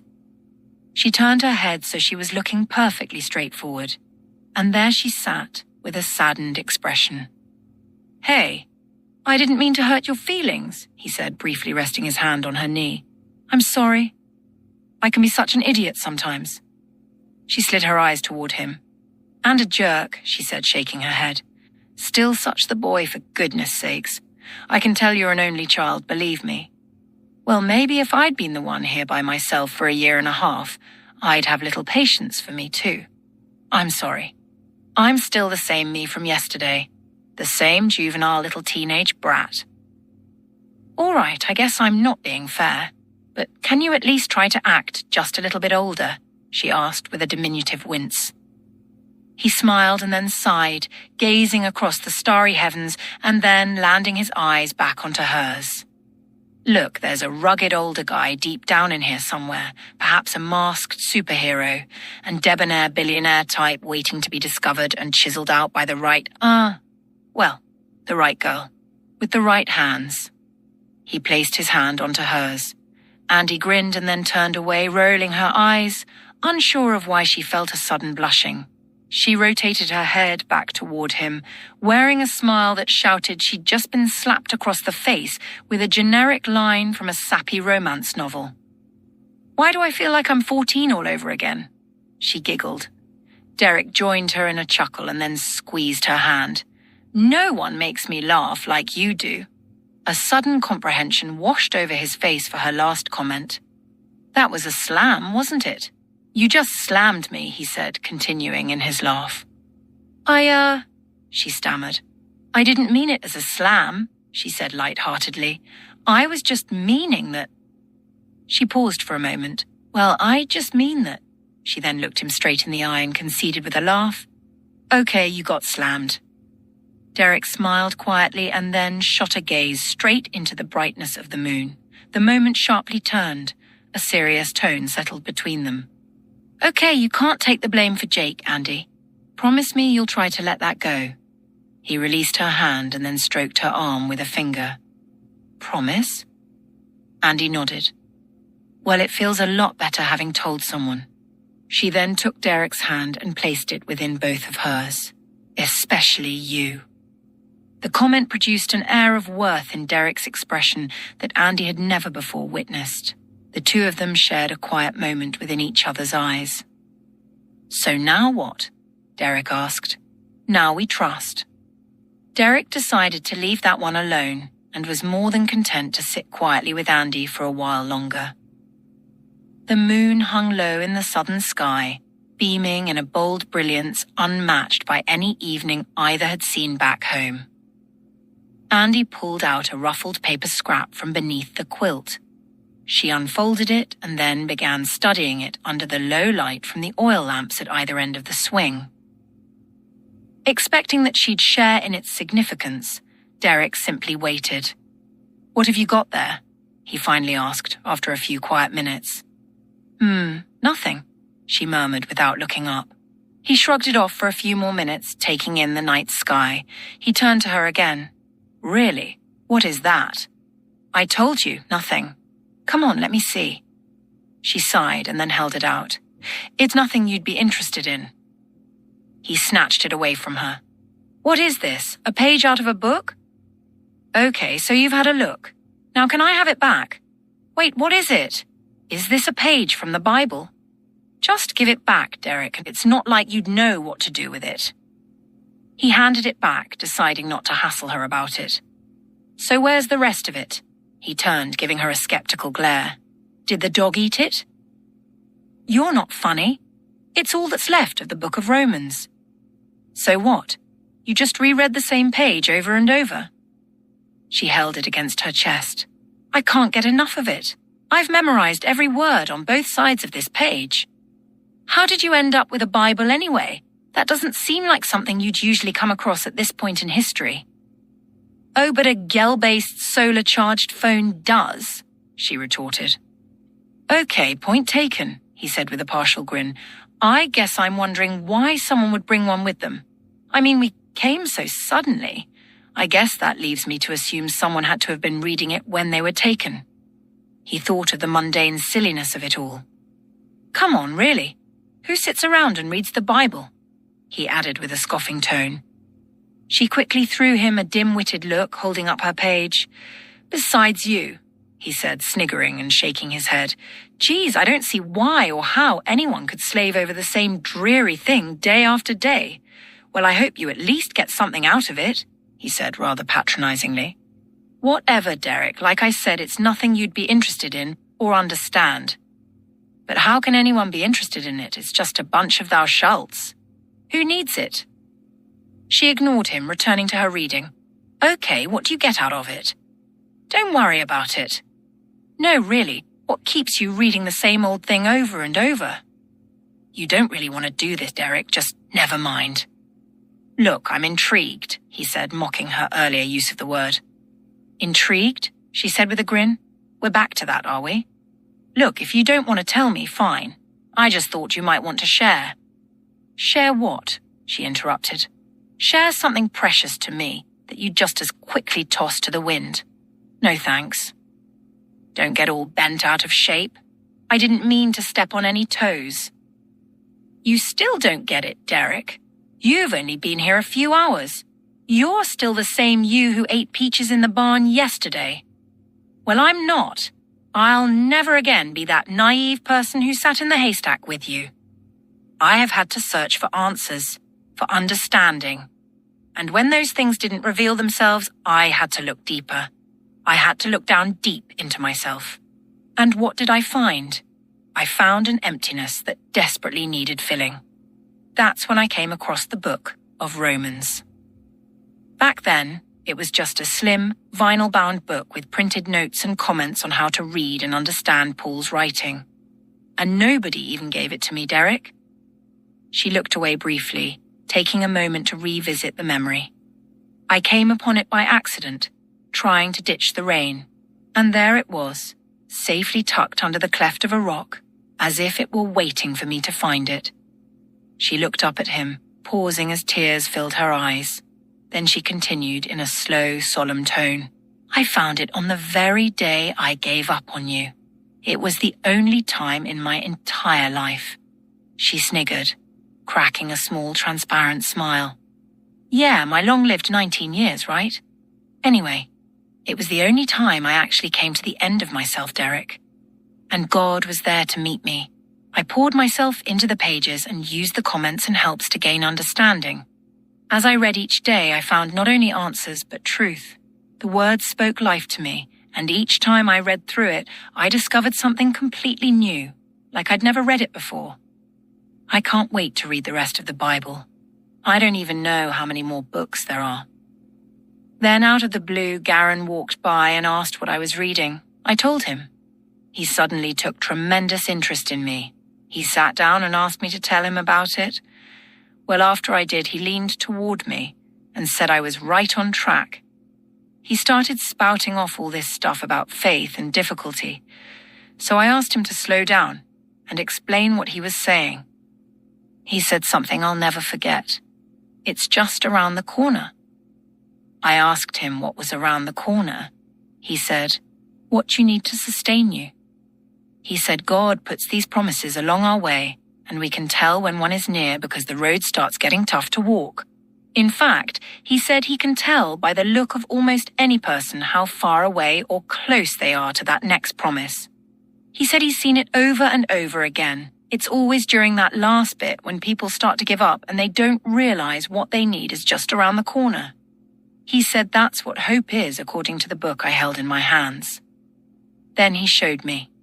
It was right there, Romans chapter 5. She took note of Derek's unmoved expression and sighed. I just wish you could show that you cared even a little bit. I mean, you don't have to be an Everall to understand there's more to life than just what we see here. You don't have to be a... What?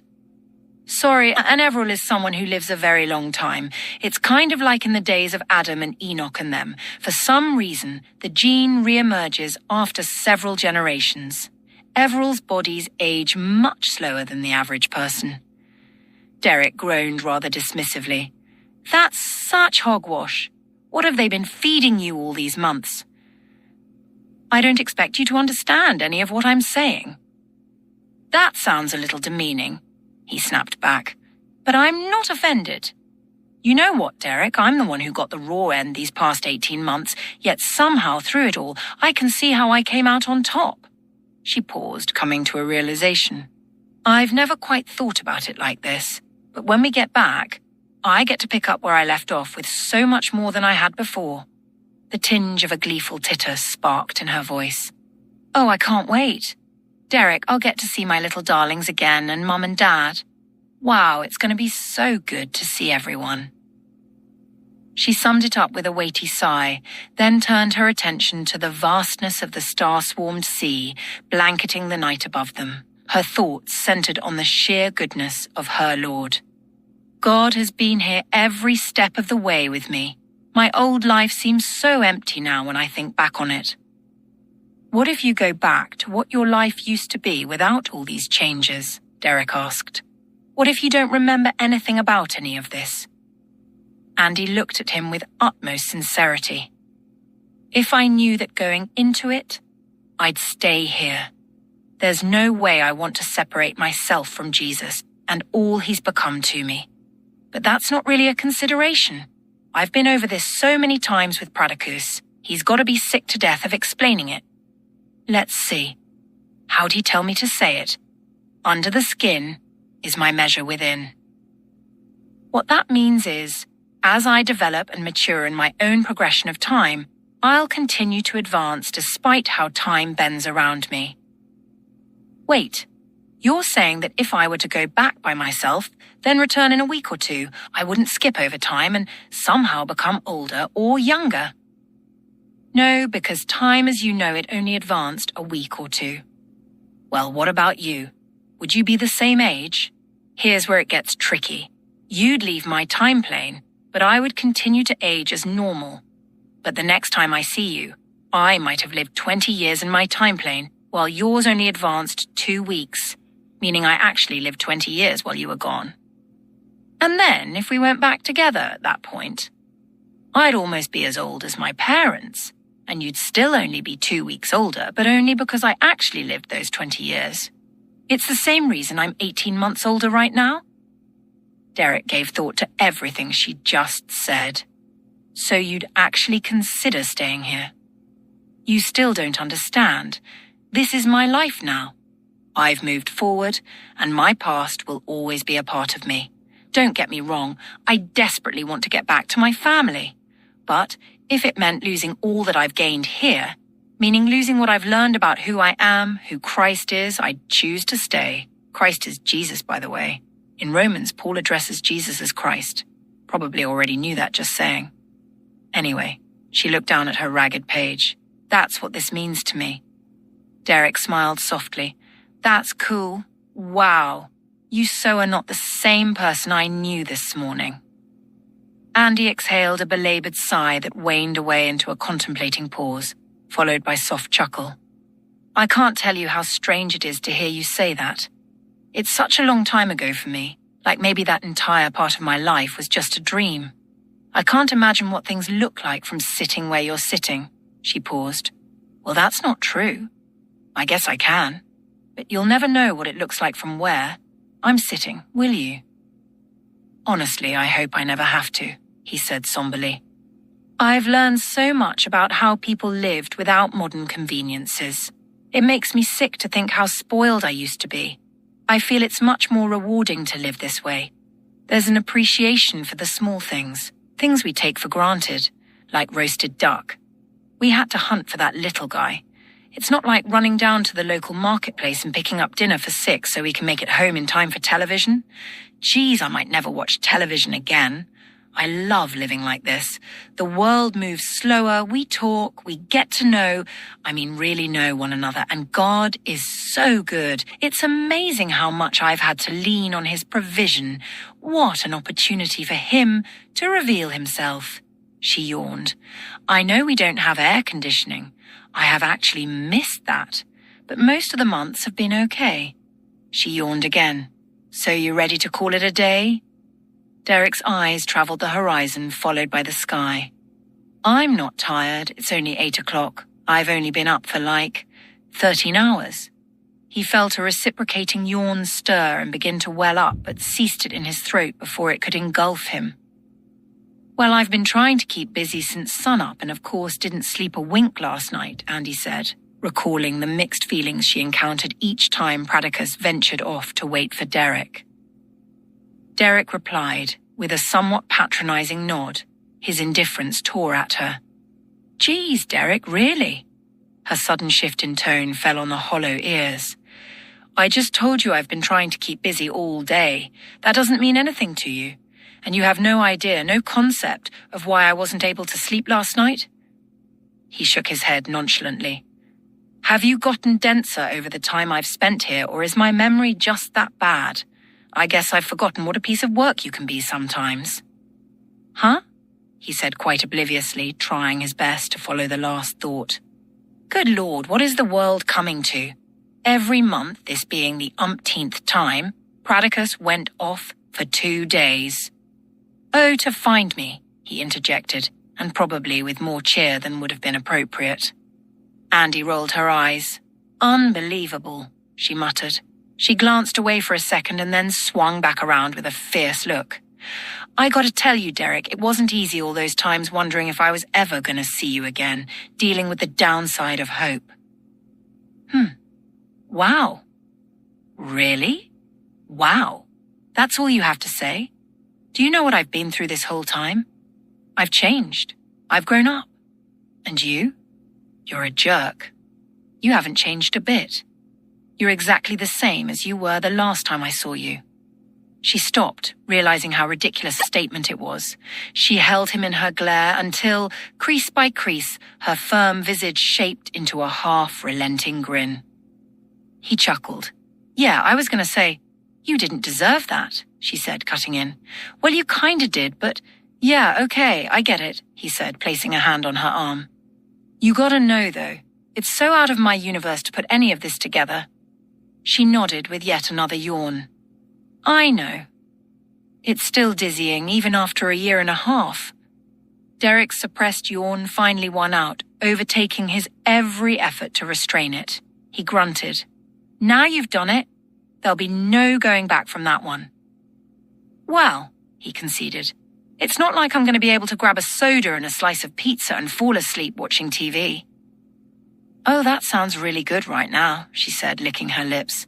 With wings and buttermilk ranch. Oh, I'm so all over that, not those wimpy mild wings. I'm talking hot, she said with a declarative nod. Nuclear, they said together. Both broke into a fit of laughter. Derek realized her laugh had changed, even if only minutely. It seemed to him that it had, in a sense, matured. Yeah, see, he said, putting aside the observation. You really do miss the good stuff back home.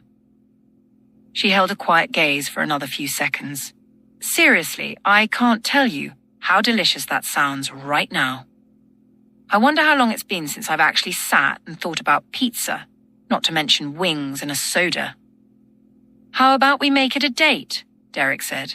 Tomorrow night, after we get back, we'll get some pizza, nuclear wings, and a couple sodas, and then together watch a good chick flick. The certainty in his tone struck her. The ease with which he discounted the unforeseen, the unfathomable, so unfamiliar, so confident. And of course, he continued, I'll spring for some chocolate ice cream, and I'm talking the good stuff with hot fudge, nuts, and whipped cream. But only after you catch up with your family, that is. She sat forward, frightfully aware of the mounting air of hope. How many times had she promised herself she'd never return to that place where notions like faith and possibility are exchanged for words like impeded, thwarted, and despondency? Would things be different this time? Could they be? Derek, I don't know if I can give in to that again. If anything happens, anything at all preventing our return, she said, pausing, gravely concerned for her emotional soundness. She closed her eyes. You just don't know, Derek. You really have no idea. He took her by the hand and held it firmly.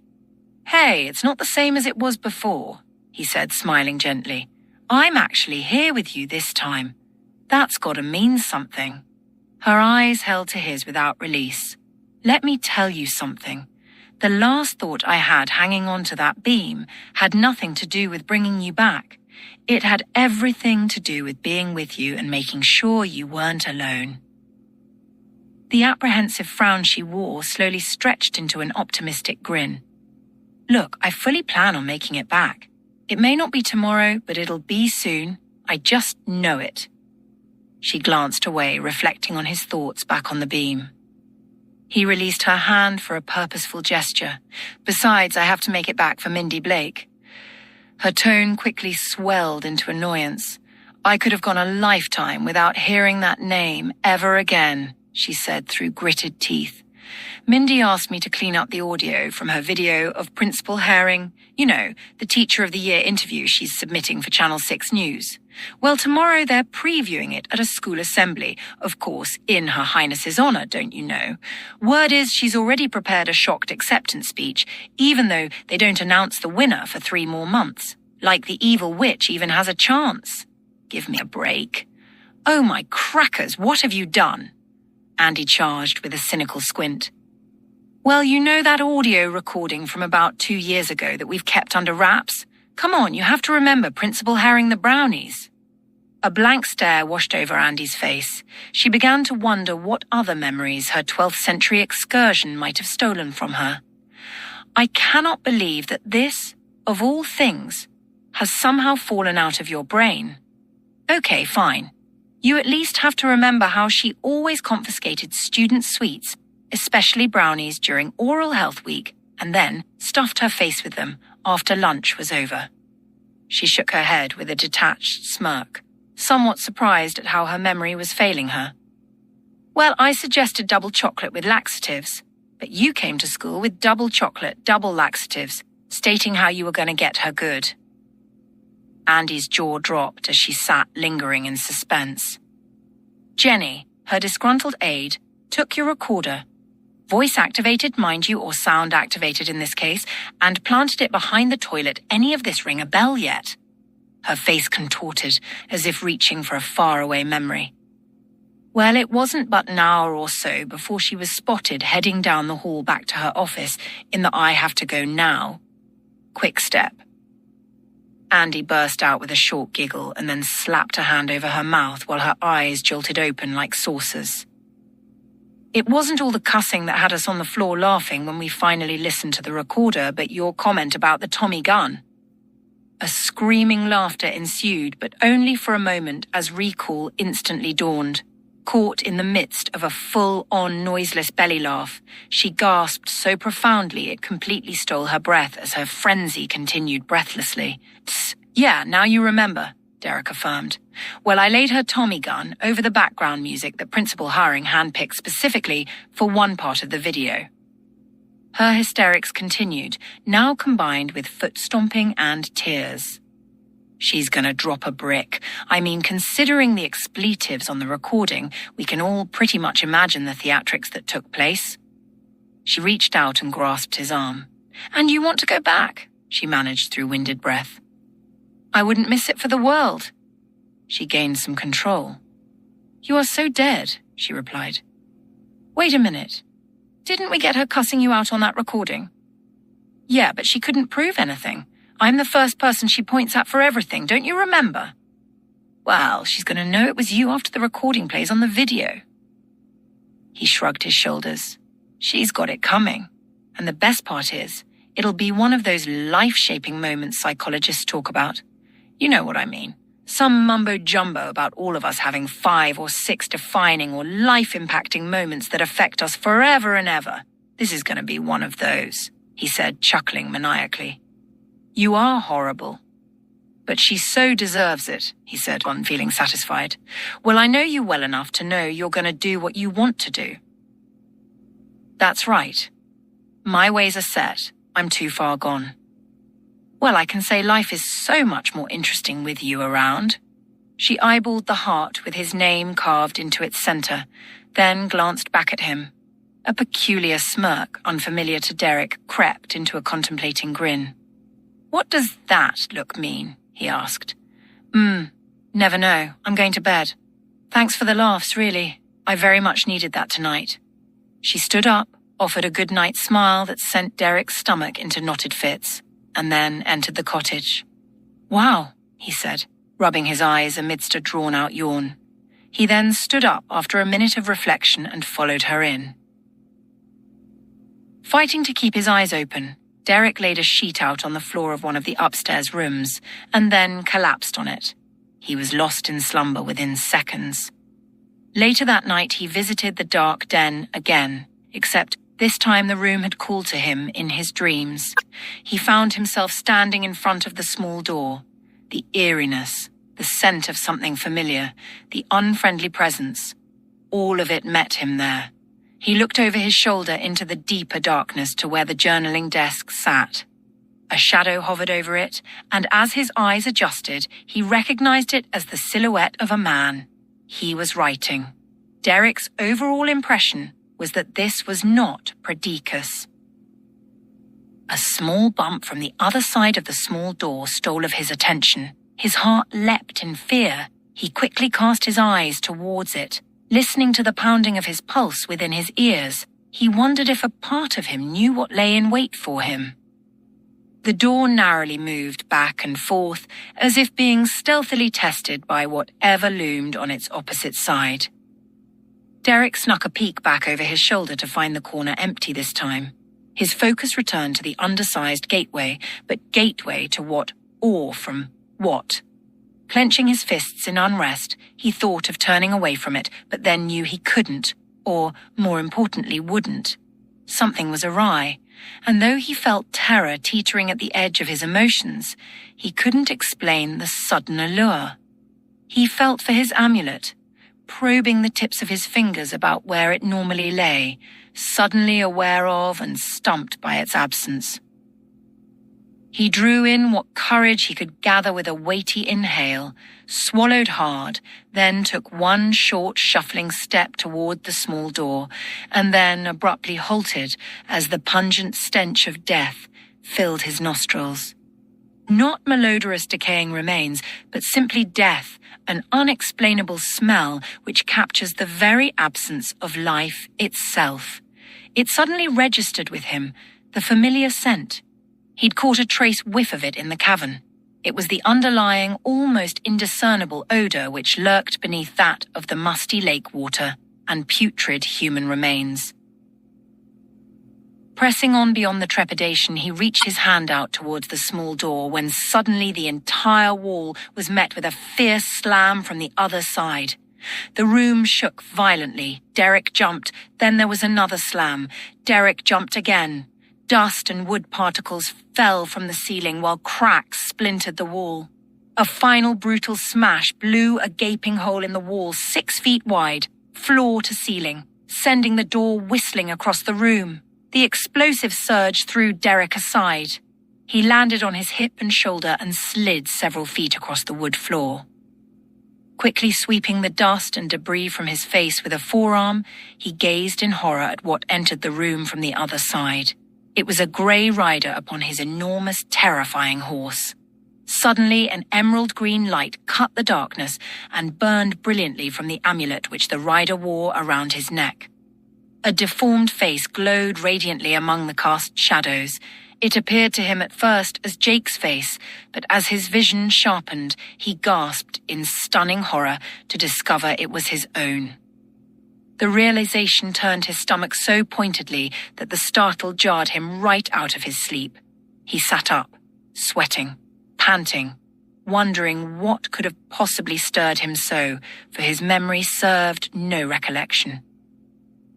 He closed his eyes after taking a minute to settle, then lay down again and fell back to sleep. Tull, 14. Waking to the smell of coffee and flapjacks, Derek smiled, recalling traces of one outlandish dream involving an older Andy.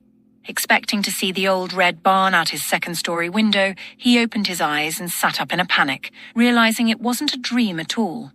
It was his first glimpse into a world that Andy spoke about the prior evening, her words reiterated in his thoughts. You just don't know, Derek. You really have no idea. Mulling over the rampant barrage of what-ifs and what-nows, he felt his pulse quicken and, for the first time in recent memory, had no bearings for what on earth to expect. The lack of solid footing in his current circumstance lent itself to a rising uneasiness. After taking a minute to reorient himself, sitting silently, he came to rest on one soft, reassuring thought. A second later, her voice carried into the still air where he sat, listening to the sound of not just a familiar voice, but her voice at the top of his morning had warm fuzzies chasing away all apprehension.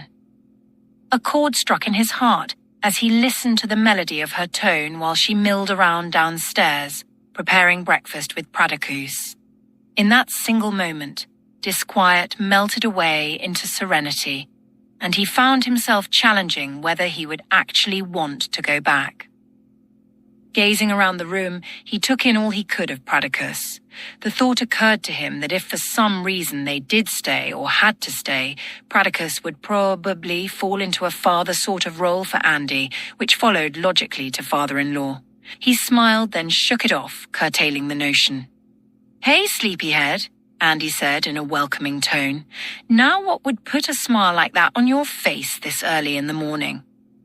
Her sudden presence startled him and, in his estimation, was the reason for the unexpected myriad of thoughts and feelings rushing through him like a current. Wondering if she could have possibly read his thoughts through the smile, he grimaced and looked away. He quickly recovered, though, a strength on which he played well. I was actually thinking about you. She stepped into the study with a grand look about her. Really? Please do tell. The truth? Of course, she said, emitting a soft glow of anticipation. I was thinking that if, you and I didn't go back for whatever reason, you know, that there's a pretty good chance that, well, we, you and I, would probably become more than good friends and move on to the next level. He watched her try to hide a look that, at least in Derek's estimation, piqued her interest. Yeah, you know, like getting to be neighbors and no longer good friends, but super good friends forever.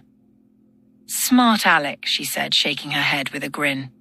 You're what my grandfather calls a whippersnapper. What do you mean? You wanted the truth. Truth, my horse is behind. Since when have you ever stood on the truth? Come on down. Breakfast is ready, she said, turning away, chuckling. She made it down the stairs when she heard him retort, You have a horse. Finishing breakfast, Derek pushed his plate away. Pradicus, how do you cook so well without the modern stove? He asked. I must say it is a process, and a process one must learn quickly if one wishes to enjoy the food he prepares. We've cooked everything, haven't we, Pradicus? Andy stated proudly. Ah, yes, and the pleasure has been all mine to have thy company. Derek looked at Pradicus squarely. So you've been trying to get into that room upstairs, huh? Andy gave him a kick in the shin, along with an equally painful glare. The table became quiet. Why, yes, my boy, Pradicus answered. He didn't mean to bring it up, Pradicus. Did you, Derek? She said with firm intention. Well, I only ask because... He was interrupted by another kick in the shin. I happened to mention it last night, that's all, Andy said, cutting in. I probably shouldn't have, but it kind of stands out when you're up there. Derek directed an offended scowl toward Andy. He turned his attention to Pradicus. I'm sorry, I don't mean to pry. No, it's fine, he answered. The room was once a map room filled with all sorts of charts, plottings and such. He began fiddling with his beard while a blank stare caught his gaze. One day, long ago, mine brother and I had a falling out. The house belonged to me, but through a chain of events set in motion by his evil mind, he stole it out from under me. In the process, he thought to have killed me. It was none but the mother of that young kraken who saved me from Lignor Dre and the clutches of mine malevolent brother. After he realized I was still alive, he made a final attempt to finish me. He chose this very house with which to carry out his purpose. I managed to gain the upper hand, at which time he retreated into the map room. He locked the door shut. Never had he known me to be a life-taker, but he knew all too well I was prepared to take his that very day. He remained in the room for several days. I was sore afraid he would destroy my every work, so I kept from breaking down the door. Knowing he would need to exit at some point, I locked the door from this side and placed a group of crossbows just off the window to hinder his escape there. He sealed the window from the inside with a resin or tar to keep the window from shattering, as well as to keep me from seeing in, even though I haven't had access to it from the outside. He became quieter as the days drudged on. I didn't know whether he eventually fell dead or simply loomed amidst the darkness. I pleaded with him to come out and make amends, but was never answered. I decided I would break down the door. I needed to. After repeated attempts, I realized he had an extended lock in place, a lock of supernatural or perhaps magical operation. Finally, I thought to smoke him out. I forced enough smoke into that room to kill 10 bears. I concluded he must have died despite my attempts to reconcile. But as we all know, a body without life produces quite the stench. His eyes regained focus and alternated between the two of them. Mine brother is alive, and he isn't in that room, and I have yet to open the door. Where he went and when he left is still a mystery. I do know that only since then has he been using Lignor Dre for wormholes to hunt people. Hunt people, specific people? Derek asked, his brow furrowed. What would be a reason for such a thing? Pradicus, venting his anger for the locked room, gripped the cup before him, squeezing it, obliterating it with a brutal glare. Tell me, Derek, what didst thou find in there? He asked, without so much as the flicker of a lash or stir of an eye. The question came so unexpectedly that Derek completely lost his breath. His eyes, widely held in startle, held fast to Pradicus's suddenly firm expression upon him. He stammered, searching for a way out. The typical quick recovery eluded him. Pradicus slammed a fist onto the table. What didst thou find? He demanded with authority. Journals. Nothing else. Well, maybe a map or two. Andy sat dumbfounded. A whisper passed her lips. You were serious? Show me, Pradicus exclaimed. Well, I didn't open the door. I don't know how or why it opened. Show me, he repeated, standing up. You're the key to all of this, young man. He leaned in toward Derek. You will stop Felicius. Derek swept his eyes across the table to meet Andy's. The general sense of her expression emanated well beyond flabbergasted and onto holy Jiminy Cricket. Derek led the other two up the stairs to the locked door. It wasn't resting open as it had been the night before, though the eeriness remained. The door seemed to know they were coming. It was as if it dared them to approach. Derek wondered if the slit between the frame and the top of the door had suddenly begun seeping obscure shadows, somehow unable to contain the thick, billowing darkness stirring from behind the door.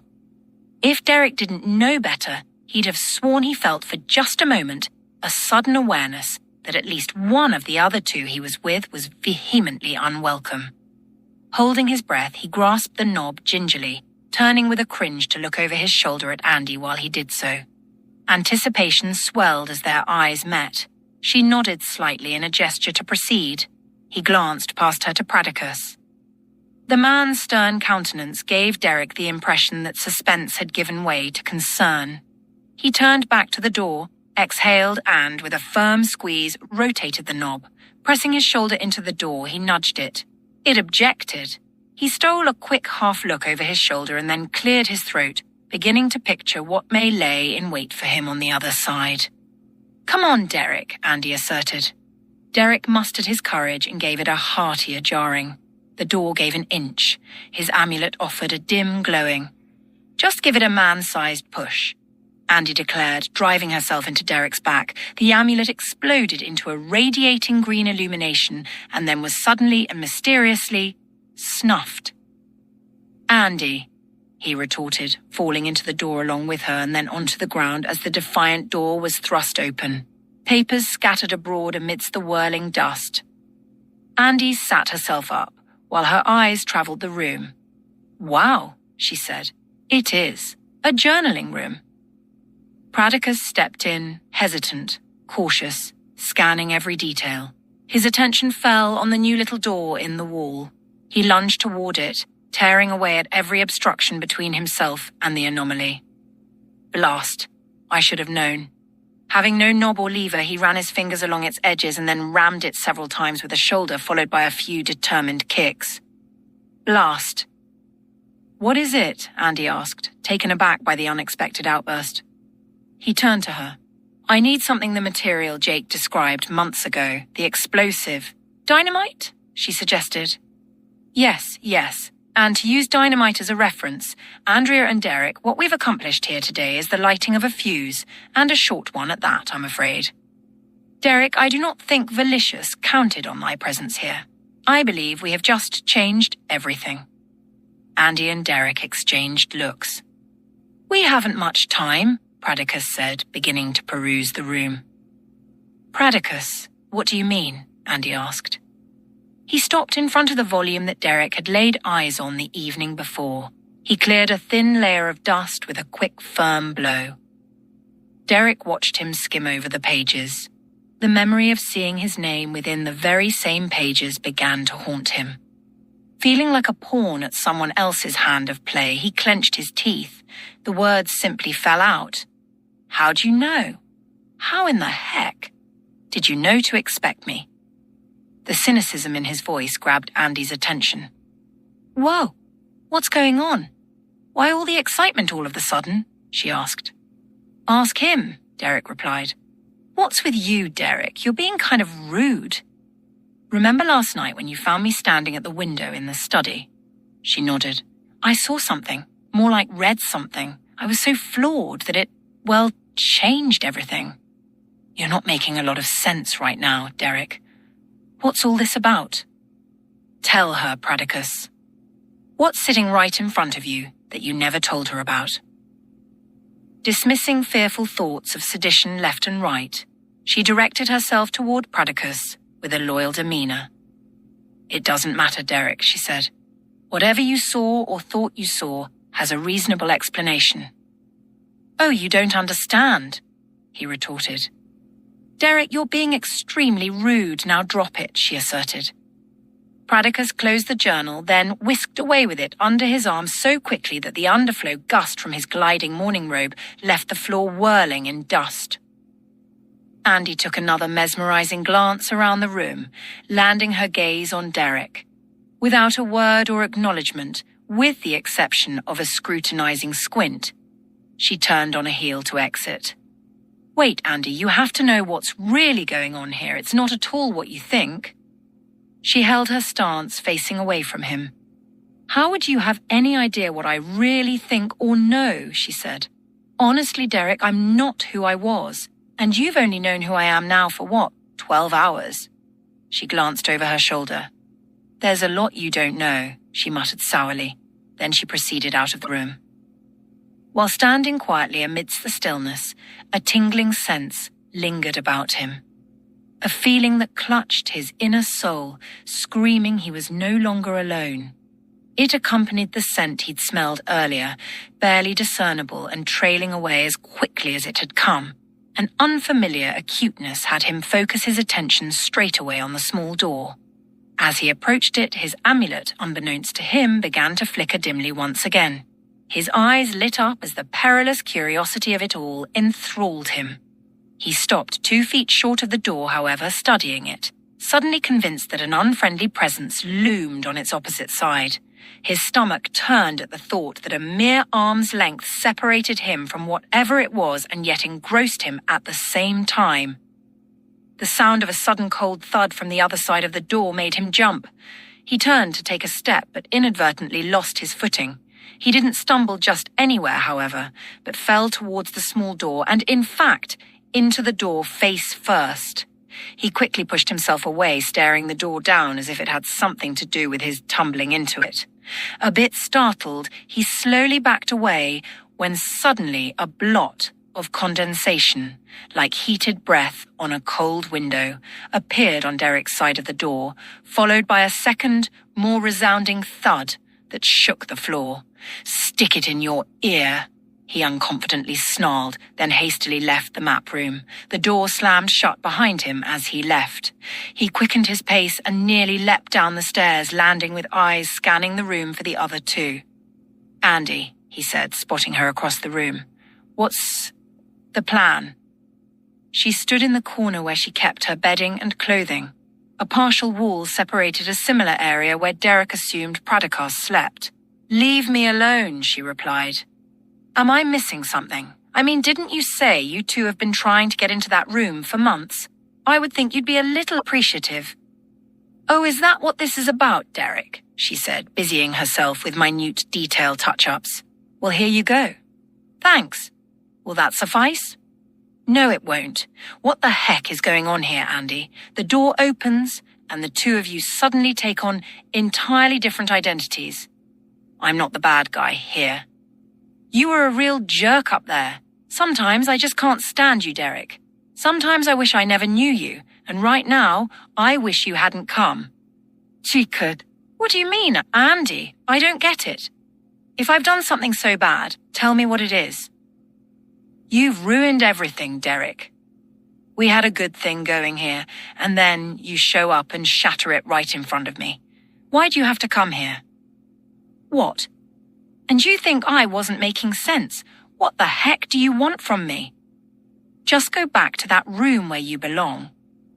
Watching as everything in his new little world began to implode around him, he took a flabbergasted step back, his eyes dancing about the room. They fell on a familiar partial page. He snatched it and held it up in front of Andy. "This is where we were last night. Romans. Remember?" She swept her eyes away with disinterest. He took the sheet fragment and began reading. "Do not be conformed to this world, but be ye transformed by the renewing of your mind, that ye may prove what is that good and acceptable and perfect will of God." She glared at him with a blazing disgust, but as he continued, her eyes found solace. He scanned the print for something, anything he could easily understand, and then continued. "Be kindly affectioned one to another with brotherly love, in honor preferring one another, not slothful in business, fervent in spirit, serving the Lord, rejoicing in hope, patient in tribulation, continuing constant in prayer." Preparing to continue, he looked up to find her in quiet tears. He slid the paper into his pocket, then reached for her. Stepping into his arms, she rested her head against his shoulder. "I'm so sorry, Derek. Please forgive me. I didn't mean any of what I just said. In that room, it's like something got a hold of me. I didn't even see it until you started reading. That's the power of the Word of God, Derek. It keeps you balanced. It keeps you well. It keeps you. I had my guard down, and whatever it was knew so. I'm just glad you're back. Derek, I need to share more with you on that later, but right now, you need to tell me what you saw in that journal.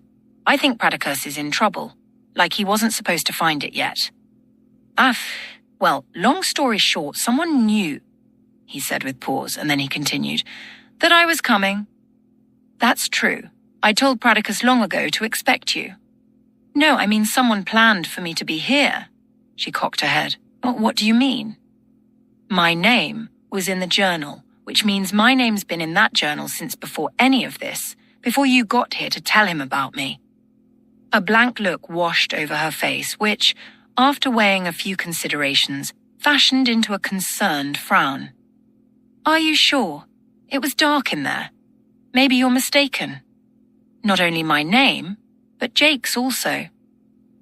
Silence filled the room as the declaration shook her.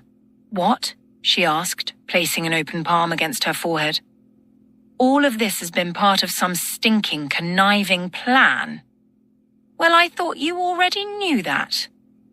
Her eyes raced across the room from one spot to another as she tried to put pieces together. Well, I did, I guess, just not quite like this. This is different. All of a sudden, we're talking maniacal, cunning, planned out. She was quiet for several seconds. Did you see my name? She asked with a determined stare. Andy, at this point, I don't really think, he said before she cut him off. Did you see my name? She snapped, wondering if any purpose surrounded her lengthy absence from family and good old Nebraska normalcy. He was reluctant to answer, seeing where she was going with it. No. Fury arose out of her determined countenance. That reptile-loving bastard. Andy Derrick said while fishing for something more to say. I'm not even supposed to be here. I've been through hell and back by accident. Who's saying that? Just because your name isn't in the journal doesn't mean you're here by accident. He watched her pick up a glass and hurl it against a wall. It exploded into pieces and hundreds of shattered slivers. She picked up another and drew her arm back. Whoa, time out. That isn't the way to handle this. I'm sure Pradicus has a good idea of what's really going on. Pradicus? Yes, of course. He must know something. She called to him, but he failed to answer. She stepped out onto the porch and then called for him again. Look, I thought we had something to do today. Remember our plan? She hesitated for a second, then walked to the edge of the porch and called for Pradicus yet again. Andy, his brother, doesn't know what we're planning. We can talk about this on the way. We've got to get going if we're going to have any chance of getting back home. She stopped and looked at him. Yes, you're right. I'm sorry. Now here's what we need to do first, he said just before a sudden thundering rumble distracted him, followed by a surging boom that penetrated the air from above. Water from the river immediately ignited up and out in a reddish-orange hue like an underwater atomic blast. A second ball of fire struck the river and exploded. Then, seemingly out of nowhere, an enormous long-necked winged beast swooped in and hovered 60 feet above the river's shore. A ferocious roar escaped its black orifice, followed by a lengthy mass of fire. The wind from every flap of its widespread wings gusted downward upon the treetops. Pradicus! It's Lig Nor Dre! Andy yelled in a panic, rushing into the house. Ominously, Derek looked onward toward the mythical beast. He stepped to the edge of the porch, watching in terrified wonder. Beowulf circled above the great dragon, once again serving as the eyes for Valicious. Andy came bursting out the front door back onto the porch. I can't find Pradicus. Derek turned quickly and caught her in mid-stride into his arms. It's fine. I'm sure he's aware Lig Nor Dre's here. They heard Pradicus's voice bellow from above them. They stepped off the porch and into the front yard, ducking the wind-driven flying debris. They found Pradicus standing atop the house with his arms raised, speaking loudly to himself, hurling curses toward the dragon in a deep, authoritative voice. The dragon wrenched its neck and then dove toward the house, with Beowulf following close behind. Pradicus bent down and picked up a large crossbow. He took aim and pulled the trigger. The arrow rocketed forward, piercing its target with a deadly strike into the heart. The crow instantly fell lifelessly through the air. Blasted defiant little cuss, he said through gritted teeth. Lig Nor Dre held up from its descent for a moment, watching its companion unresponsively arrive at its final resting place. It then redirected into an ascending climb and continued until it reached a silvery mist on the underside of the clouds. Its eyes, fierce and unshakable, locked onto the shooter, its intended target. Then, in a furious plunge, the dragon pinned its wings back and dove towards the earth. As it neared the hills, it spread out its mighty wings and leveled out, brushing the tallest treetops with its underbelly, intent on closing quickly. It opened its mouth wide, heaving a blanket of fire upon the grassland, preparing to snatch its mark from the rooftop. Andy and Derek both dove for the ground. On a speeding approach with a single snap of its jaws, Lignardre took half the roof off. Andy careened her neck around to survey the aftermath. Part of one wall, a large portion of the roof, and Pradicus was simply gone. She jumped up and chased the dragon for several steps in sheer devastation. Pradicus, no! There was no sign of him. Pieces of roof fell to the ground, trailing the dragon's flight. Andy fell to her knees.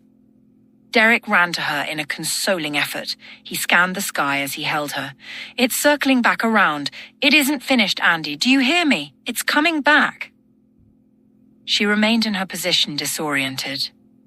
Andy, we've got to run. It's coming back. Lignardre is coming back. She looked up at him with sopping eyes. This wasn't supposed to happen, Derek. She then lifted her eyes to see where the beast was. Derek's optimism began to fall. She glanced back at Derek and saw the switch in his eyes as his awareness of the inevitable loomed only seconds away. Both of them knew it was too late to begin running. In a high circling arc, Lignardre followed the same approach. Focused and purposeful, it found the two of them on the ground and then drew in a large breath for a final blast of fire. Let your will be done, O Lord Jesus. Andy mumbled through her sniffles. Thoughts fell on Pradicus, her friend, confidant, and father figure. Her lips curled into a large frown as the blank expression she attempted to keep collapsed into grief-stricken mourning. She covered her eyes with a hand and wept. A myriad of wonderful Pradicus moments dashed through her memory, but the one that leapt out at her was her most recent discussion with him, concerning things she and Garen had been talking about quite a bit lately. She had approached Pradicus just days before Derek's arrival. Explain to me again why you resist so much, Pradicus. You're the sweetest guy I've ever known. You're giving, considerate, kind, and just an overall beautiful person. What in the world could possibly keep you from reaching out to God? It was the first time in their several brief discussions that Pradicus hadn't sidestepped the question. Perhaps something deep within him knew things were about to change. Andrea, I suppose the reason thou sees me as a good person is because I have tried to turn from mine past. I have committed unforgivable deeds, as well as witnessed the same, namely the assault and butchering of mine mother. I cannot forgive them for what they did. Therefore, I cannot ask forgiveness for what I have done. She called out to God in her terror. He didst nothing. I see what God has done in thy life for thee, and I am happy for thee. However, thy God is not a God for me. I am sorry, Andrea, but I shall take that to mine grave. Well, I'm going to pray that he opens your eyes, Pradicus Andy said. I'll ask him to make sense to you someday, and then you'll forgive yourself for what you've done.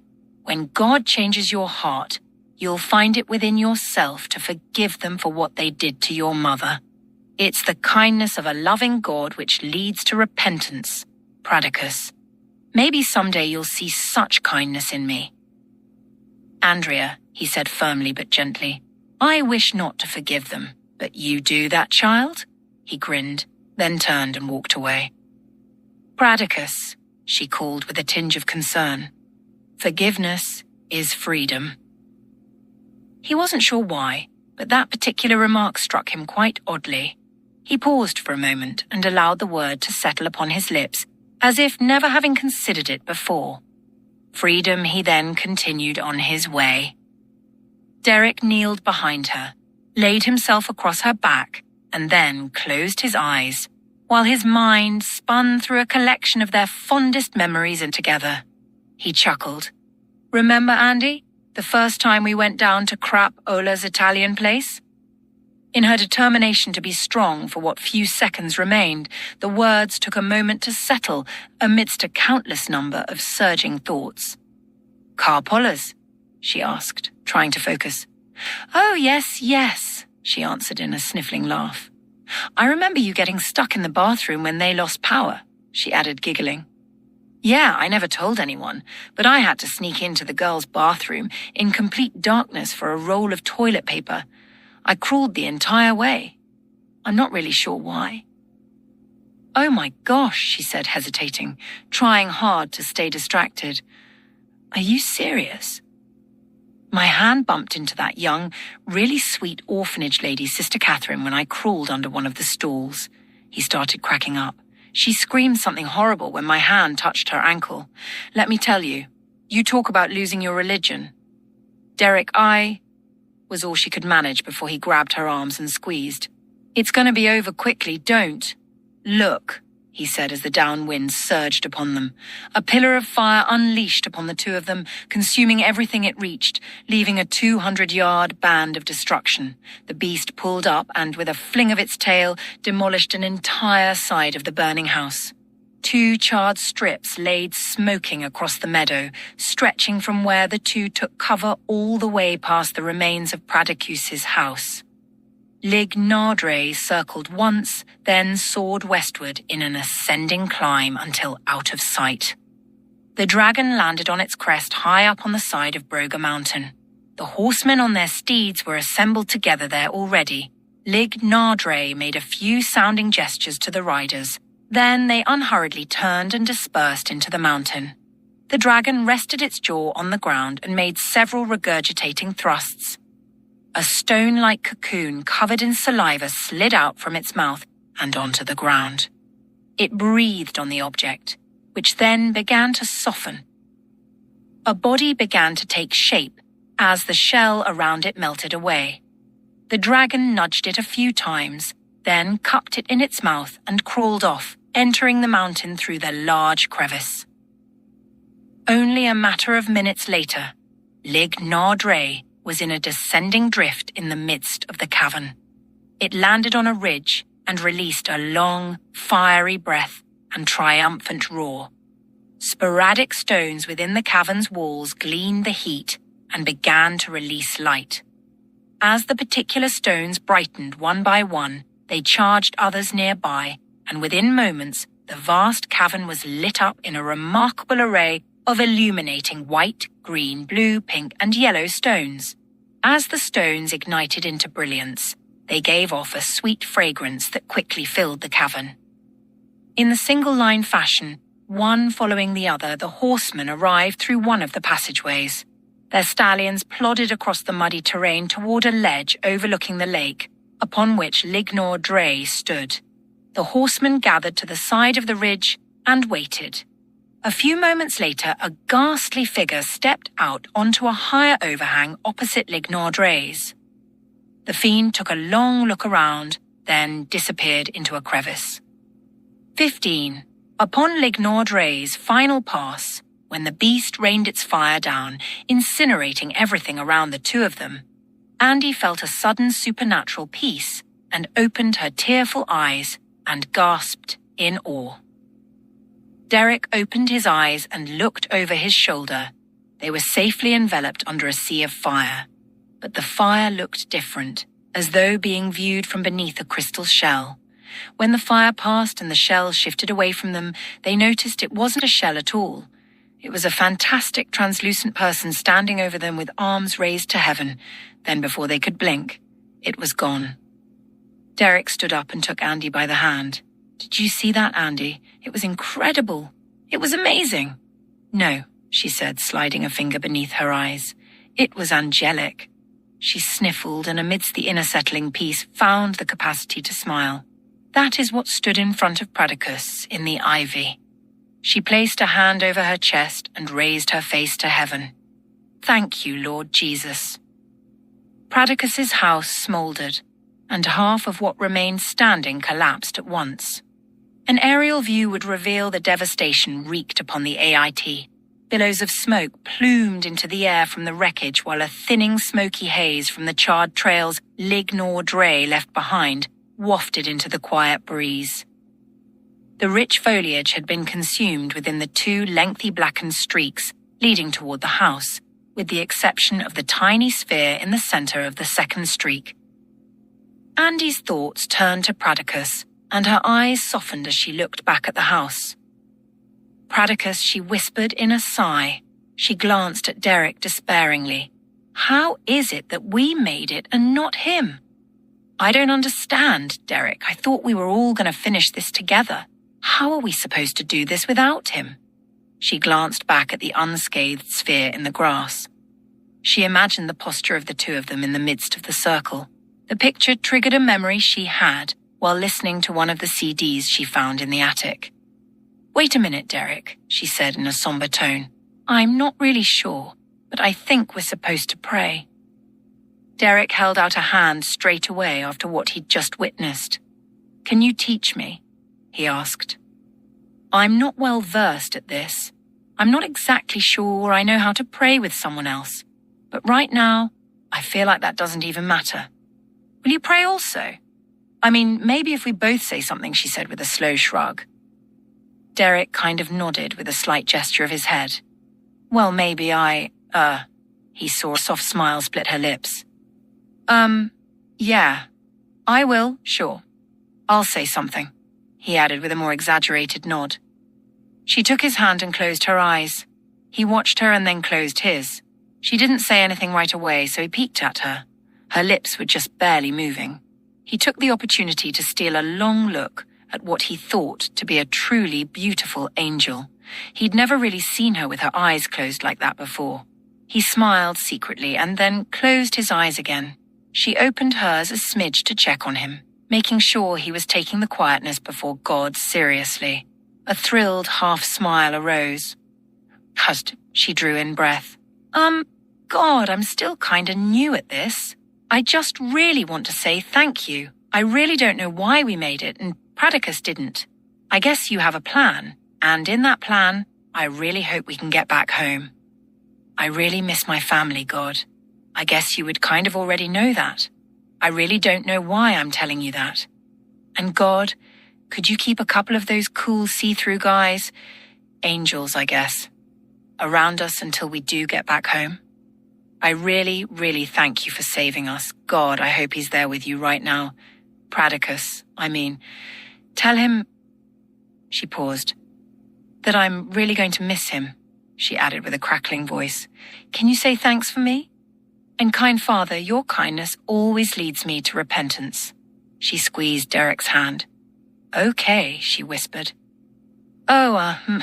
He said, clearing his throat. Well, that was very cool back there, God. And thanks for watching over this little girl here. Help us get home, I guess he said, trailing off. Amen, Andy said, opening her eyes. Oh yeah, amen, Derek added. He glanced at Andy for approval, and she mouthed the word thanks to him with an excited grin. He nonchalantly nodded back.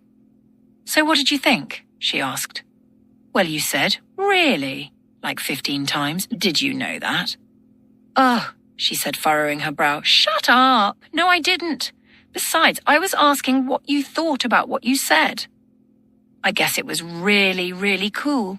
I mean, really, really, he said with a smirk. She answered back with a smirk of her own. I'm just playing. It was kind of weird, I guess, but I knew I was talking to someone on account of seeing that angel thing that stood over us. I guess I felt like someone was listening. It was cool. What? Not really, really cool, she said, sneering at him.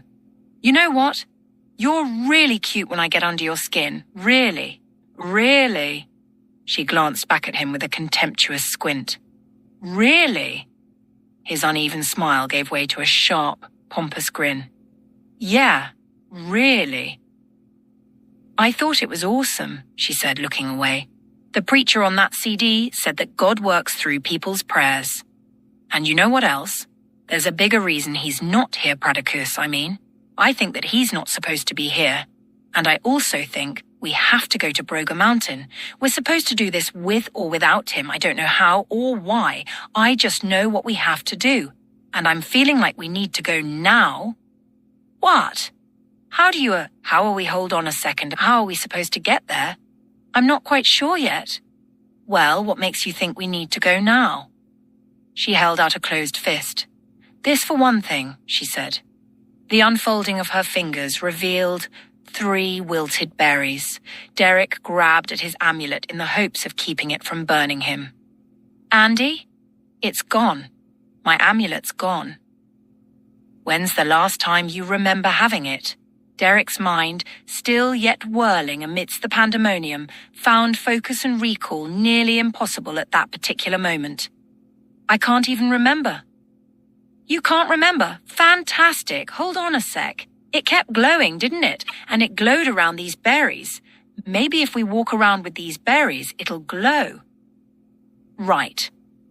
The two walked toward the house. Suddenly, a large series of splashes erupted from behind them. They both turned and looked. A colossal kraken arm waved into the air, then heaved itself down to the earth.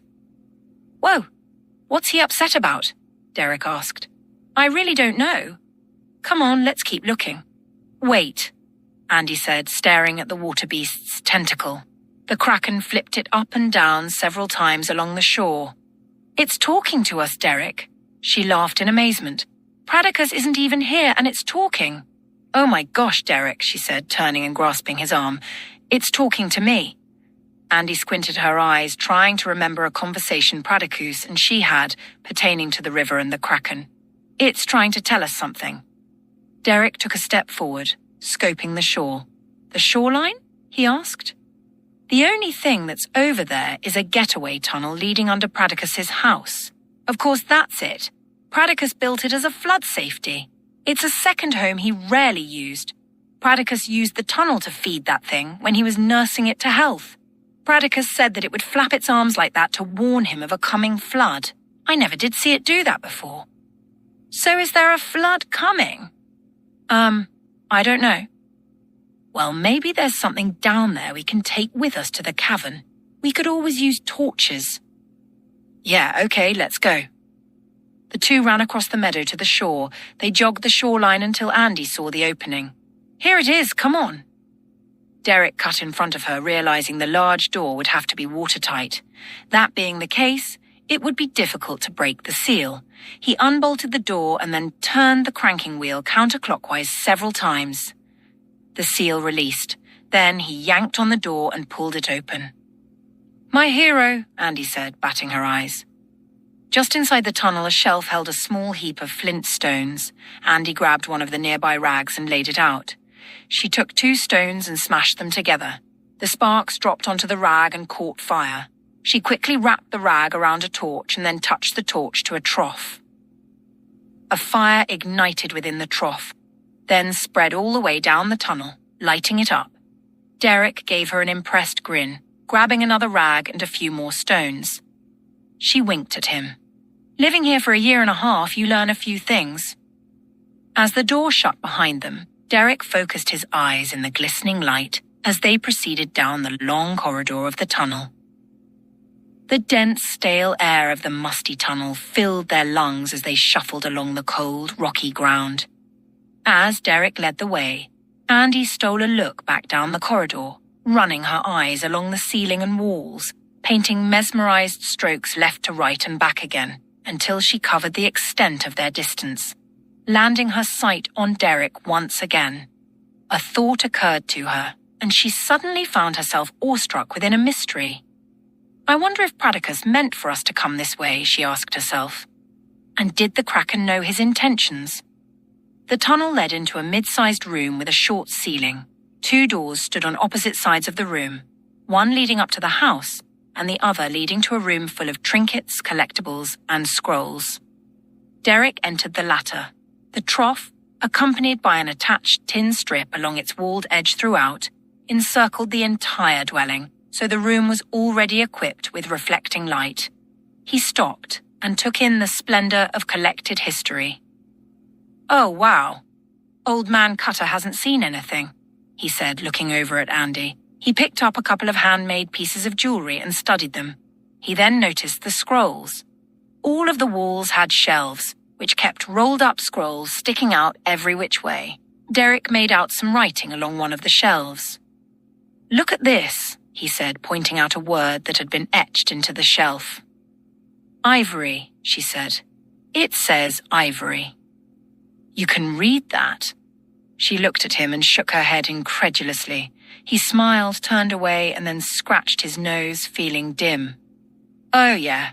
1.5 years, sorry. So, what about this one?" She peeled her eyes away from him and then attempted to read the word. I think that says jasmine." He pulled out the scrolls and opened them on a table in the middle of the room. They looked like star charts with hundreds of lines intersecting one another. "Whoa, what is this?" Derek asked excitedly. Andy took a step back. "Derek," she whispered, "I know what these are." She began scanning the room. "Oh, no." "What?" Derek asked, eyes flaring. "Oh." Her scan escalated into a frantic search. She ran from wall to wall, reading the lettering on the shelves, sighing louder and louder as she went. "It's not here. Oh, Derek, what have we done?" "What?" "Tell me what you're talking about." She went back to one of the shelves. "Oh, my goodness," she sighed. "Here it is."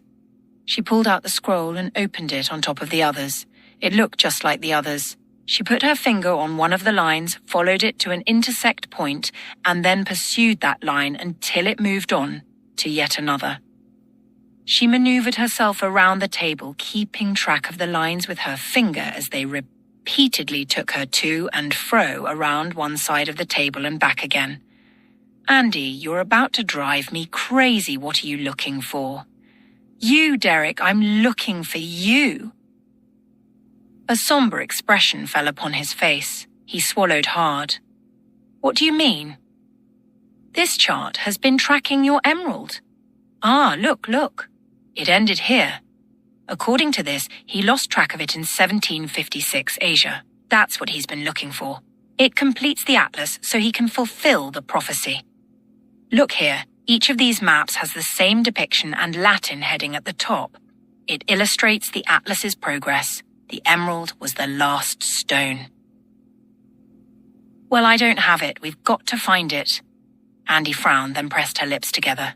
"No, we just need to get it back." "What? From who?" "Pradicus.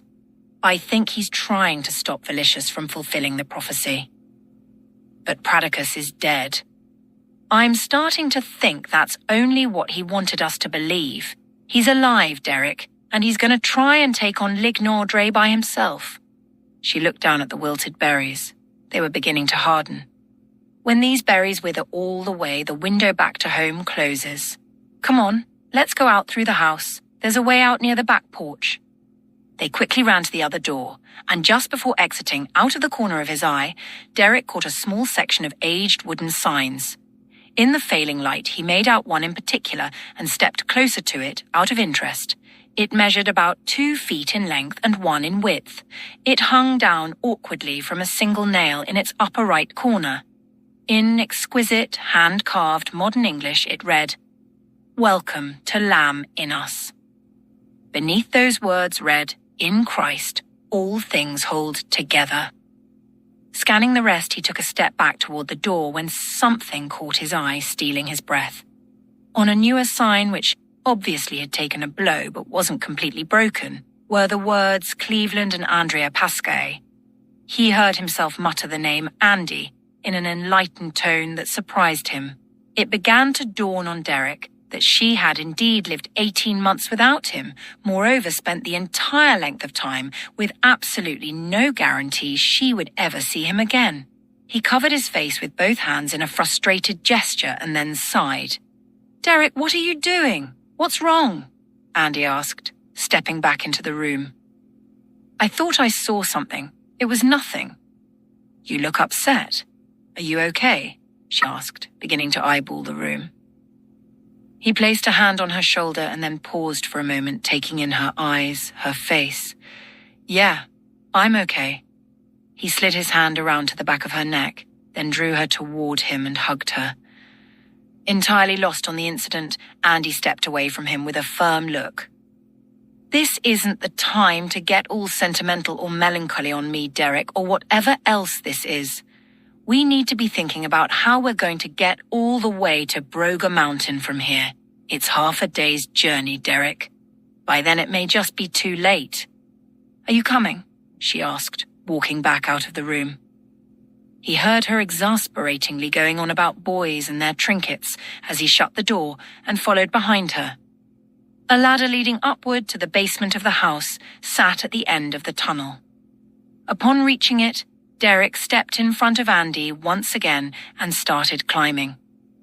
About halfway up, Derek stopped beside a wooded board. Does Pradicus own a horse? Not anymore. Why? Because I hear a horse on the other side of this panel. You're hearing things, Derek. Keep going. Derek managed to pull off the panel in the wall of the tunnel. Andy climbed up next to him and they shared the step. They both peered into the mysterious area. Multicolored rays flickered and danced as they filtered through the small opening Derek and Andy created.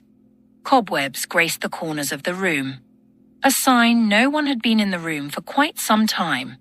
Out of the darkness, a horse passed by the light. Derek, Andy whispered, we've got to get out of here. Don't you recognize that? It's a Grey Rider's horse. Derek felt his pulse begin to thump hard. He looked into her eyes. A horseman? He paused for a moment. So where's the rider? I don't know, but obviously not here. Now get going. Move. He stepped up the ladder a few rungs and then halted. Hey, do you remember how fast those things are? Why don't you just send death an engraved invitation? How many lives do you think you have? He gave her one of his adventurous looks, which, in her estimation, often stemmed from a wild idea and was accompanied by a vast lack of planning. No way, Derek, she leaned in towards him. No. 5 minutes later, the two were riding bareback on the colossal stallion whizzing through the forest. Derek sat in front, sporting the most enormous grin he'd ever produced. Andy sat behind him, head tucked and arms clenched in a death grip around his waist. The animal raced with smooth, graceful, lengthy strides. Jiminy Christmas, Derek, can't you slow this thing down? What? I can't hear you. It's too loud up here. The highest visible portion of the mountain grew closer and closer with every passing second. Derek realized they were approaching much too quickly and started trying to slow the animal down far before reaching the entrance he and Pradicus came out of. Rather than the two of them flying off the horse in a sudden stop, he began to think about coming to a stopping point slowly. He pulled back on its mane, at first lightly, gradually increasing his draw. It responded. The great steed took a few hundred yards to slow all the way to a complete stop. Woo-hoo-hoo! How about that ride? Derek exclaimed while helping Andy down. I bet we covered 10 miles in the last few minutes. You know what? I think you could have ridden that thing a lot slower. I think you just decided to see how fast you could push it, no matter that my rear end was in the air most of the way. Criminy, Derek? Yeah, about that. You were kind of clawing your nails into my stomach, Derek said, wincing while lifting his shirt. Could you take it a little easier on me next time? Oh, if I could walk right now, she said, rubbing her lower back. Hey, there's plenty to go around. Tell you what, whatever's left after we take out the horsemen, release the Jangoes without it killing us, kill Lignordre, and stop Valicious from fulfilling the prophecy, you can have. Promise. I think I'm gonna owe, she grunted. Ha! She leaned over a bush, then surrendered a couple of dry heaves. Derek stood still for a moment, arms crossed, tapping his toe. Derek, remind me never to listen to one of your bright ideas ever again. Oh my goodness. Derek softened his eyes, realizing she was probably right about pushing the great horse, and stepped toward her. Don't you dare come over here. Keep your little hiney over there. Geez, that seemed a little uncalled for. Derek. Okay, I'm sorry about the ride, he said, brow puckered. But we're here, and we are in one piece, right? Hey, I'm sorry. Andy sighed and then bit her lip with a half smile. She glanced over and chuckled at his crazy windblown hair, then relented. Okay, I guess I'm all right. Then she stopped to think what hers must look like. Derek boasted a satisfied grin. He waited for her to take a step toward him and then walked over to her as she brushed fingers through her hair. He then swung his arm around her shoulder in a confident gesture of her dismissal of his recent misjudgment. She gazed into his eyes. Derek, will you tell me something? He offered her a rather egoistic nod. 10 minutes on that steed wasn't such a treat with my nose in your back. I was just wondering. You've only been here a day, so when on earth did you have the time to wallow in bear poopy? Or is that just you? She ducked under his arm, lifted his shirt, and then slapped him in the stomach hard enough to pull prints. And just so you know, we're not. Even yet, she snapped, placing an open hand against her lower back. Clenching his teeth, he heaved a piercing shrill. How in heaven's name do girls know just how to slap a guy? Holy cow, he begged after gathering himself. He stole a look at her, noting the elated satisfaction she wore.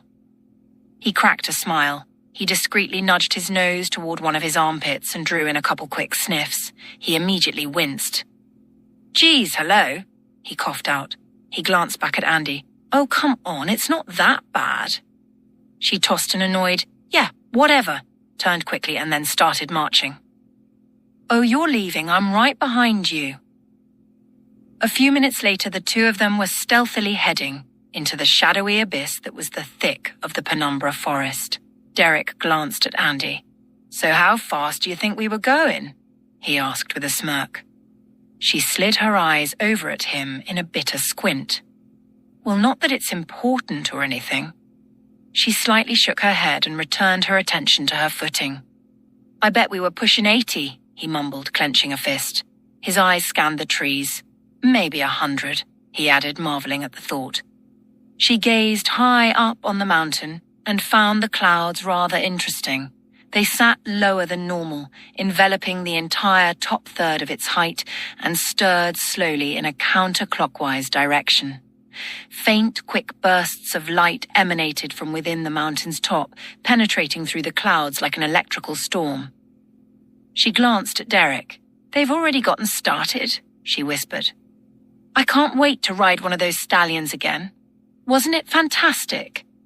Would you shut up about that, Derek? We've got a job to do. He halfway rolled his eyes and then sighed. Fine. She stopped promptly and looked straight into his eyes. What's your deal?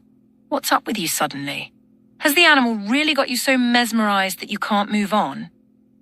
He said nothing, looking away.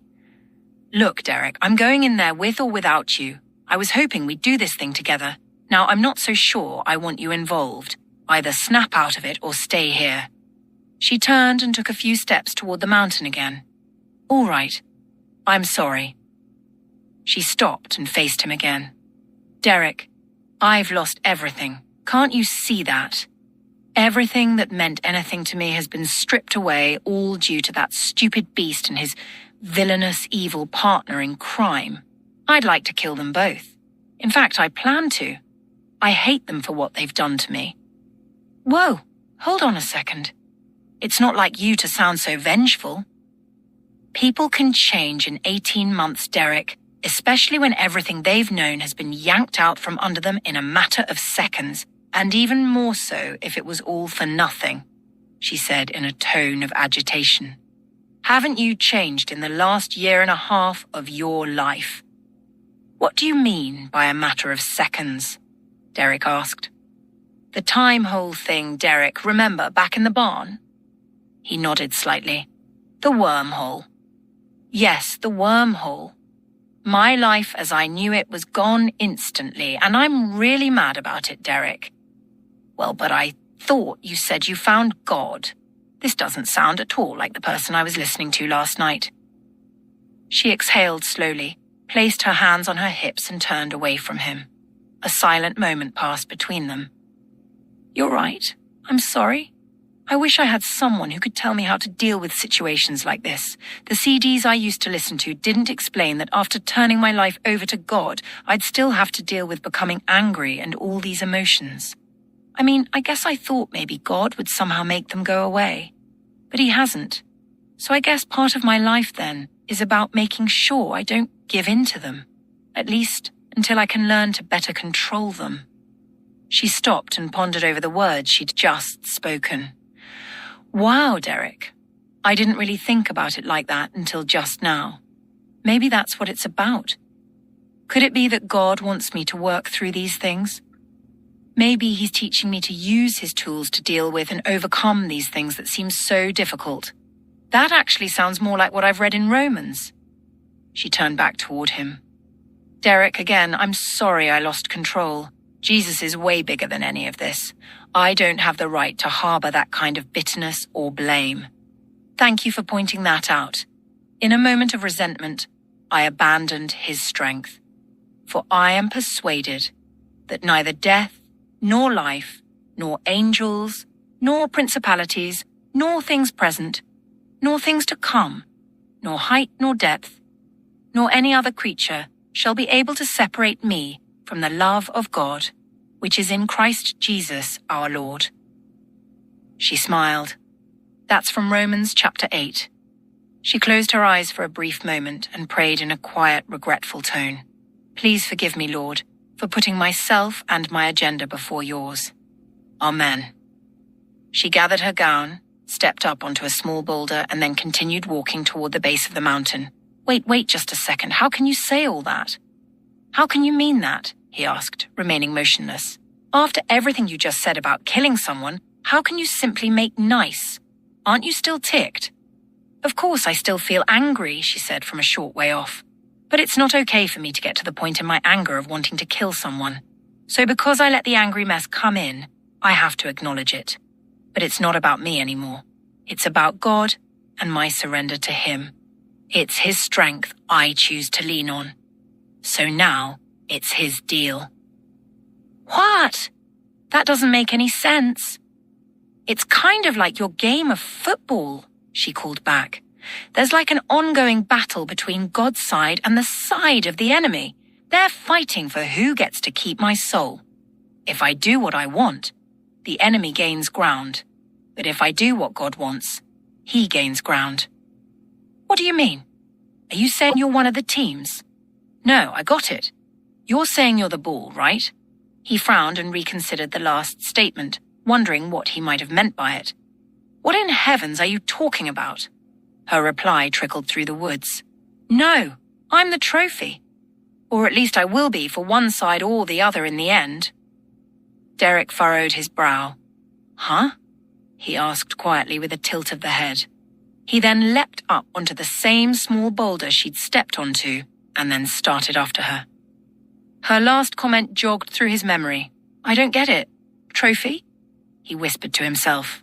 The two of them entered the mountain through a narrow gap at the base. Derek had secured the torch he'd used earlier to his waist. He unfastened it and then repeated Andy's earlier steps in lighting it. Within moments, they were on their way with Derek leading, torch in one hand and keeping hold of Andy's hand with the other. They stepped, stooped, scaled, and slid their way through the mountain's passageway in silence. The passage floor leveled out, and the ceiling grew tall as they neared the cavern. Derek's thoughts turned to the Atlas. Do you think the Atlas could be the treasure Pradicus was speaking of? I don't know, she answered back in a quiet tone. Well, who came up with this Atlas timegate thing in the first place? Derek, I know I've been here a year and a half, but really, it's only been a year and a half. I haven't talked to anybody other than Pradicus Garin and Jake the whole time. I really don't know that much about it. The passageway started widening. Okay, here we are, Andy, he said softly.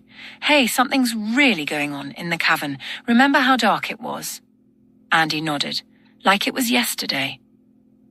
The two of them peeked into the great cave. It was magnificently enormous. The colourful blending of light emanating off the stone walls was breathtaking. Strewn stalactites hung majestically in various sizes, throughout its ceiling, while the lake enveloped a great majority of the floor of the cavern. The lake, primarily large in the middle, broke off and pooled into several sections, some with high cliffs either arcing over or simply hanging over the water. Derek wondered how it could possibly be the same place he'd crawled out of just a day before. Numerous ledges and handmade pathways carved into the cavern were identifiable. Off to their right was the ledge where the great beast itself was perched. They heard the clopping and rustling of the Grey Rider's horses farther off to the right, but couldn't see them when, in fact, they assembled on a ridge directly above Derek and Andy. Across the cavern on another ledge, a man stood chanting ceremoniously in words foreign to both their ears. "I think he's speaking Latin," Andy said. "Is that malicious?" Derek asked. "I don't know. I've never actually run into him. It must be, though. Otherwise, wouldn't Lig nor Dre and the horsemen be after him?" "Of course. Now how are we going to sneak in there? We can't even see the Jangoess," Andy said, sitting back against the wall. "We need a diversion." Suddenly, a sharp, deep snarl escaped the dragon's snout, followed by a distinctive grunt. And instantly, the horsemen were on the move. Derek and Andy exchanged inquisitive glances. Andy leaned forward slightly, listening intently to the sound of the clickety-clacking hooves. As near as she could tell, it sounded as if the horsemen were moving away from them. She shot a look of determination toward Derek. "Ready?" she whispered. They both leaned forward onto their hands and knees and then, in unison, jumped backward when the horses suddenly appeared in a thunderous landing upon the moist sand in front of their passageway. The lot of them dropped off the 10-foot ledge from directly above. Derek and Andy froze. The bamboo cage holding the Jangoess slammed to the ground. Footsteps approached the opening where Derek and Andy were holding up, then stopped at the cage. The horseman knelt down to open the lock when Andy saw the watch. She gasped loudly, then covered her mouth and glanced at Derek. Her face beheld a new depth of panic. Certainly she'd given their position away. The horseman stopped what he was doing and spun around to his left, glaring directly into the crevice. Devoid of fear or any emotion, he rose to his feet and, after a decent stoop, stepped in. At his foot, Derek hid, crouched into a shallow nook with his face against the wall. The torch lay several feet back, indicating that someone had indeed been there. Its flickering flame shed light throughout the small chasm, casting shadows behind ridges all along the walls. Andy sat with her knees pulled up to her chest. She hid against a wall in the darkness under a narrow overhang. The horseman stepped over to the torch and picked it up. The weak light against the walls shifted. He quickly turned. The torch protested against the little gust, while shadows realigned. The horseman's eyes fell on Andy's now unhidden feet. He reached for his whip. His eyes followed up her leg to her face. Andy jerked and then lost her breath, sickened by his appearance, and terrified at what loomed in the next few seconds. She gathered what breath she could. "Jake, please, Jake," she whispered through a quivering voice. "It's me, Andy." Her wide eyes splashed off the first of several tears, while those following spilled out and streamed her cheeks. "Jake, remember me. You've got to remember me, Jake. Don't do this. You and me on the swing, remember? You showed me your watch and told me about your family, Jake. They miss you. They want you back, Jake." The horseman unsnapped his whip and then let it unravel to the ground. He drew up the handle, preparing to cast a lethal lashing down upon her. "Jake!" she cried, raising her arms in front of her. The horseman stopped when he caught sight of his watch out of the corner of his skinless eye. He shook off the hesitation and then proceeded with the rearing back of his whip. Suddenly, the sound of his own voice began to echo off the walls as Derek held out the cell phone. The horseman swung around and faced Derek, who stood behind him. Having pilfered a large blade from the horseman, he held it up in one hand and the cell phone in the other. "So this is Jake," Derek said in an annoyed tone, recalling the painful writing on the sign he'd read earlier. The thought of Jake laughing, sharing tender moments, and ultimately desiring companionship with his Andy had Derek's blood boiling until it was steaming out his ears. Through gritted teeth, and with tears suddenly welling up within his eyes, he said under his breath, "You so much as breathe in her direction again, you filthy pussbag," then paused to steal a look at Andy. His eyes quickly shot back to the imminent threat. "Caught you sleeping, didn't I? I'll take you down right now, man," Derek said with a raging fire in his eyes. The horseman showed no threat by Derek but was caught up in an instant internal identity crisis. The person speaking from the cell phone no longer existed, at least as far as he knew. The words, "I'm sorry, Mum, for everything," challenged his memory. And then, on it played. "Jake," Andy pleaded. "It's me, Andy. Jake, you've got to remember. We're going to make it home, Jake, Derek, you and me. You're still in there. I see it." Jake reached for the phone. Derek stepped forward, quickly handing it over, and then stepped back with blade still held up. Jake's eyes softened as they glanced from one wall to another and back several times. A sudden roar from Lignor Dre snapped Jake out of his moment. The conflict arose within him once again as his eyes regained their sharpness. Torn between two worlds, he clenched his fists. "Jake, don't listen to it. It's you and me, remember. Let it go and help us. We can win this, but we need your help. Jake, please. I have a chance to get back to my family." Jake held still, turning his head about. Finally, he looked up with conviction, eyes certain. He turned, drew a blade, and then lunged for Andy. She screamed. Derek immediately dove after him and tackled him before he could reach her. Derek drove his blade into Jake's shoulder. Jake threw Derek off and then turned to face Andy again. Hearing the commotion, the Janguess hissed loudly and thrust its jowls against the bars of its cage, then violently threw its body into it several times. The other horsemen casually looked down at its activity, then back up at each other with mounting curiosity. Derek jumped back onto Jake, this time wrapping the whip around his neck. He then pulled it tight. Jake waved his arms around in a panic, grasping at whatever he could, dropping his blade. "Derek, stop! You'll kill him!" She said in a hushed voice, gritting her teeth. "He's already dead, Andy." "No, he isn't. I couldn't tell until just now. Stop, Derek, please." "Andy," Jake muttered in a slow, raspy, almost stripped voice. Derek froze. It spoke. "Jake, I knew it. I knew you were still there." "Let him finish me, Andy. I can't help you." No, Jake, I won't let him. Dang it, Derek, let him go, now," she said furiously. Derek reluctantly released his grip. Jake fell forward, then pulled the blade from his shoulder and released it. Derek quickly kicked it away. He turned, then picked up the one Jake attacked Andy with and stuck it securely behind him in his pants. "If you won't finish me, then I'm doomed here forever. I remember now and can't go on like this. My soul is black. There's no hope for me." Andy searched her heart.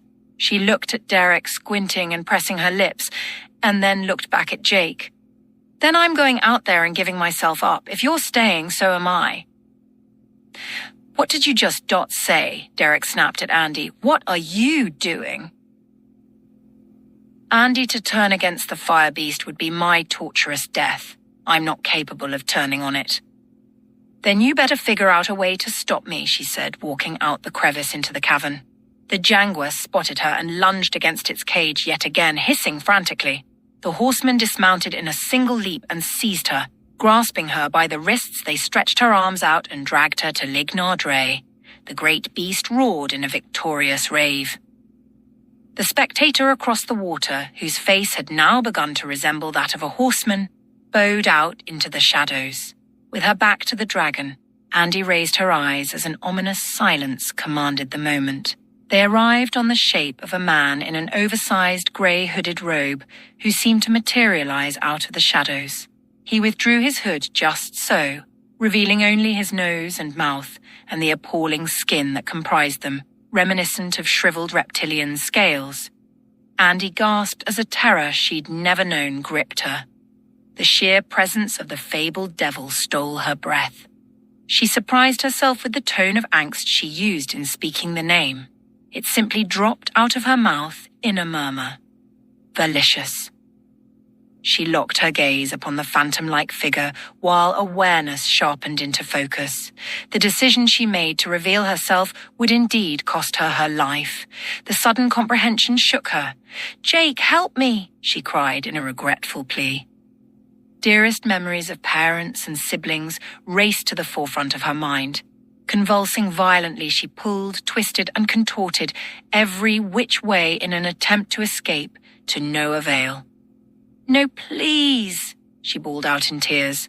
Her thoughts returned to the field where she and Derek were rescued from Lignor Dre. "Jesus, please," she cried out. "God help me." Felicius spoke out in a repulsive, rasping voice. "Be done with her.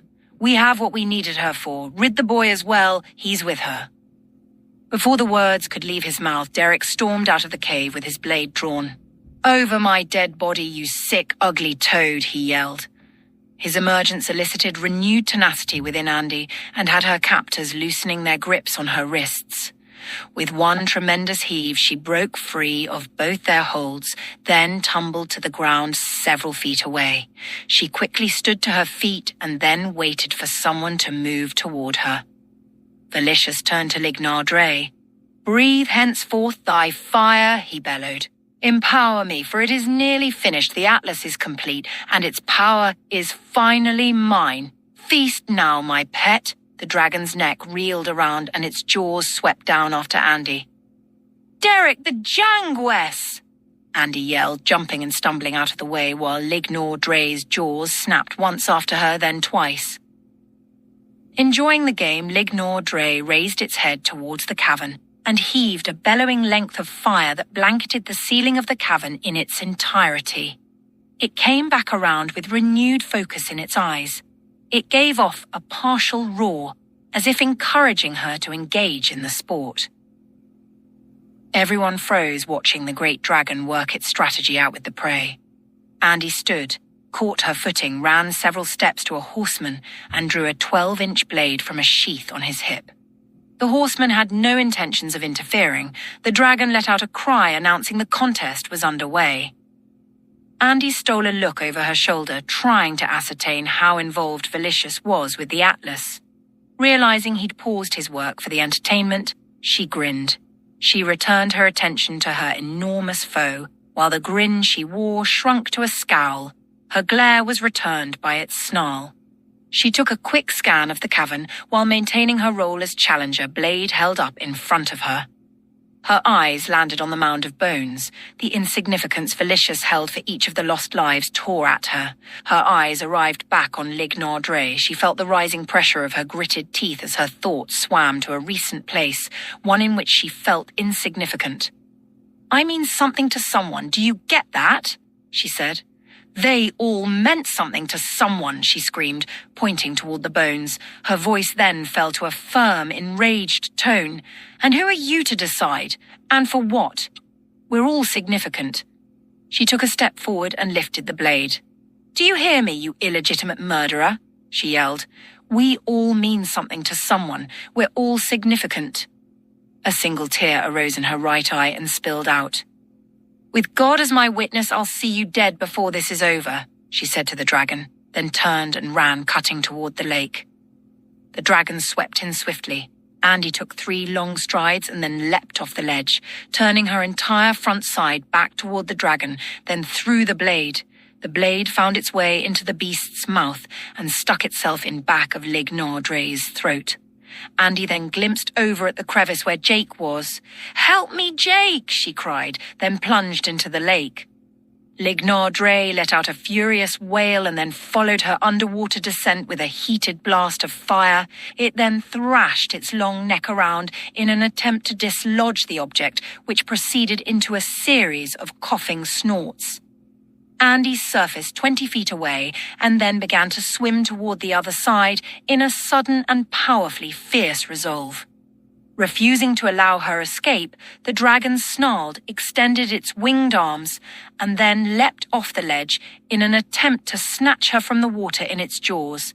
It soared quickly as it passed over Andy and then hurriedly circled back around. Suddenly, 2 marvelously looking, light-emitting arrows hit the dragon's right wing, disabling it. followed by 2 more on its left, sending the behemoth spiraling into the lake. The horsemen turned their attention to the direction from which the arrows came.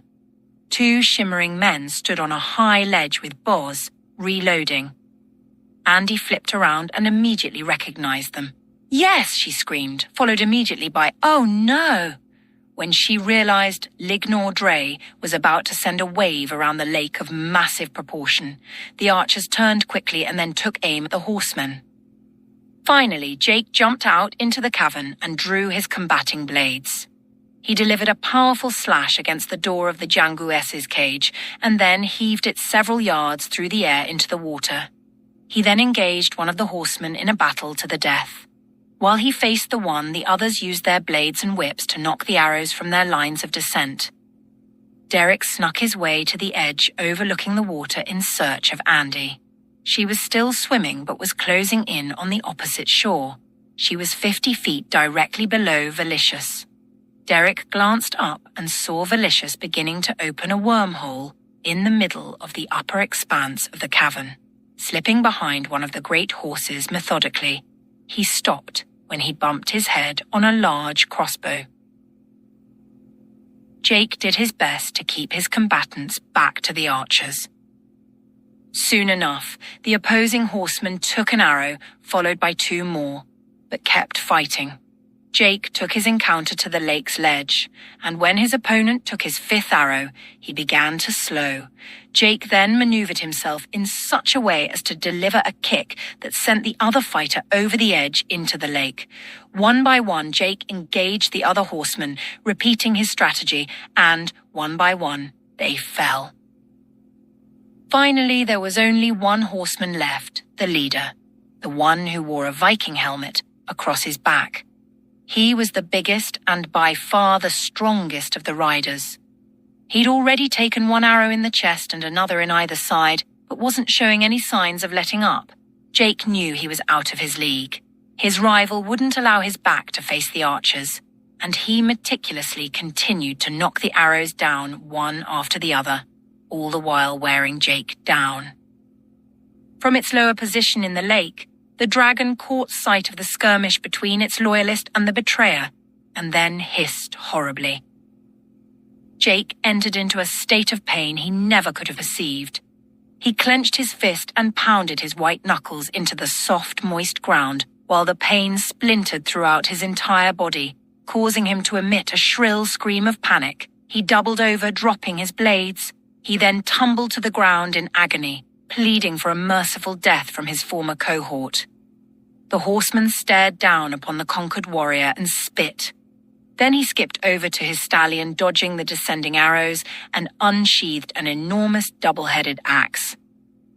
He then bounded back to Jake, swinging the atrocious weapon around in an impressive maneuver so as to land a clean strike. As the axe swept through its final descent toward Jake, a thick, unusual arrow struck the horseman in the chest just below the neck. The horseman instantly halted, and the weight of the axe carried him several feet away. He stood frozen as 4 more of the shimmering archer's arrows struck him in the side and back. He dropped the axe. He looked up to see Derek, just now lowering his aim with Jake's crossbow. Jake rolled around in pain, gnashing his teeth in a squealing whine, and then took notice of the dead horseman. While thrusting his head into the ground, he spotted the unrelenting dragon reeling in the water. Jake unsteadily stood to his feet and screamed through his agony, "You lose, you little..." but was cut off by a shrieking roar from Lignor Dre. The Jangues had finished with the horseman, now evidenced by several floating limbs, and had loosed its fury on the dragon. Lignor Dre whirled around and then began to sink, hissing and screeching. Velicious had nearly completed the gate. Derek watched as the rays of colored lights began to merge in a counterclockwise swirl. He quickly loaded another arrow, took aim at Velicious, and then fired. The 2 archers followed suit. Derek's arrow nicked Velicious in the arm. The other's arrows narrowly missed on account of his painful flinch. Velicious panicked, then leapt off the ledge into the gate and disappeared. Andy reached the ledge and just missed. grasping his cloak as he jumped. Derek saw one of the translucent men draw his arrow on Jake. He ran a few steps towards them, raising his hands frantically. "No, no, you've got it all wrong. He's with us." The archer fired. The drawn string on the bow snapped, launching the arrow into a piercing flight. Derek watched as it traveled the vast distance with speed, grace, and ease. A silence fell upon Derek as he realized he was too late. There was nothing he could do. The arrow took on an ice-blue hue as it crossed the cavern. It struck Jake in the right shoulder. Jake dropped to the ground, holding himself up on all fours. "Jake!" Derek cried, rushing over to him. "I'm all right. The beast released its hold on me. We're no longer tethered. Get Andy and go before the gate closes." "Where's the arrow? We've got to get the arrow out right away." "Arrow?" he asked. "I'm afraid I don't know what you mean." Derek searched his back. There was no arrow, just as Jake had explained. Derek glanced back at the archers, who were both gone. He looked back at Jake. "Jake, your face. It's changing. Some of your skin is coming back." "That's great!" Jake felt his face and found lips had begun to reform.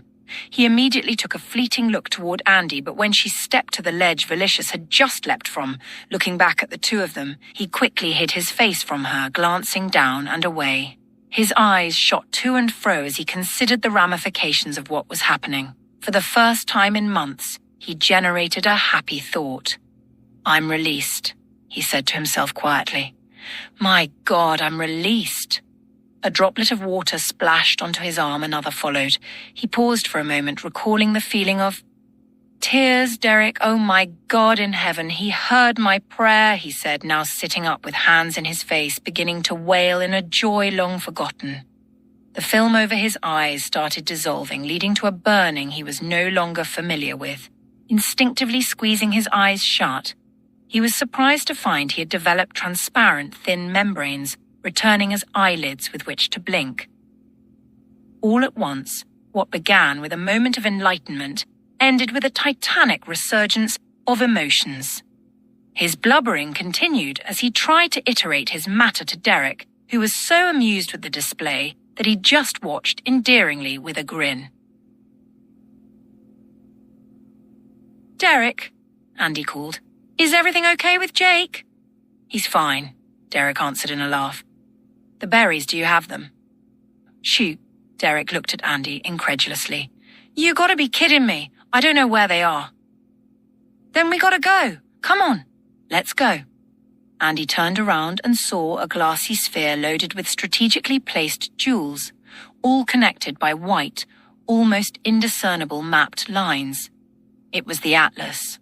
It sat on a rock-carved table just inside a passageway off the ledge.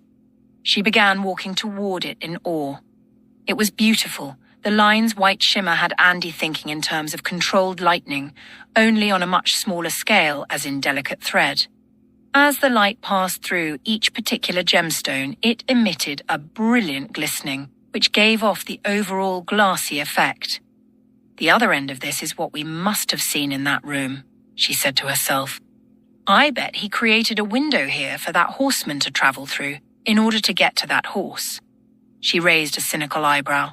"Too bad it won't be there," she chuckled. She took a closer look at the gorgeous glimmering stones without getting too close out of respect for the white vibrating lines. "He doesn't have absolute power if I take one of those stones," she thought to herself. She took another step toward the atlas, then tripped and fell. She sat up and then rotated around to see what it was she'd kicked. It was a small bag. She tipped it towards her. Derek helped Jake to his feet. Jake studied Derek's eyes for a moment. "So you're the one." "Come again." "I used to pray you'd never show up. To look back at those days from here, wow. I was such an inflated coward. And I'm betting that's how she saw me." He took one step back and was working on another. "Listen, Derek, I can't ever thank you enough for... hold on a second. We're all in this together now," Derek interjected. "You're coming too. Let's go." "I can't go back like this. I'll stay here and go after..." "No," Derek interrupted again, but with more ferocity in his tone this time. "It'll be okay. We've got to try." Jake shook his head, looking away. Derek frowned. Fine, I'm not going to twist your arm, but we've got to go. At least escort us to the gate that will get us home. Jake conceded, then whistled. His muscle-bound stallion sprinted to his side. Hop on, he said, after swinging onto its back in a single grasp of its mane. Yeah, okay. Jake held out a hand and yanked Derek up, then pulled his fur hood over his head, hiding his face. Derek glared at him. She's already seen you, man. Jake paused. A thought stole his breath. He turned to Derek with a hopeful air about him. My phone, do you still... Here, Derek answered, pulling it out of his pocket. Jake tapped a few buttons, producing a holographic image of his family. He smiled gently and then safely tucked it into his garments. He leaned back toward Derek. Hold on, friend. The two were off in a sprint. They sped through a series of tunnels, ending up in front of Andy. You happen to get a good look at those two archers at all? She asked. Derek shook his head. One of them took a shot at Jake here, though.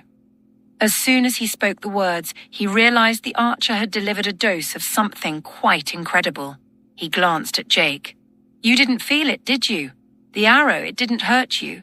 With his face hidden within the oversized hood, Jake began looking back at Derek but spotted Andy. Before the hooded opening could completely compromise him, he resumed his straightforward position, resigning himself to silence.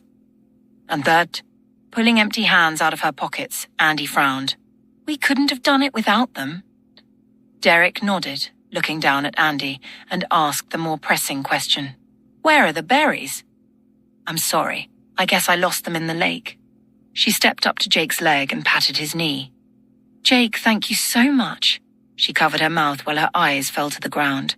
A tender, breaking voice announced, I thought you were dead. She returned her tearful gaze to Jake. I can't imagine what you're going through right now. But I want you to know, Jake, that I know you're no longer that horrid thing. No matter what you look like, you'll always be my Jake. A quiet, awkward moment passed while she waited for any kind of reply.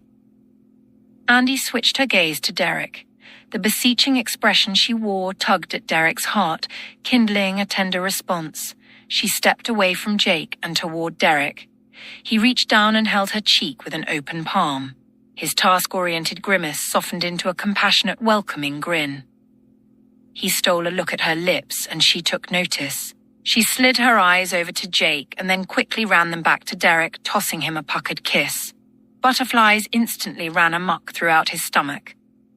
The silent giggles were enough to motivate Jake. Come on, Andy. Hop up, he said from under his hood. We have to jump through the gate. This gate isn't at full strength yet. It won't get you back. There's still a fragment of the one Derek arrived through yesterday. If we jump through this one, it should lead us to that one. Derek tapped him on the shoulder. Why do we need to go anywhere? Wasn't it right here in this cavern? I mean, because this is where I fell through. Not anymore. Where'd it go? If it was here, why isn't it still here? Derek asked. Beowulf took it with him earlier, along with Lignard Ray. He was trying to speed things up for Valicious. So where is it? Andy asked.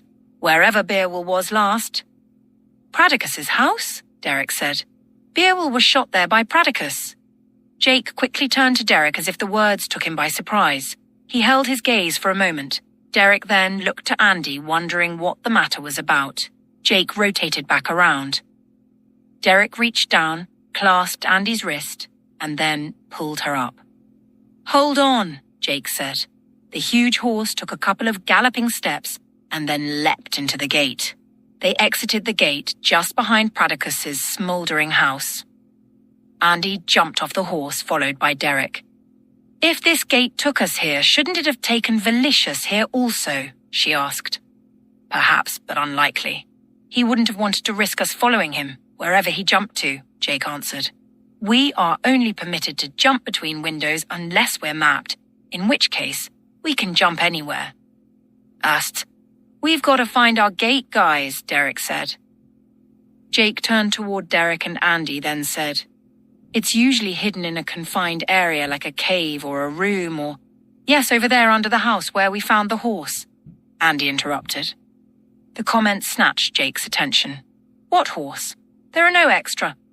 Wait a minute, Derek said, cutting in. Pradicus didn't even know about the riders, so how did he have one of their horses?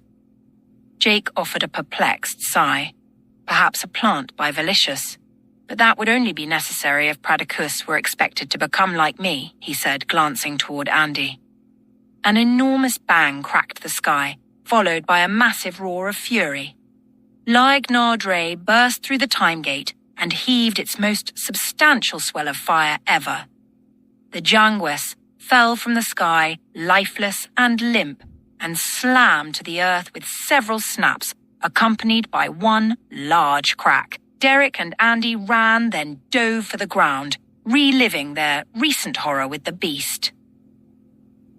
Upon his noble steed, Jake stood his ground.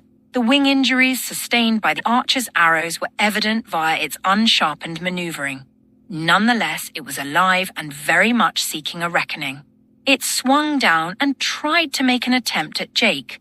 Jake unclipped his whip and unleashed a thrashing upon the beast's face, causing the dragon to flinch on its pass. The horse stood true, fearless. Jake resecured the whip into its clip, then grabbed his crossbow and proceeded to shoot and reload in a rapid and precise effort. Many of the arrows simply bounced off the scaled armor, but the arrows that did land fell along the neck. The beast was careful not to open its wings into a full span within firing range on this occasion. As soon as Jake emptied his quiver of arrows, he slammed his crossbow to the ground and drew his long blade. The wind created from the wing thrusts had trees swaying and clothing dancing loosely. "Jake, no!" Andy screamed. She arose and took a running step toward Jake, but was grabbed at the ankle by Derek. "Let me go! He can't do this, Derek. We can save him!" She broke free and ran. The dragon circled around wide in the distance and came in shallow. There was no escaping this time. Andy, don't! I can't lose you again!" Derek screamed as the hope he held for the two of them began to fade before his eyes. He stood to his feet. The memories poured in. Her lips in the basement pantry, her tranquil voice while weathering storms from his loft, the glow of her skin on moonlit Saturday nights at Old Man Cutter's, her smiling face waiting for him on his stack of hay, and the flitting of her hair every time she turned away from him. "Oh my goodness," he said quietly, then bit his lip. "I'm in love with her. Oh God, I'm so in love with her." Time stood still for but a moment. Clarity found him. No matter where or when, he made a decision that it would be he who would stand beside her, before her, and behind her. The honor to be the standard in her pursuit for love stood solely as utmost privilege. "Andy," he cried, "I love you." Andy held up and gazed back at him. Her expression exhilarated him and was worth the adventures every daring second. She said nothing at first, then her countenance fell as she exploded into a tearful tantrum. "Derek, why? Why now?" She clenched a fist and then threw it down. "I can't. I've got to go. I have to do this, Derek," she yelled and turned back toward Jake, beginning to run again. "Then your fate will be mine," Derek said quietly, breaking into a sprint. Andy reached Jake and seized his foot. "Come on, Jake. We can make it." She looked over her shoulder and the dragon had just started its final approach. "Jake, don't let me die with you." Jake looked down at her. "It's too late for me. This is the end that has been chosen for me. I'll face it boldly. Go. Let me see your face again. Please." Jake looked up and held off a second, then removed his hood. Then he glanced back down at her as Derek reached them. Andy saw the monster still, but who Jake was and what she knew of him were more pronounced. His voice had returned for the most part, with the exception of a shift from time to time, most notably when raising or lowering his pitch. He'd formed new skin, which made up his lips. His eyelids had begun to return. His eyes weren't as bulgy, and the veins had begun to recede. But the overall skull emphasis remained. It wasn't so much that his face seemed thinner. Rather, his skull was more prominent, as if it had expanded a bit while under the dragon's control. His overall beefier size hadn't begun to shrink either, a side effect he'd hoped to hold on to for a while longer. His strength remained as well as in the way he pulled Derek up onto the horse with considerable ease. But most importantly, the way Jake held his eyes was back. There was something about the confident, laid-back, I've got it all under control kind of look within and around his eyes that had always intrigued Andy. It was certainly something she never would have guessed about herself. He didn't come across as Prince Charming, or the knight in shining armor to Andy, but rather the James Dean rebel sort who had an itch for trouble and had become well adept at handling it and in cool fashion. He was perhaps something along the lines of Derek, but rougher around the edges and quite a bit further out there on the edge itself. A bigger risk-taker for sure, but he almost always knew what he wanted and had the knack for getting it. You're beautiful, Jake, and I am your friend always. Always, Jake, she said slyly, unclipping his whip. She grasped the handle, then stepped away and turned her face to Derek's chest. The wind picked up mightily. Jake stood in his stirrups and held his blade high. "Fear me, behemoth," he yelled. He pulled a bottle of black powder from his saddle and flung it as far into the air ahead of him as he could. "Hold on to me," Andy said to Derek. Then she turned around and cast the whip around Jake's waist, then pulled him. Jake only fell back slightly and then turned to Andy. "No!" he cried in surprise. Lignar Dre swept in. The bottle landed next to its left eye and exploded. The dragon recoiled as it began to pass over Jake, beginning to lose its bearings and with its eye disintegrated. The beast extended its neck, back around, and blindly snapped its jaws. Its orifice snatched a wide heap of grass, along with Jake and his horse. The beast repositioned the two within its mouth as it careened uncontrollably out across the river. The whip quickly reached its extended length and yanked Andy and Derek off the ground, ripping the handle from her grip. She could only watch as her friend was swept away, attached to the listless leather hanging down from Lignar Dre's mouth. "Jake!" Andy cried, reaching her hand out after him. "This can't be the end. It's not supposed to go this way." She dropped her head and began to grieve for her friend.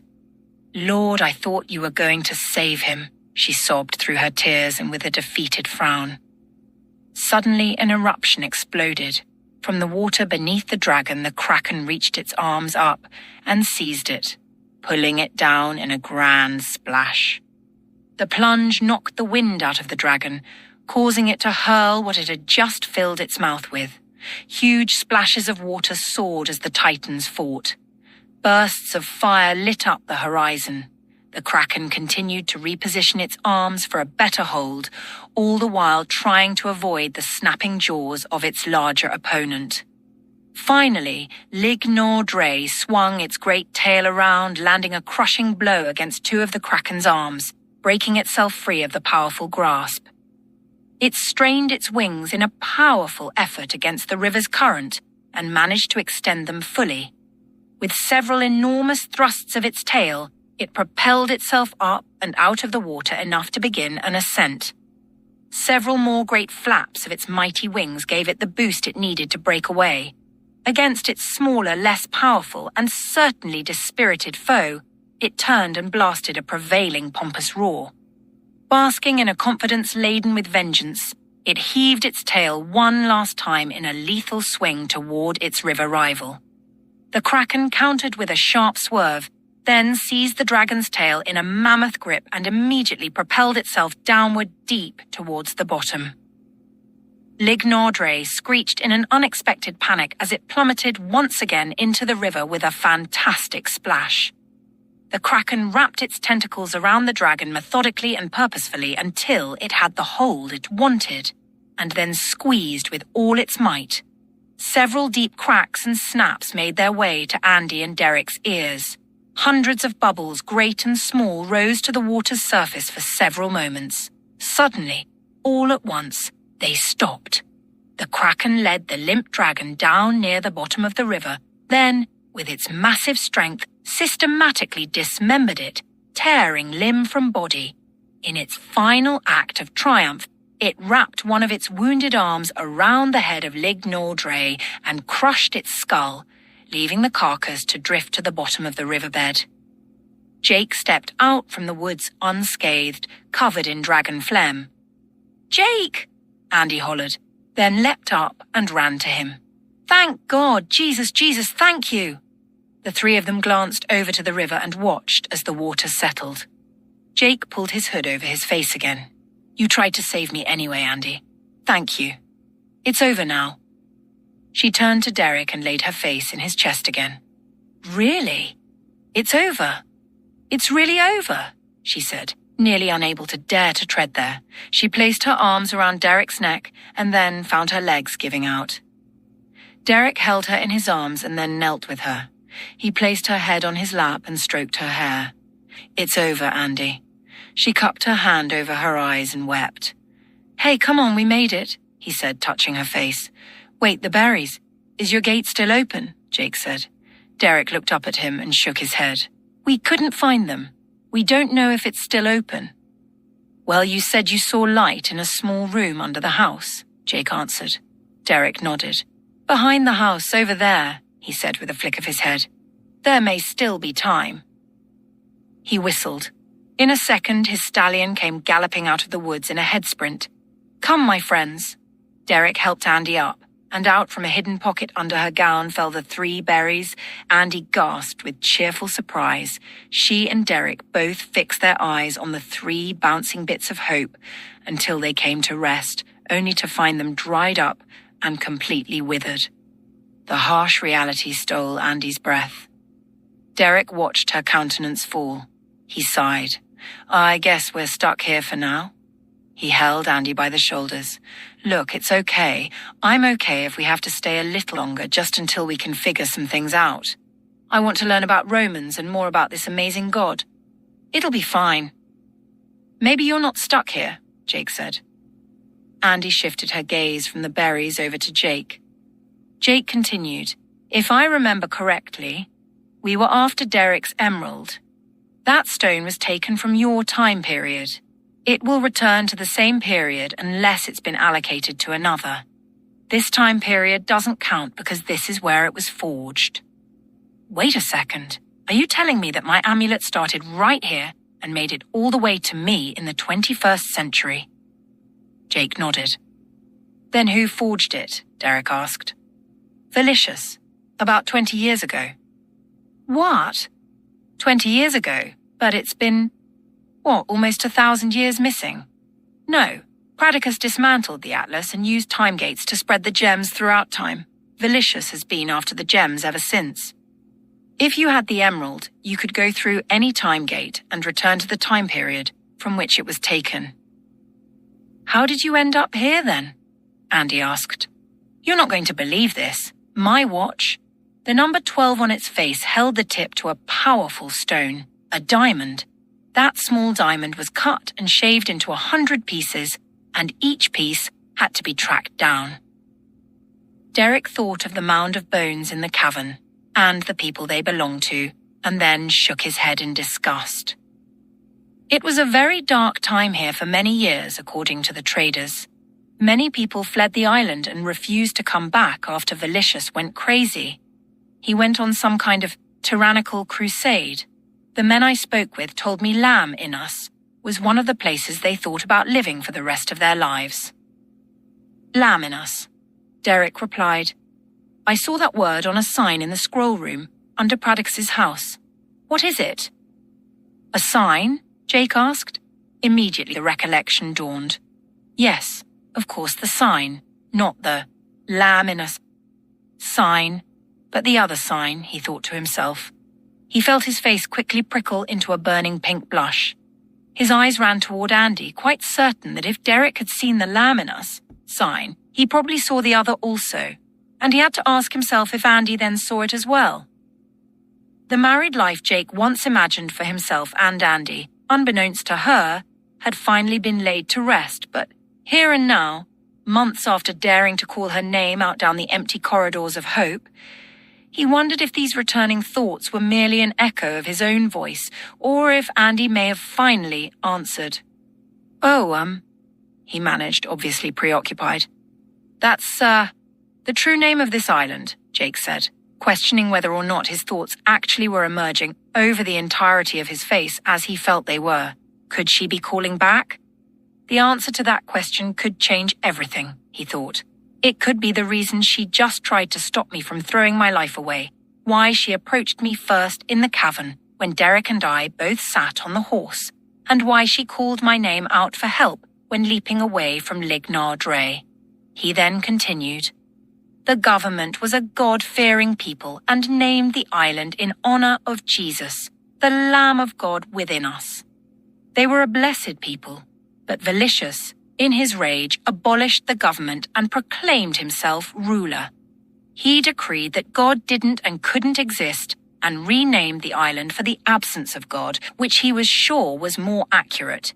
He then warned that anyone referring to the island as Lamb in us again would be executed immediately. Helenus, how do you like that? Derek said. Well, we need to stop Velicious, then find the emerald to get us back to our time, Derek said. Realizing his secret was probably safe, and the timing of pursuing Andy due to the lack of, he decided to let it go. For now. There's not a good chance of that. Another time gate won't open for quite some time now that Lig. Nidre's gone, Jake said. What about the Atlas? I thought he could go anywhere without the dragon's fire to assist him if he completed the Atlas, which he did, Derek said. Yes, but he jumped through the gate in a panic, Jake answered. And without the Atlas, Andy interjected. Wait, hey, she added before Derek cut in with a triumphant laugh. Well, then he can't do anything else. He has no power. So let's find the emerald and get back, Derek explained. Suddenly, Andy's comment caught up to them. He and Jake together turned to Andy. Wait a second, Derek said. How do you know whether or not he has the Atlas? She answered him with an insightful grin. Then all he has to do is get back to the Atlas, Derek responded. Jake nodded. Yes, but for some reason I feel it's been dismantled. A loss of comprehension enveloped Derek. So who dismantled the Atlas? Andy interrupted. Guys, we don't need to look very far. She pulled the glowing emerald from a second pocket on the underside of her skirt. The pocket's for carrying important things, she said with a smirk. She held it up to Jake with a questioning expression as she stared at its glow. You dismantled the Atlas? Derek asked in utter astonishment. Well, I thought we might need the emerald. When? When did you have the chance to... Wishing he didn't have to go through with it, Jake shook his head, stepping in. That's not important. What is important is that you have the stone and are just beneath a gate. This gate will take you home. Andy smiled, staring at the emerald. It's not hot, even though it's glowing. Isn't that sort of strange? She asked, pocketing the emerald again. It'll always glow around the dark magic, Jake explained. And the dragon was just here. Its luster will diminish shortly. Well, it seems it dimmed a little, she said. Jake raised his arms out. Yes, let's not forget about me. I'm wrapped up in it completely. The stone should remain cool while illuminating until the dark magic is away from it. Thanks to you two, I broke free from the darkness. Perhaps I too will cease to exist in this state. He dropped his furs to the ground, revealing two well-developed arms extending out from a sleeveless tunic. It was the first time he'd given any notice to his body in months. Derek's eyebrows peaked as he studied the muscle on top of muscle definition within each arm. Andy glanced at first and then turned completely around, unaware of her plummeting chin. Well, this state isn't all bad, I suppose, Jake added, oblivious to the others gawking. But it would be great if I could get back to being the old me. Again. Thank you both. Unsure about how Jake would interpret their attention, she resumed her former position and then cleared her throat to gather Derek's attention. Derek looked down and smiled at Andy. It wasn't the two of us. It was all her. She's the only one you need to thank. Well, and Pradicus, I guess. Andy smiled back and then turned away in a frown as her thoughts drifted to Pradicus. I was sure he was going to meet us in the cavern, she said, barely squeaking the words out. 18 months of happy and sad times swarmed within the banks of her memory. How could it happen? she asked. Is it really possible that you could go back to being Jake, the Jake from a few months ago? Anything's possible now that Lig Nordre is dead. The curse shouldn't keep much longer. He picked up the furs and refastened them, then gripped the horse's mane, and in a single hop, he was securely seated. Climb up on Heracles here and we'll make sure you get through the gate. Derek helped Andy to her feet and then, with a running start, managed to leap up onto the tall steed. Jake reached down and took Andy by the hand, then effortlessly hoisted her up so that she sat directly behind him. She held on to Jake's coat of furs, and Derek held her around the waist. The great horse started in on a trot and then blasted into a mad dash. Andy laughed as it was Derek's hind end in jeopardy this time. Heracles built up enough speed to vault off a quickly approaching peak. Andy adjusted her grip on Jake. "What about you?" she cried. "I'm going back for Velicious to finish what I started before he did this to me," he answered. Just then the emerald radiated fiercely. "Jiminy Christmas, what the—" she shouted just before the burning reached her leg. "Ouch, ouch, get it off!" she cried, staring down at its penetrating glow from within the pocket against her thigh. "Help me! It's burning me!" She let go of Jake and started slapping at it in an attempt to quickly alleviate the scorching. It seared a hole through her pocket and began to slide out, along with 3 shimmering gold pieces. "The emerald! I'm losing it!" she screamed. She grasped it, but lost control of it when its heat punished her palm and fingers. It fell free from her open hand but sat hanging in midair, its brilliant glow remaining. Jake leaned back. "Jump on 3, 2, 1, go!" he yelled. His leaning back caused her to shift her balance. She began slipping off the horse but was caught by Derek. "Gotcha," Derek said, gripping her arm. The horse sprung off the peak into the sky, and all together they ascended toward the gate. As the horse went airborne, Derek's legs and rear lifted high off the horse's back. His hold of her arm was all that kept him from breaking free. In a reflex, she seized Jake's coat of furs to anchor herself. "Derek!" Andy cried. "Hold on!" He lost his hold of her as her arm slid through his grasp like a wet base. He clutched her hand in one last-ditch effort. The grips each of them held for the other's hand began slipping away until they were connected by the tips of their fingers. The gate threshold's suction swirled, pulling and twirling Andy's hair as she held her eyes on Derek intently. She looked past Derek. "No!" she yelled. Suddenly, a horseman's whip wrapped itself around Derek's ankle, retaining him at the entrance of the gate. "Derek, find me," she shouted, trying to speak over the rushing wind. "I love you." The feeble connection their hands shared gave way as Derek watched Andy, Jake, and Heracles pass through. "Andy!" he screamed fiercely, reaching his hand out toward her fading image. Suspended like a kite, he turned to see what had a hold of him. A brutal-looking horseman, unlike the others, had his lengthy whip extended and was reaching for his crossbow while sitting upon his own great steed. A vague familiarity churned Derek's discernment. The word shook him, even as it slipped from his mouth. Pradicus.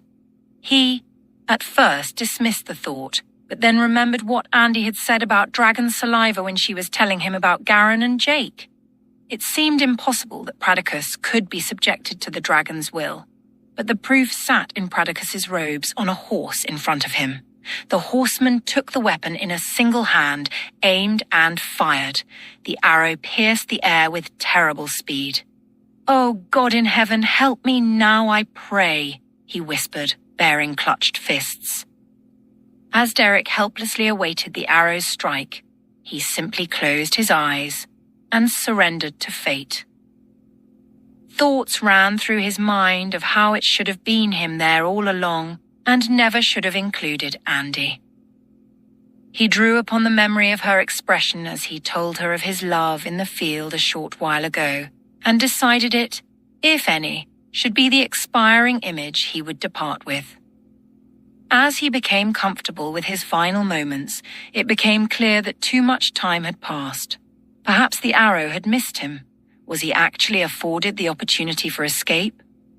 He opened his eyes to an incredible sight. Time had, in fact, slowed to a near stillness, and the arrow had yet to land its deadly blow. As if someone had thrust it straight to the forefront of his thoughts, the recollection of Jake's knife sprung into his memory. Yes, that's it. He reached around, yanked it out from behind him, and, in a single swipe of its razored edge, cut himself free. The wormhole swallowed him instantly. A powerful light flashed, followed by a fall through darkness. 16. He awoke in the late evening under a starlit Nebraska sky. The heaviness of his eyelids kept him comfortably at rest while some semblance of alertness leaked into his sleep, more and more every few seconds. He finally made several attempts to open his eyes despite the burning. He found some partial relief after a series of blinks. Waking without memory of Pradicus or Jake, he took a quick glance around. "My goodness, how long have I been asleep?" he muttered. He sat up, finding himself in the middle of his uncle's wheat field. "Whoa," he said, rubbing his forehead. "This is crazy." His hands moved towards the top of his head, where he ran fingers through his hair, and sighed. Through a large, drawn-out yawn, he tried his best to recall the earlier events of his day. Images of lunch with a friend slowly materialized. "Everyone's probably wondering where I'm at," he said with a chuckle. "I slept straight through dinner. Wow." He struggled to stand to his feet, losing his balance a bit along the way, but managed well, considering how sore and tight his muscles felt. He stretched mightily, bellowing out a fantastic roaring exhale that seemed long overdue. A gentle gust caught him just right. He closed his eyes as the wind caressed his face. He then turned to watch the tips of prairie wheat sway back and forth in response to the breeze's light, flirting touches. The night's brilliant moonlight allowed him to see for miles in every direction. "What in the world are you doing out here again?" a tender elderly woman's voice asked. "You missed dinner again. I had the table set nice tonight just for you." "I'm so sorry, I didn't mean to miss," he said, pausing as memories of his journey trickled back in. "Wait a second. Where's Andy?" he asked. "Is she okay?" "Land's sakes, Derek, I swear. That girl's got a hold on you something awful." "Well, I guess I figured she'd be the reason you'd be out here so late. You just saw her this afternoon." "What time is it?" he asked, somewhat confused. "I had a date with her tonight. Man, I've let her down, haven't I? She's going to think I blew her off."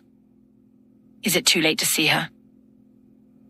"It is kind of late. Why don't you just see her tomorrow?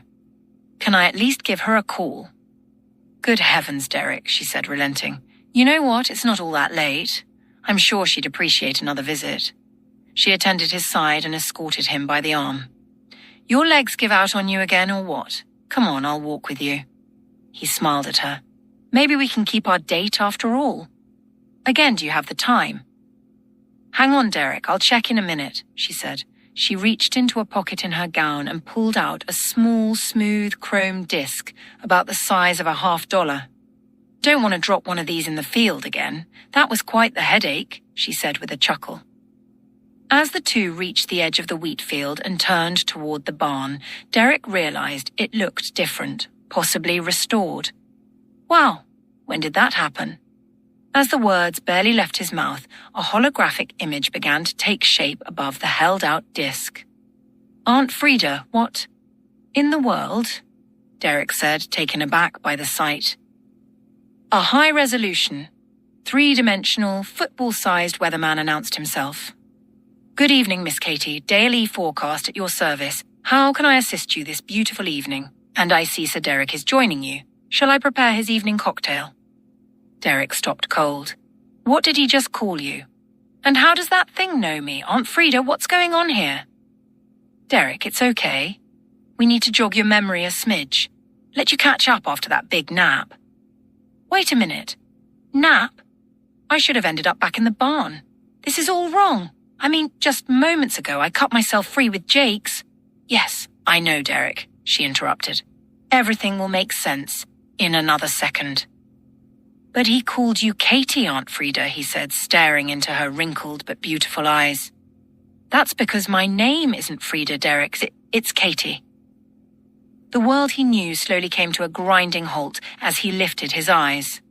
It's currently 8:47 p.m. on a beautiful November 28th evening, the holographic image stated in the background. A vague awareness fell over him upon his glimpsing a familiar image. Katie's words began to process. My name isn't Frida, Derek. It's Katie. He freed himself of her escorting arm and approached a wonderfully filigreed tombstone, displaying the name Andrea Halle Schaefer in a fancy script. He shuffle-stepped his way closer towards the beautiful stone slab. It read, "Resting peacefully here and in our hearts." Then had the date November 28th beneath it. What? That's today. He turned to Katie with a lost expression and flooding eyes. He asked, "How is this possible? You're saying she's gone?" Katie took him by the hand. November 28th is the day you came back 54 years ago. Sweetie, we've been over this many times. 54 years, he whispered. He looked down at his hands and found them wrinkled and slender and scattered with age spots. Fighting back the pressing lump in his throat was like holding a dam together with good intentions. Glimpses of his surprise were revealed upon his curling frown. He gently brushed his fingers over her name on the tombstone. He heaved the words, "I'm so sorry," as the lump in his throat gave way. He nearly collapsed from his wailing. She never made it back. Sweetie, we've gone over this many, many times for the last 6 or 7 years. Don't you remember? Andy, I'm so sorry, he cried. It wasn't supposed to be like this. He looked back at the elderly woman. Is it really you, Katie? Little Katie? She smiled sympathetically. Yes, Derek, little Katie, although I'm not so little anymore, she said, shaking her head and chuckling. He had the presence of mind to look down at her ring finger. It bore a plain gold band. He gazed down at his own finger. What? She addressed him with a snigger. No, Derek, you and I never, Katie, he called through a sobbing voice. What happened? Dear God, what went wrong? She stepped up next to him and held him closely. What did I do, Katie? She's gone. I know, I don't even really remember her, except that she used to tickle us. I do know that. A sudden clarity for the life he'd lived away from Andy began to dawn. When did I stop waiting for her? Well, you let go a few years after I came to live with you. How long ago was that? 22 years ago. He turned to her quickly. What? 22 years? You're joking. She shook her head. Who were you married to? He said, pointing down at her finger. I was engaged 5 times, but, never married. His face immediately expressed heartbreak. I'm sorry, Katie. So whose ring? She blushed just a tad. You don't remember? Well, I was just asking. I didn't mean to pry. No, it's your ring. You gave it to me while on a cruise, he interjected. That's right, he added, squeezing her hand. Several of us went together, and I told you on the deck one evening that if neither of us were married by the time you turned 49, that I'd marry you. She grinned and glanced away. How did I ever forget about that? Don't tell me that's coming up soon. It's about time to get you in, she said. I'll wait over here while you visit with Sister. Then we'll go in and have some ice cream. Now wait just 1 second.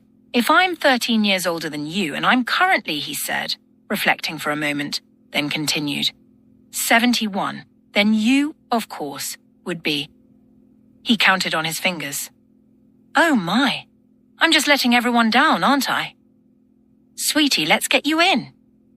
Katie, what happened to me? Why do I keep forgetting? We should be thankful for the warm weather this week. We need to get you inside. Katie, please, I need to know. She touched his arm and then sighed, pressing her lips. Let's talk inside, Derek. Katie, no. Whatever this is I'm hanging on to needs to be dealt with. She debated for a moment and then conceded. All right, honey. About 25 years ago, you fell into a depression.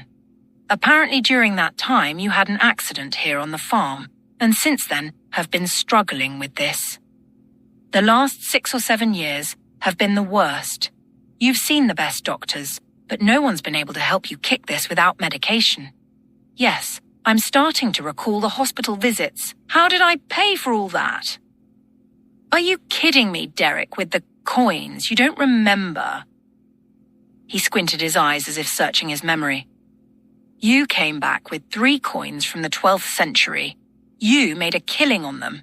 You bought everything around here. This is all your property for as far as you can see. Derek, you're rich. Of course the coins, he said quietly. How is it that I ended up with those? Is that why I can't get rid of you? He asked with a chuckle. Hey, you didn't let anyone know you had them until 15 years ago or so. I was already here with you, so don't start. Besides, you offered to send me off with a small fortune years ago, and I told you where you could put it. Being here with you is my place. I don't give 2 hoots about the money, Derek, and you know that. Now I'll be waiting over by the fountain. Take your time with Andy, she said, giving him a short distance of privacy. He grinned mildly and then turned to Andy's tombstone, realizing once again that she was merely part of a distant, nearly forgotten part of his life. He had previously etched the words, "Find me," into the top of the cement.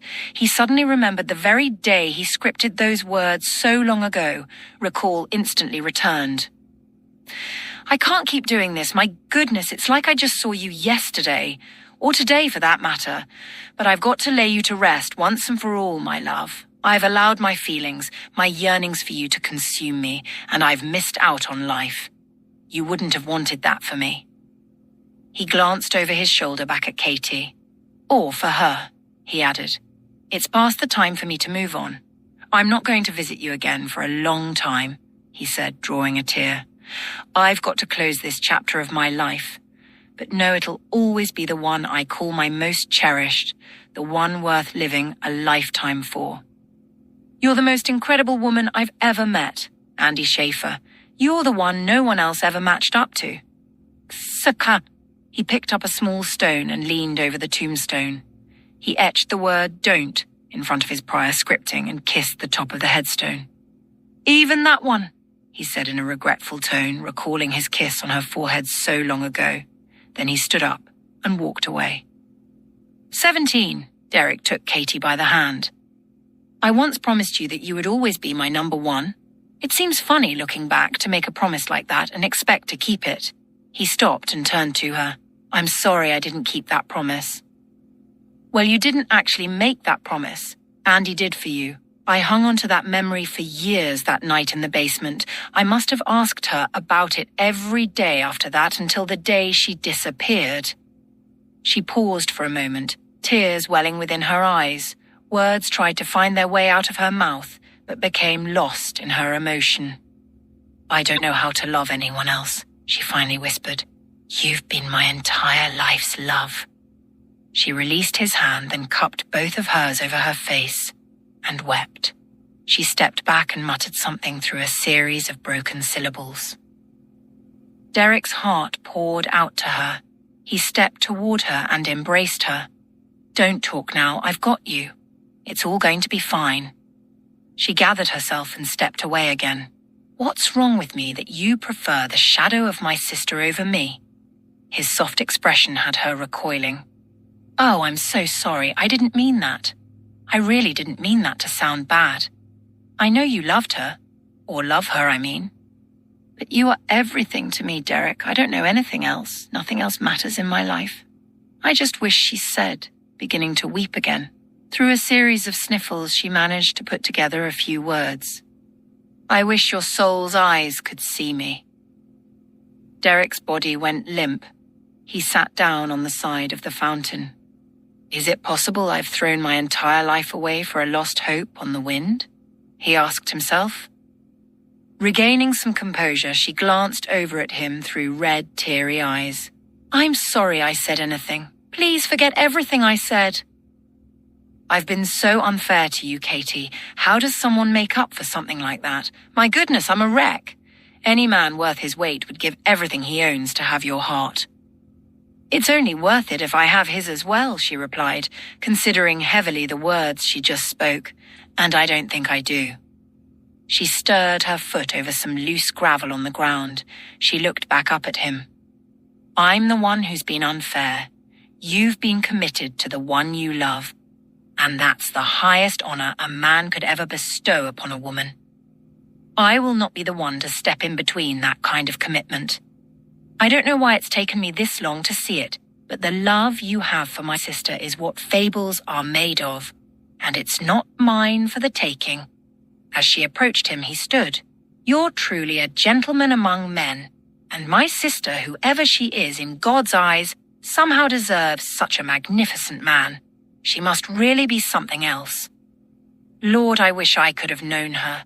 She placed an open hand over his heart. This is reserved. Always, always protect it. Katie, no. I told you years ago that I would marry you. I mean to keep that promise. Funny thing about promises, their usefulness to one person is directly related to the ability of another to walk them out. No matter what life we take up for ourselves, I'd never be your number one. I think I finally realized that won't ever happen. She leaned into him and kissed him on the lips, with a passion that validated every emotion she'd ever felt for him. If I live 1,000 years, I'll live every second loving you, she said, holding his face. Don't let her go. Whatever you do, love her until your last breath. She reached both arms around him and squeezed with everything she had, and then she rested her cheek against his chest. You won't find me here in the morning. I've got the rest of my life to live, but I'll check in on you from time to time. She released him and kissed him once more, then turned and headed toward the house. Derek drew his hair back using both hands and then sat once more on the edge of the fountain. 18. 5 months had come and gone since Derek last saw Katie. He decided to take one last nap against a stack of hay in the loft of the barn. The entire property was set to close escrow the next morning.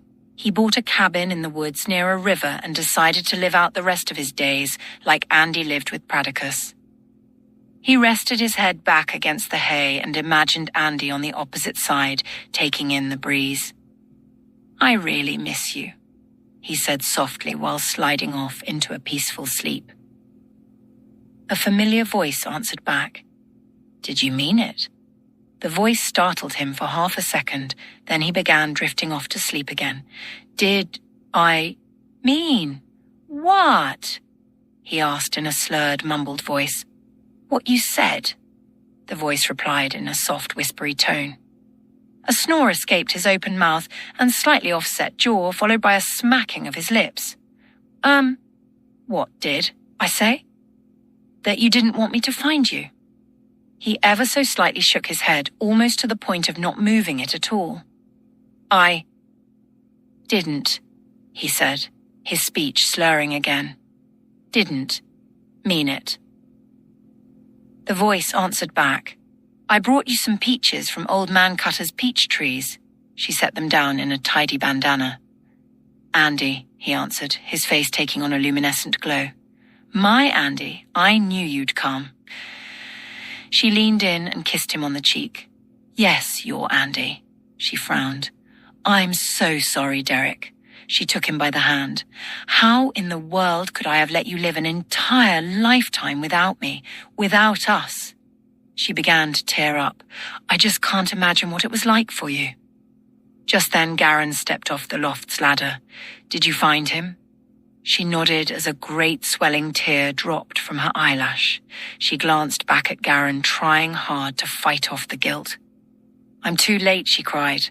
She leaned in again and kissed the top of his head, holding him.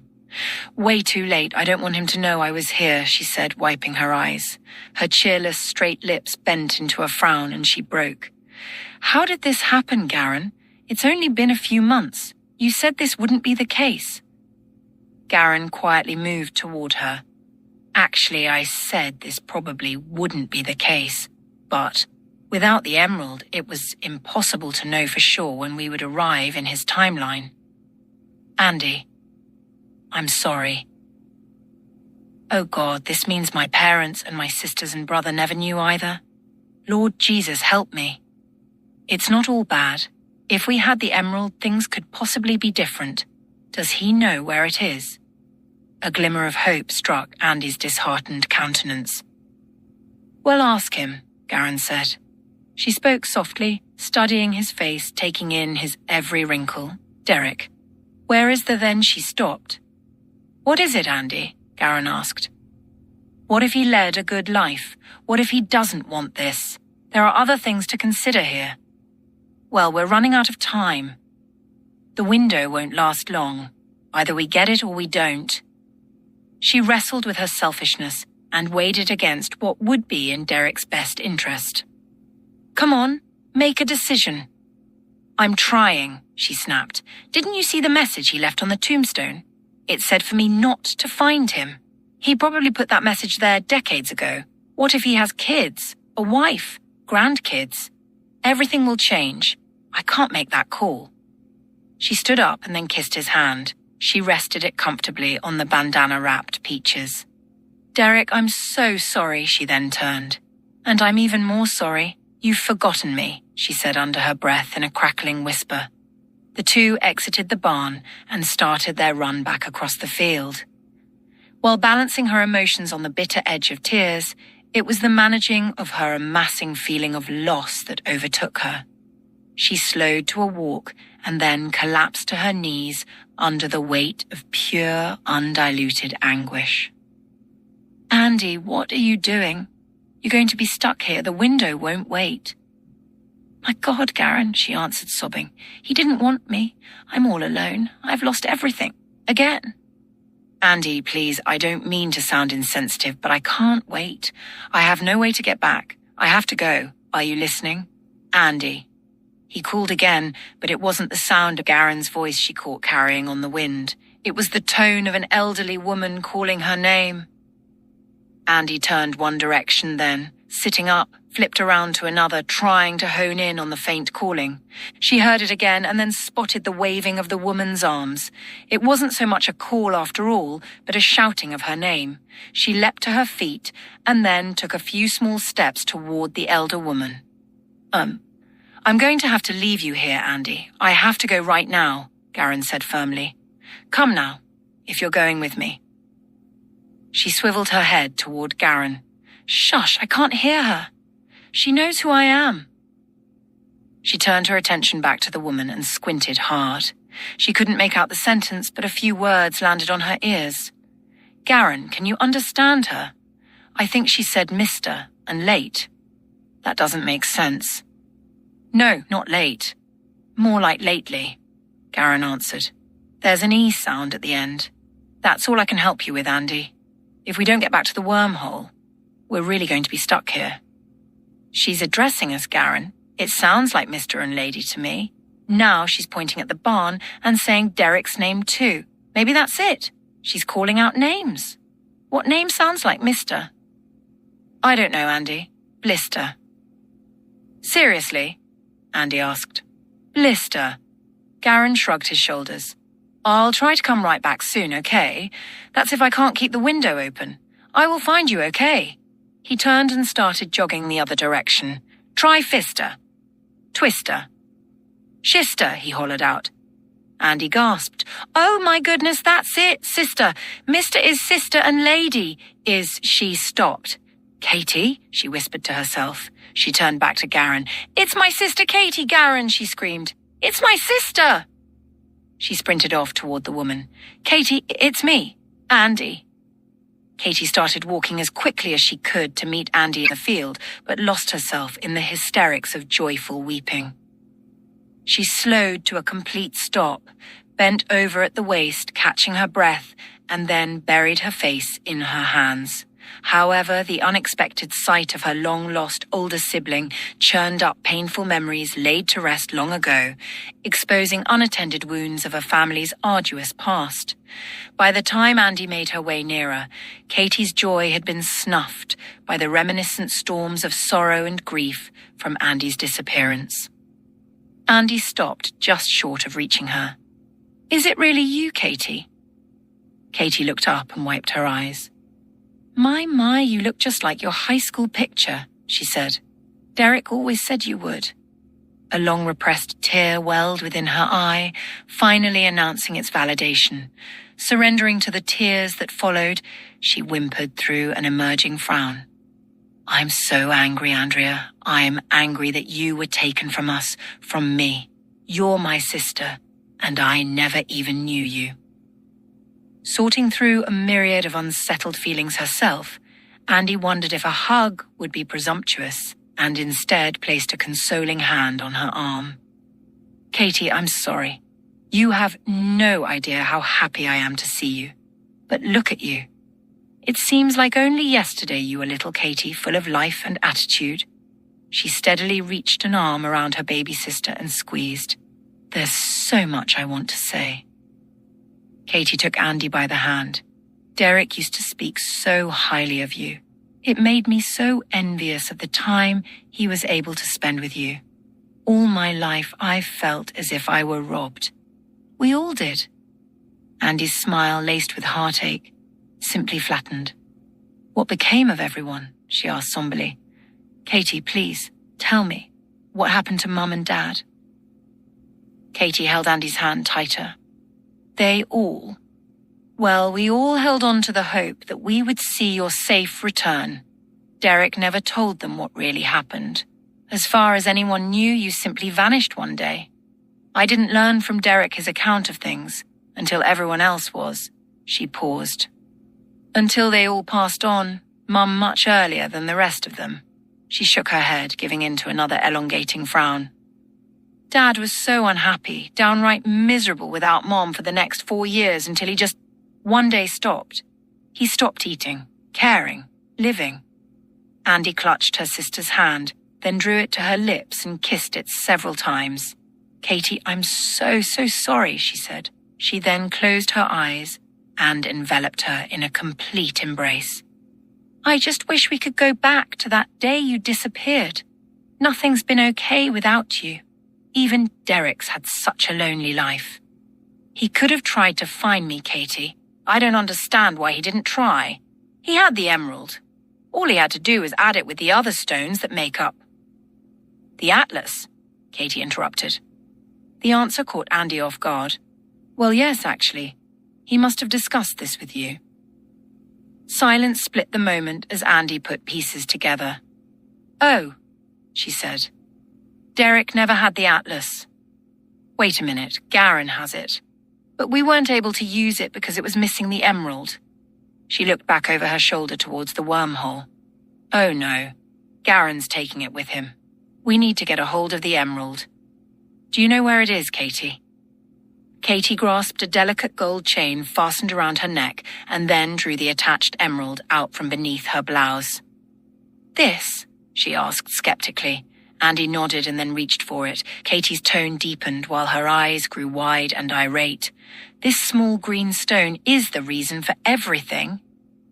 "Well, there's more to it than that, but please hand it to me, Katie. I realize some things seem to be finally making sense, but believe me, it's not at all even close to the truth of the matter. I need to catch Garen. I need to catch him now. He's the one you saw me with way over in the field. Please, we actually have a chance to set things straight. Please hand it to me." Derek never made a big deal out of this emerald. Out of the blue one day, he asked me if I wanted it. It seemed to me that he was about to pawn it or just throw it out, so I said I'd take it, she said, unclasping it in the back. "I'm so glad he didn't throw it out," Andy said. "Thank you for keeping it for him." She gathered it in her hand. "I promise I will be right back." She turned and then sprinted off toward the window, praying there was still enough time to reach Garen. 19. Back in the loft, Derek lay fast asleep.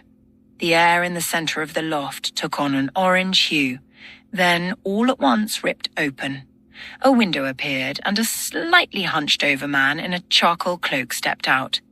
His face, the one Andy had seen in the cavern, which certainly must have looked human at some point, had indeed taken on reptilian characteristics with the exception of the horrid wrinkles. He had 2 slits for a nose, thin black slices for pupils, and the absence of exterior ears. He walked with a small limp under the assistance of a tall walking staff, much like Pradicus's. His head, torso, and arm movements were smooth and seemed synchronized with one another. An arm didn't move without also his head or torso somewhat slithering along with it. He approached Derek. "So this is the vein in which you landed," he said in a smooth yet gravelly snake-like tone. "I've been looking a long time for you, boy. Let's have it. The emerald." Derek didn't answer or flinch. "Wake up, boy, or I'll gut your entrails." He swatted Derek's leg with his staff. Again, Derek failed to respond. He brushed Derek's cheek with a claw-like nail protruding out from a long, bony finger. He ran it downward toward his mouth, then hooked it under his chin and pressed in. Derek sprung to life in agony. "Who are you?" he garbled under vocal strain. "What on earth do you want?" "My name is Felicius. I'll have that emerald now." "I swear to God," he coughed, "I don't have it." "Come now," Felicius chuckled confidently. "Do you really believe faith has any bearing here, you diseased, worthless carcass?" He applied more pressure to the soft tissue under Derek's chin. "I press any harder, boy, and you'll open. Where is it?" Derek floundered around, struggling for a breath, landing his hands around the wrist of his tormentor. He pulled down hard. Felicius released the pressure. "So someone values the pitiful life he lives. I feel the stone's presence. There's no denying that it is nearby." He leaned in close to Derek. "You cost me my serpent. For that, I'll have your cold, dead body on a wall until you rot." "No," Derek said under his breath. He then leaned in closer yet, touching his cheek against Felicius's. "You filthy salamander, you won't ever see that stone again," he whispered. "And I only wish I was the one responsible for your oversized iguana's death. Then my cold, dead body could wear a satisfied grin while I rot on your wall. What the heck? Why don't I just take credit for it right now?" It died like a pansy, begging for its life. I watched it and laughed while it squirmed for its last breath. Felicius took a step back, screamed in a fit of rage, and then wrapped his long fingers around Derek's throat. "You dare to toy with me, boy? I'll tear you limb from limb." "Then do it, you ugly cuss. You threaten because you can't follow through. Do it." Felicius squeezed hard, watching the life begin to empty itself of Derek's limp, compliant body. Suddenly, he stopped. "Hanging Judas," he said, releasing his hold. "Of course, you wily fox, you're protecting her." Derek fell forward, coughing and straining for breath. "I'm not protecting anyone. Finish it, you powerless, overgrown hobgoblin." "Yes, I see it now. How noble. Your sacrifice is commendable. But after I have the emerald, your last breath won't be a sacrifice any longer. It'll be inconsequential." Derek looked up at his pacing adversary. "You devil. You think you're going to get away with this? You don't know what stands against you, do you? I've seen them. There are beings out there that will stop you." "Yes, the legendary Illuminant beings," he answered. "They're someone's song of hope, someone much less heroic than you, I assure you. I have an idea. Why don't you call to them while I watch you suffer?" "You're an idiot. You don't even know who your real enemy is." Felicius slowly turned. "Enough talk. If you're not assisting me, you're hindering me. Where's the emerald? You know where you can stick it." "Such attitude from an elderly man," he said. "From whence does it come, I wonder?" "What does that mean?" Derek asked. Felicius leaned in close again. "I put you here, boy," he whispered in a slithery voice, then stood as tall as possible, intentionally lording it over Derek. The statement threw Derek for a moment. "I have been here my entire life," he said. 71 years. Is that so? Then what specifically can you tell me about your life 1 year ago? Derek's eyes ran around the loft as he tried hard to pull a memory. Clouded thoughts of Katie emerged. It's not there, boy. What you have is general memories from the vein that might have been. Derek didn't answer. No comeback. No foul name for me. I'm disappointed. Derek looked away. The cruise, the inscription on the tombstone, he said under his breath. Are you that dense? Felicius asked, emphasizing the last word. I just said they were memories that might have been. Derek was quiet again. I believe I'm beginning to understand, Felicius said, with a deeper, grittier voice. You can't comprehend it. Oh, this is laughable. Our hero is more dense than presumed. Derek glared furiously into the dull, black, slivered pupils staring back at him. You were held at the window's threshold, suspended in midair by my servant. An instant later you were here. What you fail to understand, my dense boy, is that there are billions of possible veins branching out from the smallest of decisions. History reveals plainly the ones you chose, but the future is unwritten. You could end up in any one of those billions of veins from here simply because you chose left instead of right. What you see around you is a possible future for you. You're still the young, impetuous teenager you were a few months ago. You've been dropped into one of those veins for one purpose, to deliver me the Atlas sooner than later. If what you say is true, why didn't you show up before now? I remember waking up in the field. It was months ago. I placed you at the 70th year parallel. It took me 5 months to track down which vein. That's hogwash. You're telling me I'm still 17 years old? I don't expect a failing high school student to grasp the complexities of time bending. So you're saying that if I go back in time from here, everything immediately around me this instant ceases to exist? Bravo. He can be taught. That's impossible. It's possible, Felicius answered, gripping Derek's chin. Because it hasn't happened yet, he snapped. I'm through explaining this. No, please, sir. I'll give you the emerald if you help me understand. He snarled at Derek. I said I'm finished talking, he muttered. You pathetic, patronizing mule. I had more respect for you when you were ready to die. And die you shall. Who cares if I die then? I'll just show up in another vein. So that I can enjoy the anguish of you actually understanding your predicament. This is the last thing I'm going to say before I begin watching you die. He knelt down in front of Derek, placing a hand on either of Derek's thighs. In your ever-present walk of life, the future is unwritten. When you die, in one of your unwritten veins, you don't come back. So understand this, boy. What you see around you is a possible unwritten future. When I take your life in a moment, you will die. In an unwritten vein. Only returning to where you once were can save you. Now let's see that heroism once more, he said, slicing his nail into his inner thigh, nicking the artery. You have merely minutes to tell me where the emerald is. But know this. I found it once before and shall find it again without your help. Tell me now, you cursed little ant, where the emerald is. Tell me, and I'll make it painless and quick. Otherwise you can watch yourself bleed out. Derek's eyes lowered to half-mast as he leaned back as far into the haystack as his weight would allow. The window's threshold had a constant flow of air circulating amidst the loft. He thought of the last time a window appeared in the loft. Memories began to pour in from his journey to the 12th century. Sitting in the breeze on the porch with Andy that one evening was the highlight of his life. He pondered her words once again and how they reflected such faith.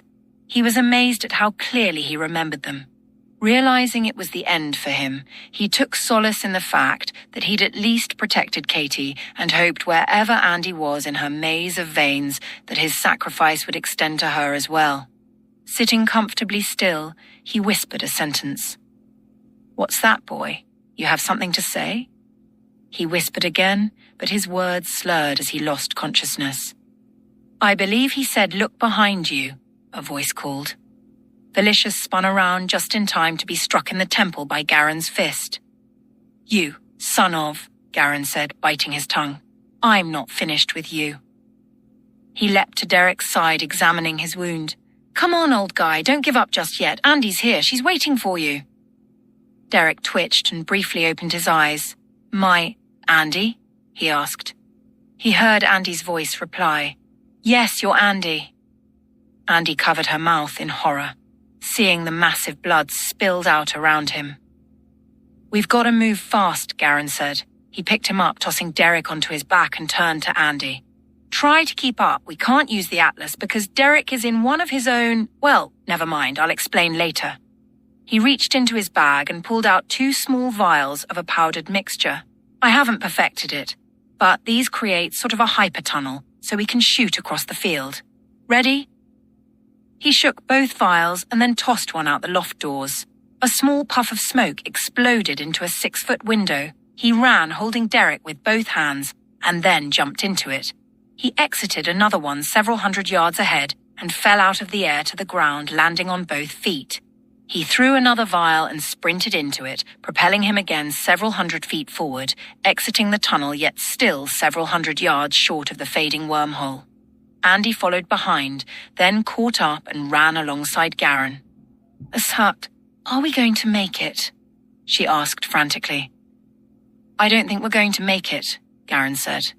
"Reach into my bag and pull out one more purple vial." She fumbled through a few items until her fingers lay upon the vials attached to the inside wall of his bag. She pulled one out. "Shake it, and then throw it far enough ahead so it has time to open, or we'll run right past it before it opens," Garen said. "The window will only remain open for 5 seconds, so don't throw it too far or it'll close before we get there. It's a built-in safety from animals, pursuers, and such. So whatever you do, don't stop running." She held up for a brief second, quickly shook the vial, drew her arm back, threw it hard, and then started after them. It flashed open just as Garen reached it. He immediately exited another window farther ahead, ran about 15 more yards, and then stopped, looking back at Andy with a quarter of his body swallowed by the wormhole's threshold. "Run!" he yelled. "Yes," she said, patting herself on the back after regaining some ground, but slipped and fell to one knee. Regaining her footing, she lunged forward and quickly accelerated again into a mad dash. "Oh, please, Jesus, give me speed," she prayed, keeping her eyes fixed squarely on the small window, pushing herself harder and harder in order to catch Garen's hypertunnel before the 5 seconds were up, made it seem as if she were trudging slowly along in thick, sticky tar.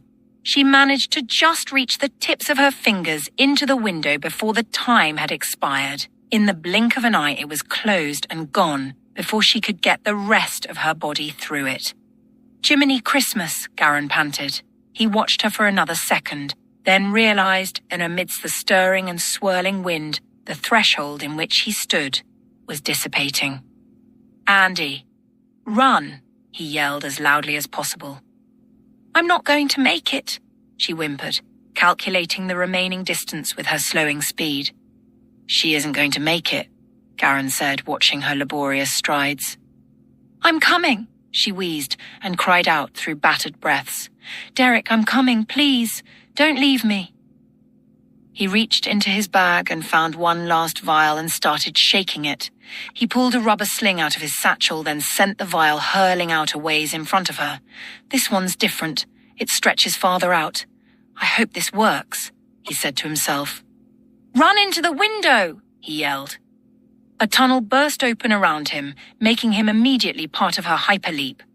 It completely surrounded him and Derek and looked to him as if they were submerged underwater. He'd never actually been able to see what it looked like, since it ordinarily moved him instantly from one end to the other. The way the air had been molecularly separated to make room for the instant transporting of a person simply mesmerized him. As Andy closed the gap between herself and the new window, Garen had a sudden, sickening thought. "Andy!" he screamed down the tunnel. The emerald. We can't guarantee Derek's safety or anything else without it. With only a few steps remaining, Andy pulled it from her shirt pocket, just as it brightly burst into illumination. In a final lunge, she dove into the hyper window and was transported immediately and directly into Garen's torso. She, Garen, and Derek all collapsed onto each other and disappeared into the wormhole as it faded into a puff of smoke. All three of them emptied out of another wormhole, landing in unison onto the haystack in Derek's loft. Garen rolled Derek off of his chest and took a look at his paling face. He was 17 again. "Let's take a look at that wound," he said, quickly eyeballing Derek's inner thigh. The seeping from the wound, in just the small amount of time he'd been carrying Derek, was concerning. When his fingers settled lightly against Derek's pant leg, they left a saturation impression. Large intermingled splotches, scattered smears, and countless peppered droplets of Derek's bloodletting extended to most of Garen's clothing and upper body. "Andy, I need your help. Now, Andy, we're losing him." He glanced over at her and then gasped at her limp, lifeless body. Protruding out from her chest was the unmistakable arrowhead of a horseman's arrow, which he immediately noticed was also gouged into her back. "What in flaming Hades, Andy? No." No. Oh my God in heaven, how could you have let this happen? He leapt to her side and checked her pulse. There was nothing. He grasped her wrist and tapped it determinedly. "Andy, come on, Andy, this just can't be. Come on, girl, we've got Derek back. Please, please." He paused as the realization began to settle in. She was gone. He snapped the arrowhead off with a single angry twist of his wrist. "God, no. Not her." "Why her?" he wailed through clenched teeth. He gazed across at her body toward her other wrist and found, still wrapped within her fisted fingers, the emerald.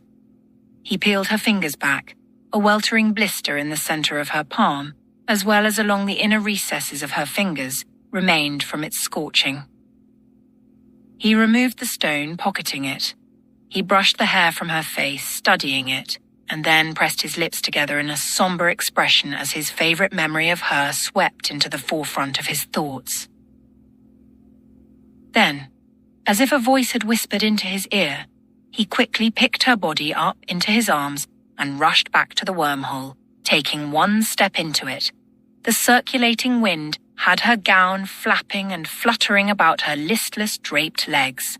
He took a long, last look upon the unemotional expression she wore, watching her hair dance in the spiraling airstream, and then released her.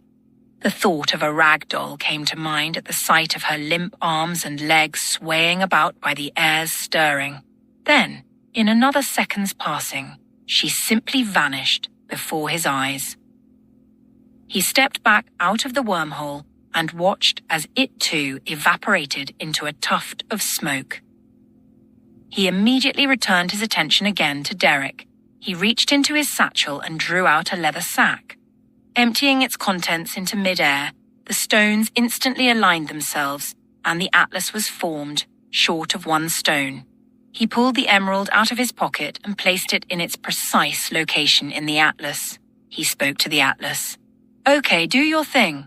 We have a remnant of evil lingering, about to take Derek's life. He hasn't much time." The atlas hovered over Derek's body and drew out a small wispy stream of Velicious' darkness, and then it descended upon him. A moment later, color began to return to Derek's face. He started mumbling. "Don't talk," Garen said. "Just let it do its work." He knelt down and gathered Derek into his arms. "I know you're finally home now, but you have no way to answer me, so I'm making a judgment call. I believe it's what you truly want. It took Andy a while to find you, and now it's going to be your turn to find her." Vague pieces of Velicious' visit with Derek began filing into his memory. "Where's Andy?" he asked. "That's not important right now. What is important is that we get you back to the 12th century before this mess gets too far out of hand. She was killed in one of your future veins, not one of hers, meaning there might still be a chance to save her.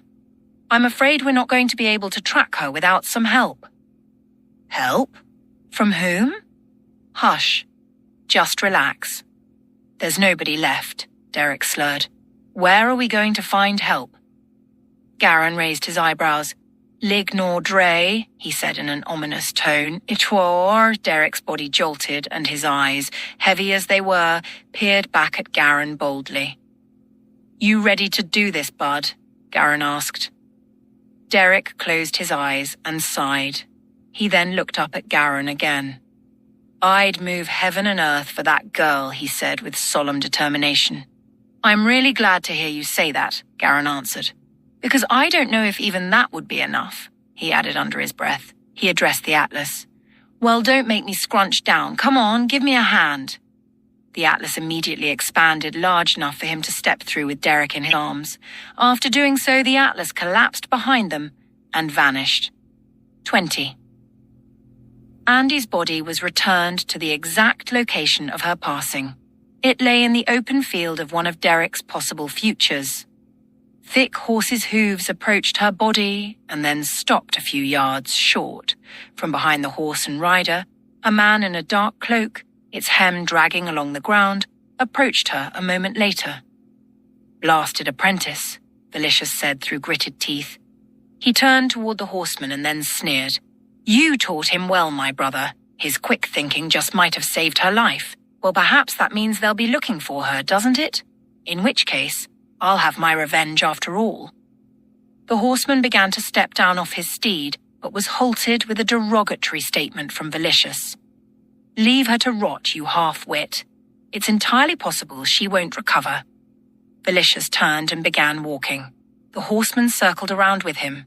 We have a lot of work to do because of the Everall, her companion, the newcomer, Velicious said. He cost me my dragon. I'll mount his head on a platter, I swear it. A sudden shift in the wind caught his interest. He stopped and turned his attention to the elements. His shrouded face slowly turned back toward Andy just in time to see a thin, glowing vertical strip of light rip through the air from approximately 60 feet away. 3 well-developed men leapt out of the prismesque crease, each wielding a bow, a blade, and a quiver of arrows and landing with Andy at their feet. The first 2 wore animal skin vests and loincloths, while the more muscular third opted for the loincloth alone, sporting also a bear-tooth necklace and a whip at his side. Jake, the brawnier and third one out, landed and caught a glimpse of Andy's life-lacking body. He immediately drew his thoughts upon her in the ravine, where he found her nearly 3 years prior. The vow he made in that moment when he said his farewell to her sprung into resurging life within him, churning, tearing at the core of his heart. A reason to live, to press on for a better life, suddenly dawned over the darkness of years past. I'll never leave you again, he murmured. The colour-laden rays bursting out from the crease had Velicious gazing in a thrilled yearning. The Atlas, finally. Realizing Velicious had assembled the Atlas, Garin, the second one out, knew it would respond to Velicious as a higher authority. Velicious drew a fist, and the Atlas took action. It closed the crease and hovered as a small sphere just long enough for Garin to dive for it. The Atlas zipped to Velicious directly. At long last, the Atlas. Upon examining it, he realized it was short a ruby. Blast you, he roared. Unhand the ruby and I'll spare you a tortuous death. Just then, Jake, who had maintained several characteristics concerning his previous identity as a horseman, quickly drew his bow on Velicious. Hey, remember me? I heard you might be here. I was hoping I didn't miss you. I never did get completely back to myself. But thanks to you and that stinking dragon and his fire, I'm still dead on with a bow. Derek, the first one out, quickly knelt down next to Andy and touched her face. How could I possibly have forgotten how beautiful you are? Derek said. Garin joined Derek in tending to Andy. Derek broke his gaze away from Andy for just a second to address Garin. I owe you my life 1,000 times over, my friend, thank you. He glanced up at Velicious and scowled. I mean to finish you this day. Oh, a hero after all, Velicious said. This is interesting. The hero has no idea what he has jeopardized for the soul of a wench. Now hand me the ruby. "Mind your tongue, you bastard," Jake said. Derek threw an overly unkind glare at Velicious. "Did he tell you he's a spot-on shot? Take him, Jake." Jake released the arrow. It traveled the air with urgency, narrowing the distance between them instantly, and just as it readied its landing toward Velicious, it burst into splinters under a resounding snap. The horseman, Pradicus, had clutched his whip and cracked it against the arrow upon its arriving. "Oh, you want to play," Jake said. He unraveled his whip and wound it out off to the side. He then went through a demonstration of whip-handling brilliance, snapping and cracking it in various places overhead, behind, and before him. "Let's see what you got," he said, approaching Pradicus. Without hesitation, the horse progressed forward upon Pradicus's prompting. Pradicus then dismounted. He advanced toward Jake with purpose, like a determined lioness upon a fawn. He cast his whip forward and back, performing a series of exhibitionary snaking maneuvers, then threw in a crack at the end. He stopped and waited for Jake to engage. Jake stepped toward him and then started a dead sprint, which quickly transformed into a smooth display of zigs, zags, and rotations, all the while controlling the whip effortlessly. A symphony of sounds split the air in streaking howls and swooshes. In the middle of his performance, he rotated a quarter turn toward Pradicus and unleashed a wailed lashing upon his face. His cheeks split instantly, and a splash of blood sprayed out. Pradicus responded with a lightning-quick snapping back that Jake evaded with a half-tuck and spin, which culminated with another crack across Pradicus's face, presenting another laceration, this time above the forehead. Pradicus continued as if unaware of his thrashing. He started in on a series of fantastic thwacks, one after the other, all landing absently where Jake had just been a split second before, until smack, Jake took one on the back between the shoulder blades, and he unleashed a scream of pain. Jake stopped and threw Pradicus a look of determination. "Okay, no more toying." He winced, gritting his teeth, and then tossed Velicious an evil squint. "After I'm done with him, I'm coming for you." Velicious returned the threat with a barely discernible grin. Jake began his attack, winding his whip in several serpentine weaves while circling Pradicus halfway around. He cut in, evaded a lashing, and then turned and delivered 4 more strikes in succession, each in a fleshy part of the face.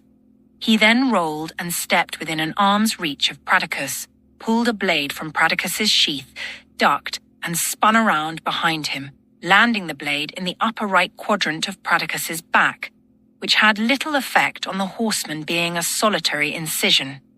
Jake tumbled to the ground, cast his whip around the one Pradicus held, and yanked it out of his grasp. Jake then wielded both whips in an impossible display of half-turns and revolutions, back and forth, cracking them in an amazing concerted effort. He turned his attention to Pradicus, who stepped to his horse and withdrew the metallic-looking whip. He unraveled it and then cast it toward Jake, who either stepped out of its way or blocked his opponent's efforts with one whip and landed another lacerating whack with the other. Finally, Jake started closing his distance from Pradicus, bearing both whips, neither out of sync with the other, and then, with one valiant effort, cast one lashing around Pradicus's neck. It wrapped around like a python. In a one-handed cartwheel, landing him once more within arm's reach in front of Pradicus, Jake spun around behind him again and pulled the slack. His strength, still considerable, had the horseman on his toes, reaching and clawing with his hands. "E.T. Yield!" Jake yelled. "Yield!" While pressing his chest against Pradicus's backside, Jake's shoulder took on a vague illumination where the blue arrow had struck him. The light spread to Pradicus, who, suddenly and for only a second or two at a time thereafter, had strangely experienced freedom from the snare of the horseman's curse. Lucid moments of clarity returned to Pradicus, the man, only to be overpowered by the inner wrestling. A great battle for the control for his mind was underway, like 2 mythical titans vying for a peak's highest ground. As the horseman resurfaced within his eyes, he drew the longest blade he had access to, positioning it merely inches from Jake's ribcage, preparing a hearty thrust. Just then the man Pradicus emerged again, having a mere solitary moment to survey and act. While realizing he was moments from his own suffocating death if he did nothing, his eyes inadvertently fell on Andy.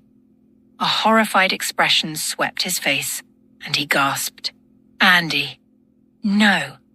Awareness suddenly set in, and he was able to see what a gift she was to him. In the darkness which was his world, a light had been sent to show him the way. And it was anger, perhaps his own anger, which ultimately eclipsed her brightness, leading her to this end. Every good, noble and caring deed she had offered him abruptly rushed to the forefront of his mind.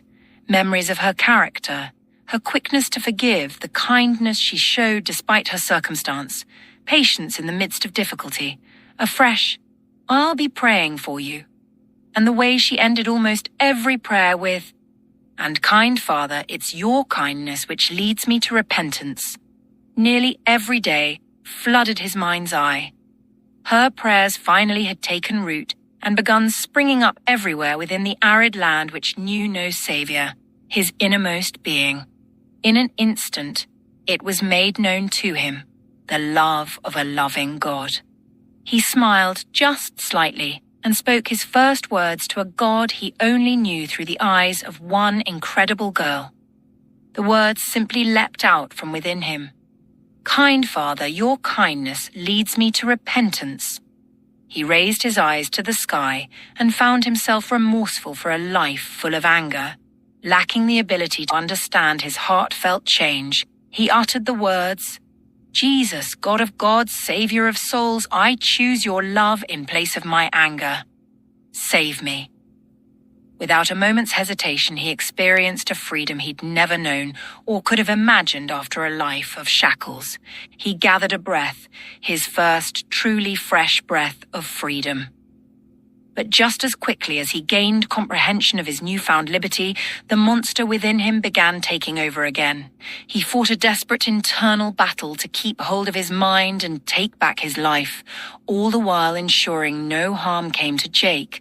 A depth awoke within him he hadn't before been aware of, a reach which extended to his eternal core. An epiphany jolted him, one which acknowledged that the struggle had not only taken place for dominion of his mind, but much more importantly, ownership of his everlasting soul. A battle, why is it I never saw this before? As understanding began to flow, he found himself drawing upon the threshold of a whole new concept: significance.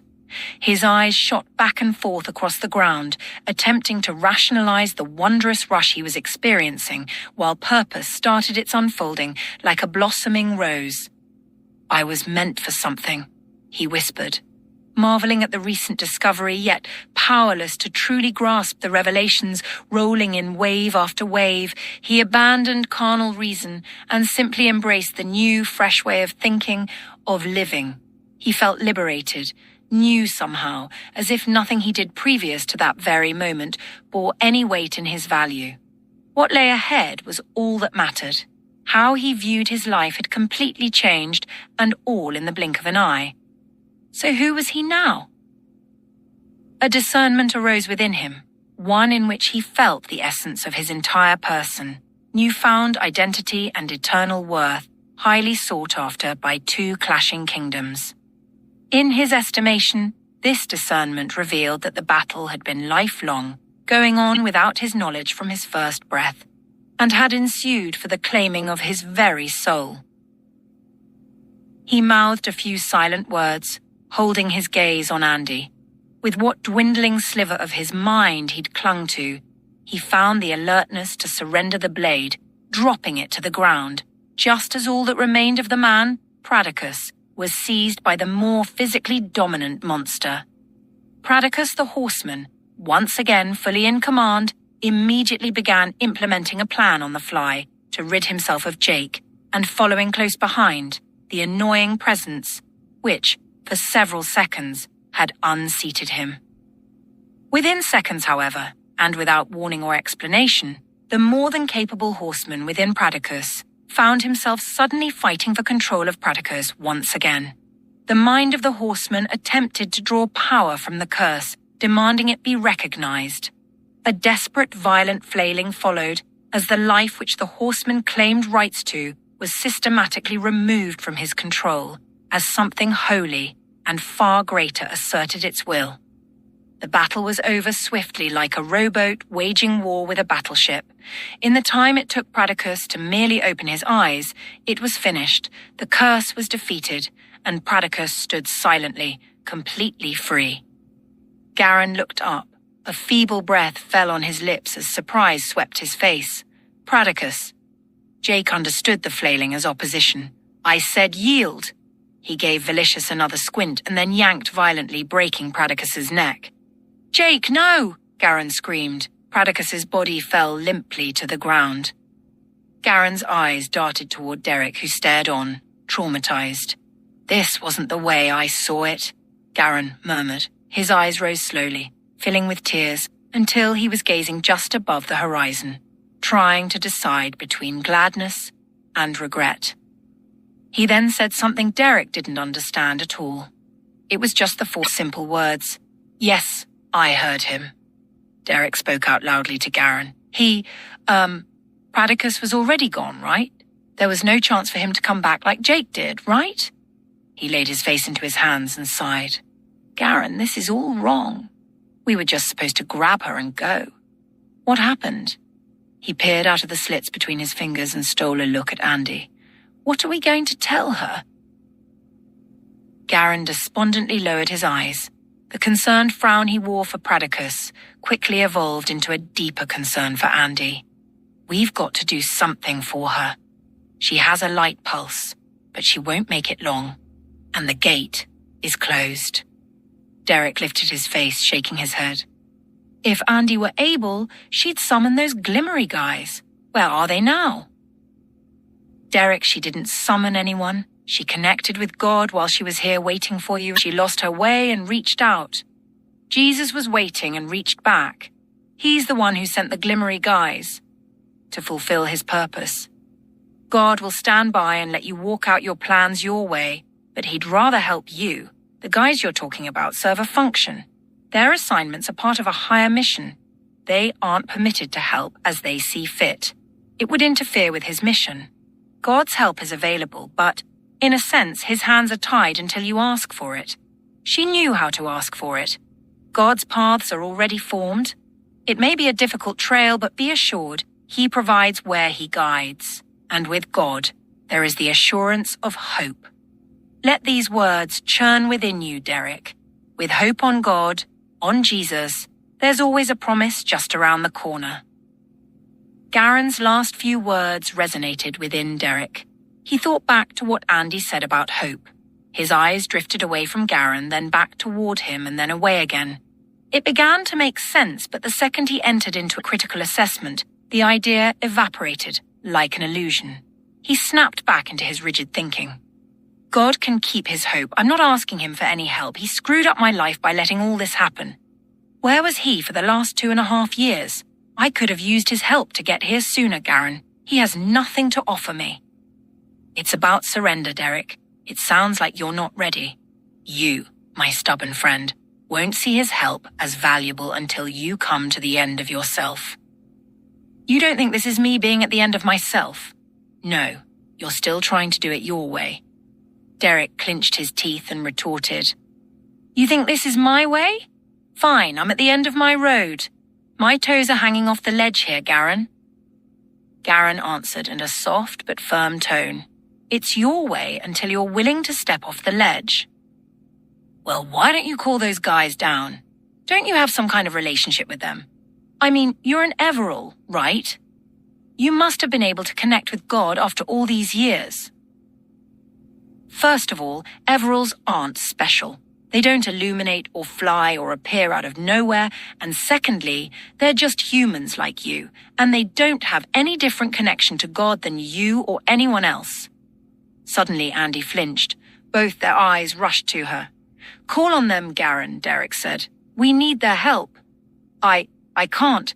Garin, do it, please. There's more you don't know, Derek. It's impossible, but you can. Derek, step off the ledge. The time is now. Surrender. No, we're doing this my way. I've always managed on my own. He pursed his lips, thinking. He spun back around to Jake and Velicious. Garin held his gaze on Derek for a lengthy moment. Very well, he said under his breath.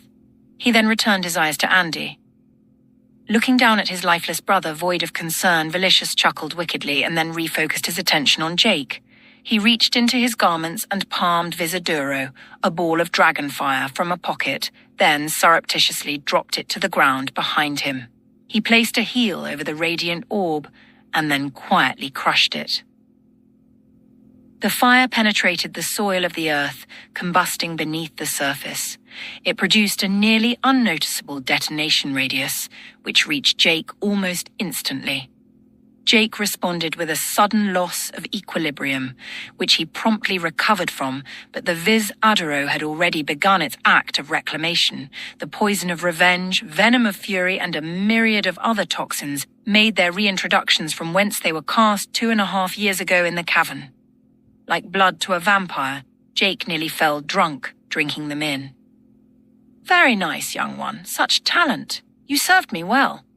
I am not slow when it comes to selecting my guardians, but the day is far from over.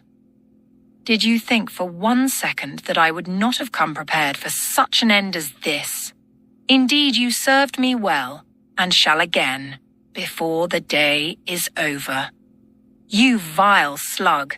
I'll die before I serve you again, Jake said, jumping toward Velicious in radiating confidence. A small snicker crept out Velicious's reptilian mouth. I'm sorry, that option is not available. I'm afraid you have no choice in the matter, he said bluntly. We'll just see about that, won't we? Jake started marching toward Velicious, who drew out a whip from his garments. He unhurriedly let it unfold to the ground, and when it did, it took on an electrical charge. Your rage, its fragrance is enchanting. Use it. It shall bring you strength. Feeling more empowered by the minute, Jake swooped an arm down and snatched up Pradicus's metallic whip. Count on it. Jake, Garin called frantically, don't listen to him. The rage is a trap. Keep your thoughts focused. Anchor them on something good. Jake held knives in his eyes for Velicious. He made a fist and threw it violently. He's nearly killed the only girl I've ever loved. I mean her to be mine once again. Derek attentively looked up with a glower. A moment later, he peeked at Garin and then lowered his eyes back down upon Andy's pale face. He brushed his fingers across her lips and then swept her hand up into his palm. Come on, Andy, we've only been gone a moment. Stay with me. It's you and me forever, he said, trying to gauge Jake's last comment. Garin met Derek's momentary glance, then shot his eyes back to Jake. You must not let your focus come from anger, Jake. Derek contemplated the remark. Maybe that wouldn't be so bad for a few minutes. We need a diversion. No, Derek, for him it very well could entail death. He must not give in. What do you mean? We need Jake to distract Velicious, and of course I'll be needing the ruby. I know how not to get caught. Garin reached into a pocket and then held it out. Derek swiped it off his palm, then leaned down and kissed Andy ever so softly on the cheek. Just another few minutes, I promise. He stepped away, recoiled, and then bent back down. He cupped her chin and kissed her square on the mouth. Sorry, I've waited a long time for that. He stroked her cheek and then slinked away. Jake rotated just enough to catch a glimpse of Derek pulling away from Andy's face the first time. Conflict arose within him as he witnessed the kiss. That should be me tending to her, not him. Who does he think he is? She's not up for the taking. She loves me. I saw it in her eyes several times. He thinks he's going to steal her from me. How did I not see it? It's all been a ploy to take her from right under my nose. A spark of scorn ignited an inferno of rage. Jake turned away and sized up Velicious, who now stood solely as an obstacle easily eradicated after the elimination of Pradicus. Velicious witnessed the transition within Jake's eyes. He caught scent of the fumes of Jake's fury and then beamed. "Yes, take it," he said in his most persuasive tone. "It's time to take what is yours. You deserve it. I'm part of your pain. I nearly killed the girl. I'd do it again and succeed and then leave her to rot. Feed her flesh to the birds." Circling Velicious methodically, Jake heaved heavy breaths, imagining Velicious's death and planning how he was going to do it.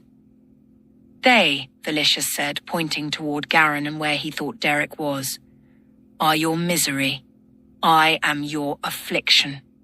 Come, valiant warrior, and kill me, then seize what belongs to you." He leaned toward Jake and raised a fist. "To the victor go the spoils. This is your moment. It is your reckoning." Scarcely able to control his seething, Jake grinded out a sentence through his gnashed teeth. "I'll never forgive you for her suffering, and if you run from me today, I'll hunt you till you meet the brunt of my blade." Velicious replied with a quiet laugh. Jake, having amassed a plan, suddenly ran forward and then stepped into a winding, twisting advancement. Through acts of calculated finesse, he wielded both whips again in a ballet of air-piercing whooshes. At just the right moment, he brought the metallic whip down with urgency, which Velicious blocked with his own. Sparks accompanied by a flash of light exploded, igniting a charge to Jake's metallic whip. Velicious returned with a brilliant maneuver of his own, and the two danced in fatal eloquence, intercepting one another's snaps and cracks, all the while stepping aside from ones they didn't. The clash elicited a stunning display of flashing and bursting light, likened to a fireworks presentation.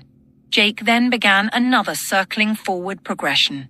After his third rotation, he sent a lashing down that broke the air with a fantastic whoosh.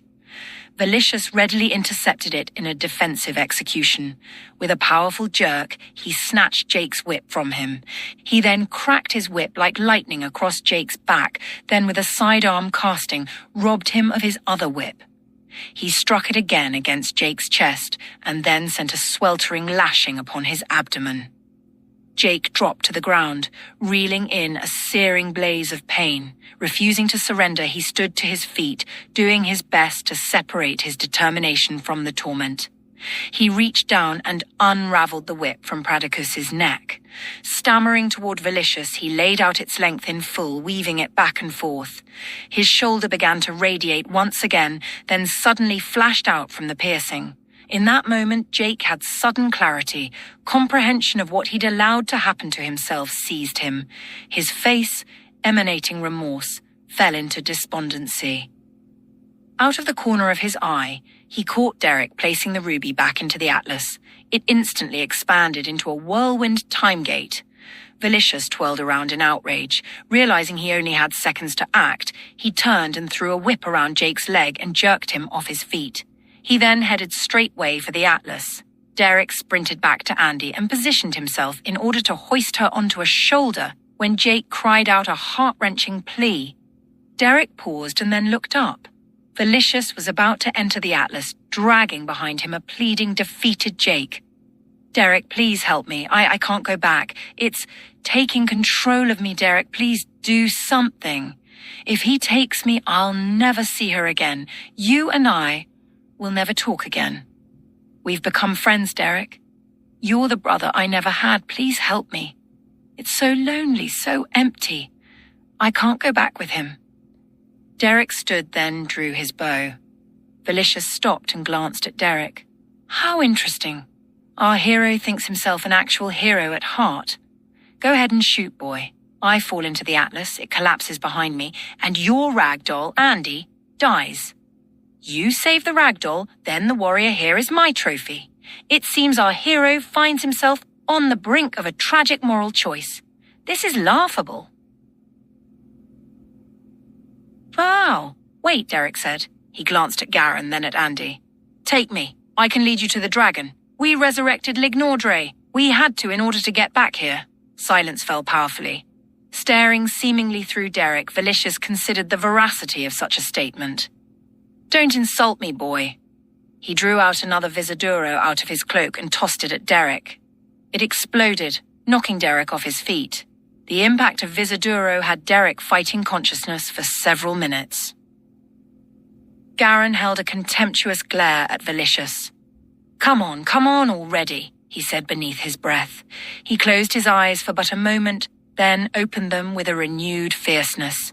"Thank you. It shall be done according to thy will, my lord," he said, then stepped forward, empty-handed. "You dare challenge me, Everall?" "Dare? Oh yes, I dare, and this victory belongs to the Lord." He immediately burst into illumination and approached Valicius. "What trickery is this? You're no Everall." "Curse you!" Velicious shrieked, cracking his whip onto Garen. Garen waved off the strike and then gestured for the whip to be thrown aside, and it was instantly. "I'm not permitted to destroy you until the appointed time, but you are defeated. You forget your place, Illuminated One. I can destroy as I see fit and without permission. And let us not forget, the Atlas affords me such a luxury." He raised his arms and then, in a clenched fist, heaved a deep, bellowing voice into the Atlas. "Arise, Lignordre!" Instantly the gate expanded, and the great Lignordre exploded out from it. Velicious reached for his whip and then closed his fist as if stealing it out of midair. The whip leapt into life from its place and cast itself to its summoner. Velicious then cast it toward Lignordre, wrapping it around its neck. He was snatched away immediately, positioning himself upon its shoulders at the base of its neck.